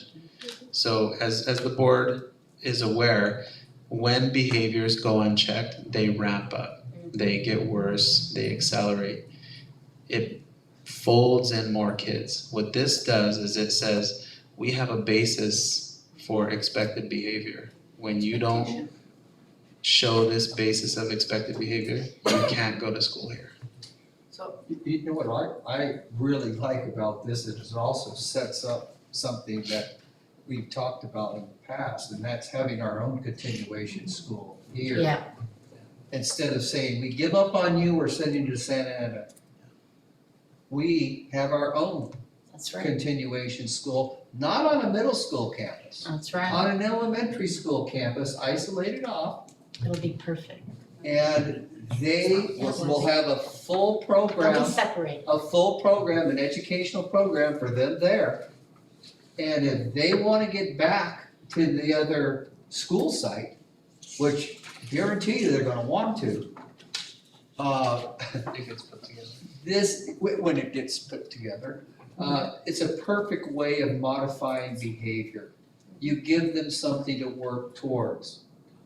If you wanna come back to the middle school, this is our program. You have to go through this program and we'll decide.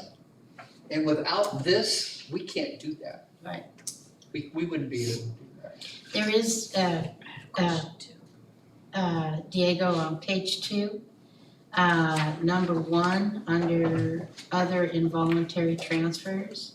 That's all about high school, we need to cross that out, get rid of that. Just a little housekeeping. This one? Where is that? Page 2, right on where it's, under, Little. We can make that after the meeting just tonight. cross that out. So I'm wondering, my question is, in this, it doesn't talk about us having a community school, so I want us to focus on what we do have. And so I totally understand the rationale, and I'm a big person on not suspending and doing the restorative giving up. justice and not giving up, but I get the reason, the repetitive behavior and the having a high expectation. And I'm wondering, is this where we put something about what if they do what they need to do and get help and life changes, how do they come back or do they come back? No, they can. So Yeah, what I I'd like see to what know you're is in saying. writing, Is it in if I'm a writing? parent or community person and You I'm wanna reading know this, that. I wanna know how do I come back, if it's a policy. Because those are case by case basis, it would very much be similar to the way we have a re-entry for an expulsion, Okay. where I think the basic core is come to school, do your work, behave yourself. Aside from that, depending on the individual case, we might want sexual harassment training, we might want anger management classes, we might expect something different. But the core of it is come to school, do your work, and behave yourself. If you can do those things, then you're ready to return. But Diego, to Carl's point, it's either by statute or by our own policy. Like, we can't expel for life, right? No. It has to be for the school year or whatever. Yes. And what is what's the statute on this? duration, yeah. The duration is never more than 12 months. Okay. Is that No in disciplinary policy? consequence, I'll review it. No disciplinary consequence can go beyond 12 months. And one of the things that we can do with this policy is bring it back for a revision if the board chose to do so. We also could add that now to the policy itself and have it reflected in the minutes and repost the modified board policy. What's your sense of urgency? You want this now or? I think we need it, it's important, TBA. So we can edit it now? Well, see, the thing is with that implementation of the PBIS, there has to be some grade to the student's behavior because we're noticing more and more students that are just being more disruptive because there isn't any more severe consequences. Yeah. So, talking back, cussing out staff, just fighting. The intensity that we've seen at the high school, I can't even understand it, but that's my fear is The high that, school has this. yes, but at the same time, The You know, behaviors my- they're having the behaviors that we had last year. right, so it's at that intent, yes. But there has to be a next step to us being able to do something.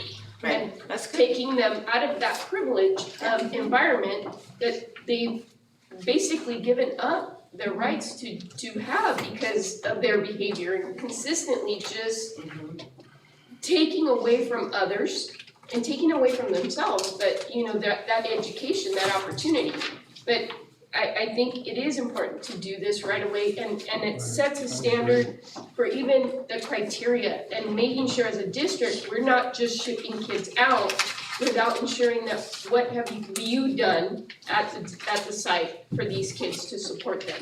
And even through PBIS and even through all of this, there's gotta be a limit to where we gotta say, I'm sorry, but Exactly. we can't. You hit it on the head 100%. And that's why I believe this is so important. It is, I it do is too. crucial. This is the beginning Yeah. of the change. Yes. Okay. Yeah, because teachers, staff at the sites who We deal have with to this. give them some tools. Yeah. So can More we, than we're giving them. make So- a so motion with someone- the, Someone would make the motion with the with the language to include the decision to involuntarily transfer a student will not last more than 12 months. Not exceed. Not exceed. Not exceed more than 12 months. okay, I'll make a motion. Oh. And remove Oh, right, the high school piece. references to high school Mhm. where inappropriate. Number one. Is that the motion? Yeah, you, whoever wants. Yeah, that's gonna be a long one. You can second it, Carla. I'll second, yeah. So I'll make the motion that we adopt board policy BP 5116.2 with the following amendments. That references to high school be removed where inappropriate, and that no punishment that exceeds 12 months. No. Let's not use the word punishment. Decision to involuntarily transfer. Okay. No decision to involuntarily transfer a student will exceed 12 months. Second. All in favor say aye. Aye. Opposed? 5-0, Jesus. Going to the last action item. Review, this is 13F, review and approve of board policy and administrative regulation 5116.1, intra-district open enrollment. Jesus, can you pull up these items? My computer's not. No, you just want, Okay. It's giving up on me. So I have two items for the board's consideration this evening, and they pertain to the district's process to implement intra-district open enrollment policies. And I'd like to start with the board policy, or BP, first. Just get there.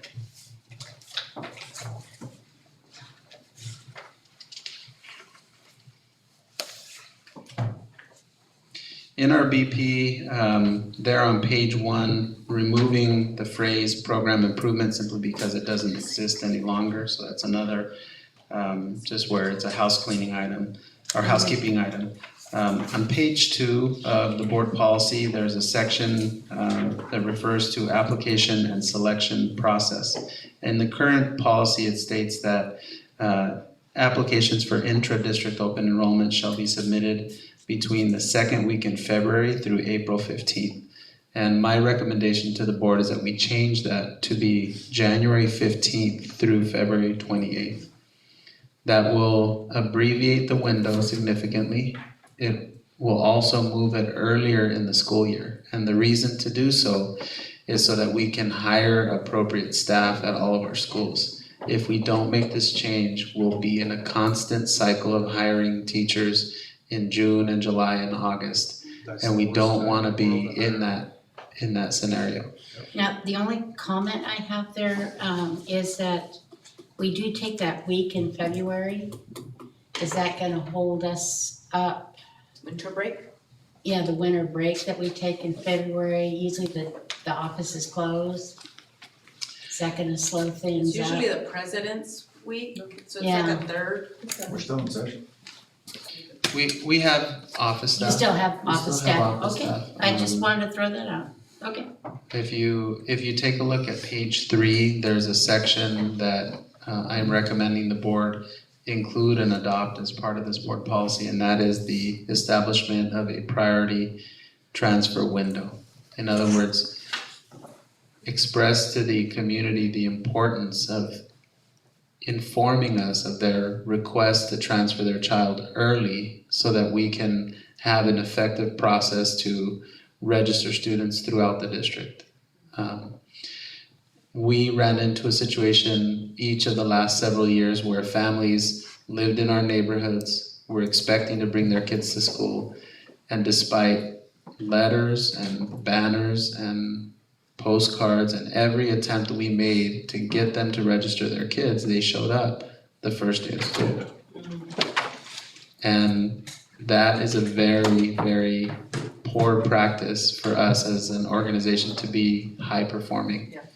So getting people into our offices in January and February will tell us, okay, according to our demographer, we're supposed to have 80 kindergartners at Sarah Vista. Well, we had 93 families show up and it's only February. Great. I know I need that extra teacher. I'm gonna hire that teacher now.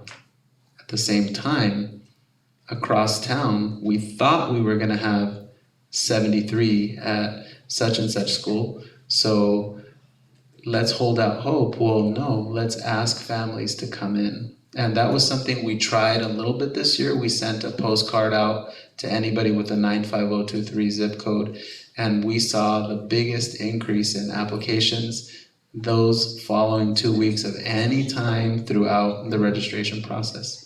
Major jumps. So data we thought we were gonna have to wait until July and August. It's kind of like, oh, around here, everybody registers in July and August. When we sent that postcard, it had an immediate impact on the number of families that we brought in. So now we just want to make it sooner because it'll allow us to be more professional and effective in our process. Pre-planning. Yes. No, I think that was the best, I was just talking to Jan, to have been able to put that out and get families to come, makes it so much easier for Erica to do her job and for planning purposes, because the last thing you want is for parents to show up the first week before school starts, and guess what? You have 100 new kids the first day of school or the first, day school starts. first days of school, and you're just literally caught with, oh my God, what am I gonna do? I don't have 3 or 4 new teachers. Where am I gonna pull them from? Right. Can we make a motion? Well, I just wanna add one more thing. For BPs. Is that, like they're building all kinds of new homes at Santana Ranch right now. Yes. At the sales offices, maybe you should be handing out notifications to them, so when they're selling homes, that these people understand so like, let's say they buy a home in March, they know they need to get themselves here right away. Great idea. So, and other places that are selling, that have the models open, we should be getting to them That's a good and idea. be proactive at these new places that we know the children are gonna go to. Do we have a postcard? Is it standard, the postcard that was sent? We created it specifically for last year, so we'd have to do an updated one for this year. But we could do a notice that the salespeople could give, Like open enrollment, priority enrollment, transfer, whatever. whatever, yeah. We can do those things. I think just educating the home builders as well about how our enrollment works. As a new resident to Hollister, I was given a lot of misinformation, a lot of bad information about our schools. Information that I addressed to them once I told them who I was. And I mean, in some cases, like things like you don't have to register your kids in this district. Yeah. So I was disappointed in some of those comments. So maybe we need to go to the realtor board too? We're doing that. We're actually going to present to the Association of Realtors in San Benito County and make a big push with them to try to help them understand school choice and to try to help them see the depth and the richness of the programs we offer in the district. It's the selling point. We're gonna need that communications person who can monitor all the Facebook, because I see it out there too, it's stuff, people ask a question about the school and all these wrong answers come into play, I mean, and That's Diego. Yes. Yeah. I just think, what we're trying to do with this policy is say, we want those choices, we just wanna know with enough time to do something We wanna about it. prepare for your children. I think it's great. Can I make a motion that we approve board policy? Wait, Jesus Oh has my to go to goodness. the- Yes, sir. This is only the VP, you still got the AR. We got Okay. no, she still makes a motion on You this can one. still have to do this. Yes. Go ahead. The motion, we approve board policy VP 5116.1. Second. All in favor, say aye. Aye. Opposed? 5-0. Moving on. To the administrative regulation, we get into a lot more of the specifics on how the process will work with this administrative reg. And so one of the things that we are trying to do is make it clear to the families when they'll find out from us. So the window opens on January 15th and applications need to be submitted by February 28th, and they'll know a month later. We'll be able to tell them really quickly if their child has been accepted. That's important because we often have multiple families requesting multiple placements. So we'll have a family who says, I'm interested in HDLA, but I'm also interested in AAA, but I'm also interested in HPS. So the sooner we can tell them, the sooner we'll know what decision they make and then move down the list. And that will facilitate their registration. Page 3, second line. Yes. And it says, I'll start, it says, once enrolled, a student shall not be required to apply for readmission. However, the student may be subject to displacement due to excessive enrollment or falsification of information on the transfer. If they've already been accepted, how could they be thrown out because of excessive enrollment? You know, that's in the policy now. So this part of I'm the just saying it sentence, doesn't make sense to me. it would be a very rare case. It would be a case where a school had to accept students in like an emergency type of situation where you're, if you can think of like closing a school unexpectedly. So it would be the type of language that you wouldn't want to use. We can also talk about removing it. Part of what I added there in the bullet. Yeah, I had no problem with what you had. Yeah. I do want to talk about that though. It's important that we hold a standard for accuracy and honesty, and we don't currently have that in our policy. But also, I think we have to set an expectation with families who are intra-district enrolling from one school to another and then habitually miss school. This is another way to tell you, you are going to have your child at Lad Lane, not Sarah Vista, because you're not taking your child to school at Sarah Vista. And Cause you live by Lad Lane? because you live in Lad Lane. But when we approved your transfer, that's fine. However, you haven't held up your end of the Right, you're bargain, not which getting is your child. bring your child to school.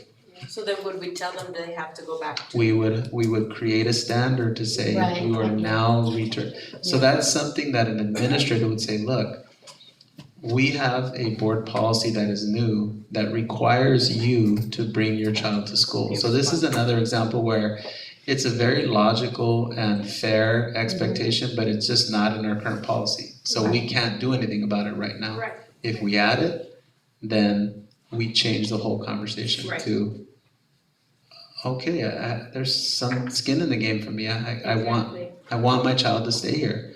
I guess I better bring them to school. Yeah. But then, and I don't know, it kind of doesn't fall in here, is what about those families that were telling them, no, they can't go to their neighborhood school, and they've been sent across town? It does fall into okay. here, let me tell you why. So in the current policy, we accept requests for transfers all year long. So Sarah Vista would be an example where we approved transfers in May and June. And then in August, a person bought a home in Sarah Vista's neighborhood. And we said, there's no space in second grade in Sarah Vista. You can't enroll in Sarah Vista. So you have 4 good options. In second grade, these are the schools that you can choose from. What setting a priority transfer window will do, it will allow us to leave space for growth in a way that we haven't done in the past. And leaving that space for growth will allow us to develop a wait list. So let's say we left 4 spaces at certain schools and grade levels, and we didn't get 4 students. Well, we pick up the phone and say, we have space at Sarah Vista in second grade, would you like to enroll? I mean, at some point you have to let people take their child to the school, right? Right. But at least it gives us that window. And the other important part about it is wanting to have parents know the correct steps to take to get their child into school. So if you're truly new, then that's one thing. But if you've been here and you just haven't followed any of the timelines we've given you, that's a different story as well. Yeah, that's on you. That's on you. Okay. The selection procedures basically takes you through the process that we use at Hollister Dual Language Academy. I would say the biggest change that I would hope to have this year as opposed to prior years is to conduct the lotteries here at the district office. I think when we have transfer requests that come into a school, and we want the school to be a point of contact for families, just a safe place for people to get information to us. But then we want everything to come here, so we can do it in a way that's organized, that's clear, that's not subject to criticisms of favoritism or process, and we just say, on this day, this is the process we're using. We open this room up, anybody who wants to come in, we handle the lotteries that take place for every school, and it gets taken care of. You just check it off the list. When we were there on Thursday Mhm. at Gavilan Hills. I think there are a lot of hard feelings about families that don't get into HDLA. Ian, I didn't know that. Anyway, yeah, that came up quite a bit actually. The fairness of the lottery and Yeah. how it's Yeah. actually being implemented. No, I think that pulling and bringing it here and opening it up, just, a great idea. yeah. It'll just make it one system, one fair process. Okay, on the last page, page 5, the Yes. last sentence. Well, were you gonna highlight anything else though? Oh, well, I didn't, Was he going? Oh, you going I'm section ready. by section? yeah, ready for you. I thought everybody read it, so, yeah. Yeah. The last, the sentence before it, it says, the superintendent shall make his or her decision within 10 school days and notify the parent guardian in writing. And this last sentence, the superintendent's designee decision on the appeal is final. It's a typo on there shouldn't be designee there, so we would want to remove that. Okay, so it's just the superintendent's Superintendent. decision Get rid of is that. final. Designee should not be there, thank you Okay. for pointing that out. All right, and you don't want any appeal to the school board? Okay, good. It's a due process, that would be a tremendous time commitment. Oh, I agree. Oh, no, thank you. Thank you. That would be a tremendous. But I was confused with this superintendent's designee. Okay, good deal, we're good. There's only 605 this year so far. 605, folks, what do you say? I don't want. We like our choice in I don't wanna. We like our We choice. still need another motion. 605. I make a motion that we approve AR 5116.1 With the with the removal corrections. of- Second. All in favor say aye. Aye. Opposed? 5-0. Board member report, anybody would like to make a board member report? Actually, I do have some stuff to report. Are we at 10 o'clock school district or 10:30? 10:30. We'll get finished by then. Yeah.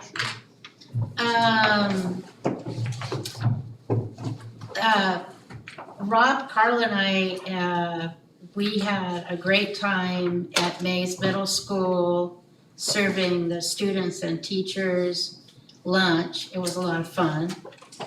And I have no idea when that was.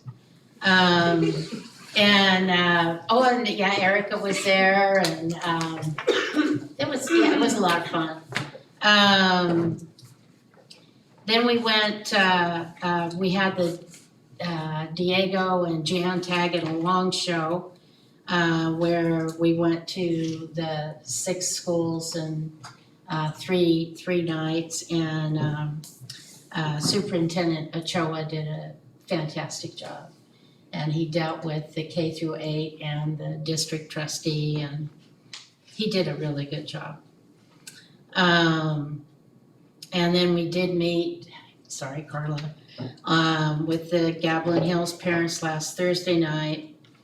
And I think we made some progress I there. think it was really well received. I was a little worried in the beginning, but Yeah. another. I know, without fantastic work. Superintendent Ochoa there, who knows? Yeah, But it went very, very well. I was just really pleased. I also went to Rancho the next day and had a nice meeting with Vicki.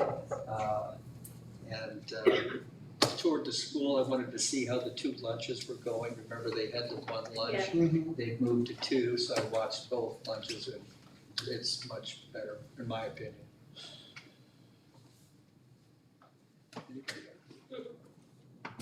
Okay. I just wanna say that for the record, I appreciate all of you. But I'm a little hurt. Yeah. Just please let me know, at Yeah. least let me know if it's in my neighborhood. I Yes, would love ma'am. to be there, so I still care about you guys. Okay. Thank you so much. Sorry. Any future agenda items? I would like to get a report maybe next month on the solar.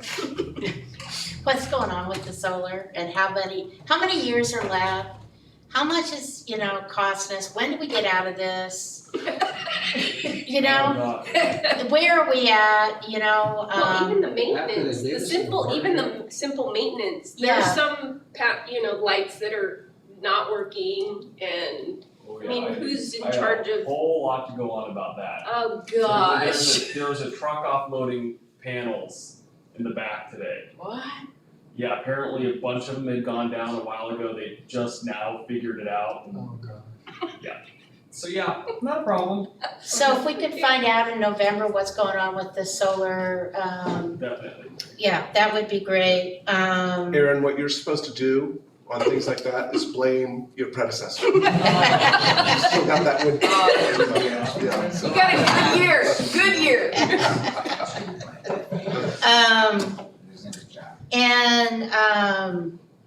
I would like to get maybe Caroline, and I don't know if Erica and Diego need to get involved with this, but what are we doing for newcomers when they come into the district, especially at middle school? And so how are we handling them in science, history, language, there was a time that, Newcomers program. well, We used to. yeah, but that some of them were sent to HDLA.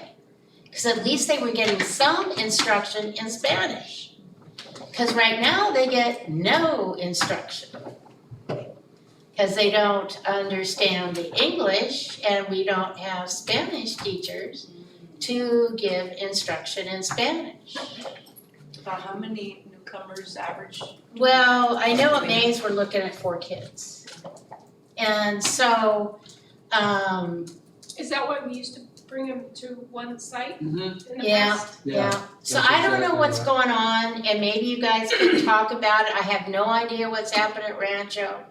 And you know what? We have no idea when they come. This is, I'm not trying to say anything about the children right now. I mean, like, how do we handle this? How is our district dealing with this? Because the children come at any time. And it's different. not, and so what do we have in place for these kids and how do we handle it? And I wanna, if I could add to that, I think only because some of my teacher friends said there used to be a newcomer, even in the lower grades. Right. Newcomer class, and it's not and it's not that just because we don't have classes in Spanish, doesn't mean we don't have bilingual, I don't know, do we have bilingual certified teachers? B class, yeah. That could, I don't know, so is that something is that how they used to do it with the newcomer Well, class? that's why Eric, I said you might be involved Yeah. because it gets into the training of the teachers and. But I would even say in the lower grades. At our Hardin, the intervention teacher has a newcomer's class. Okay. But I think it is. But your intervention teacher would need to be if She's she's. English only. Oh. And it's not does she just, all newcomers aren't just speak Spanish. That's Right, that's right. That Spanish Yeah, we is have for some, their second three language. Yeah. Or indigenous, That's you okay. know, That's true. so I agree with Jan. Cause I see them coming into the high school. from Mexico. And then you have the ones that have not been in school for Right, 2, right. 3 years.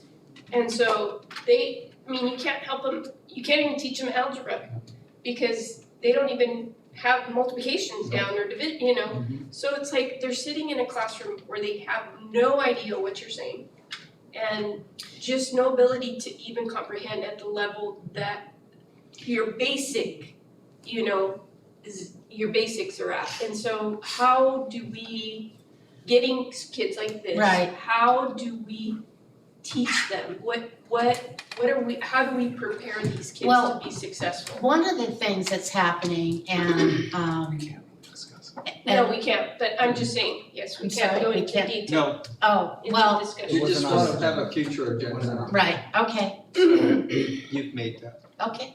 Anybody else have a future? Go ahead. I would like a district attendance report, school by school, so we get piecemeal and weekly board updates aren't really working. No.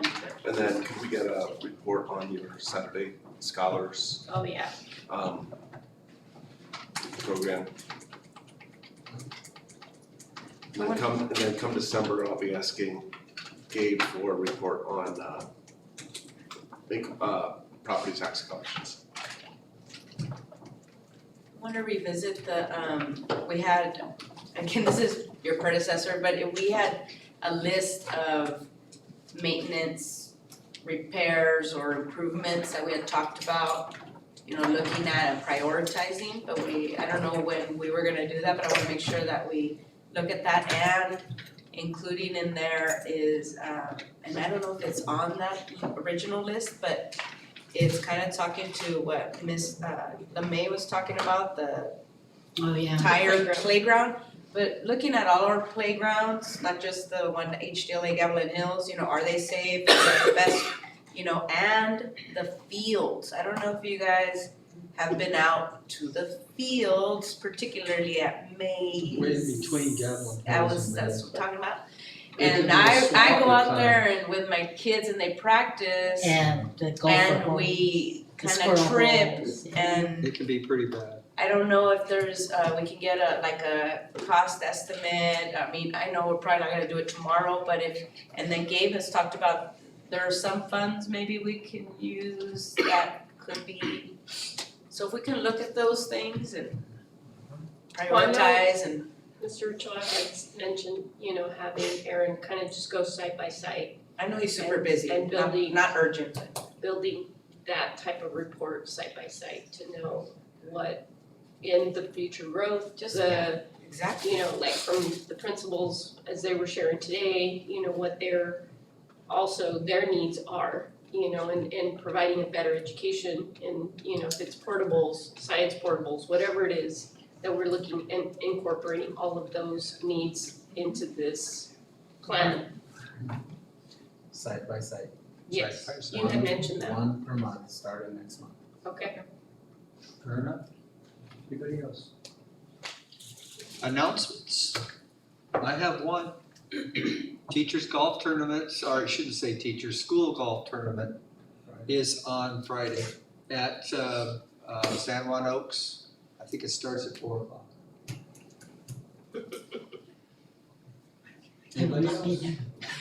Well, shame on you. I couldn't hit a I'll golf make a ball in my life. motion that we adjourn the meeting. Second? All in favor, say aye. Aye. Opposed? That's good. Angela, such a trooper. Yes. Like you're killing me, guys, Killing you're killing me. Right? 7 Bam.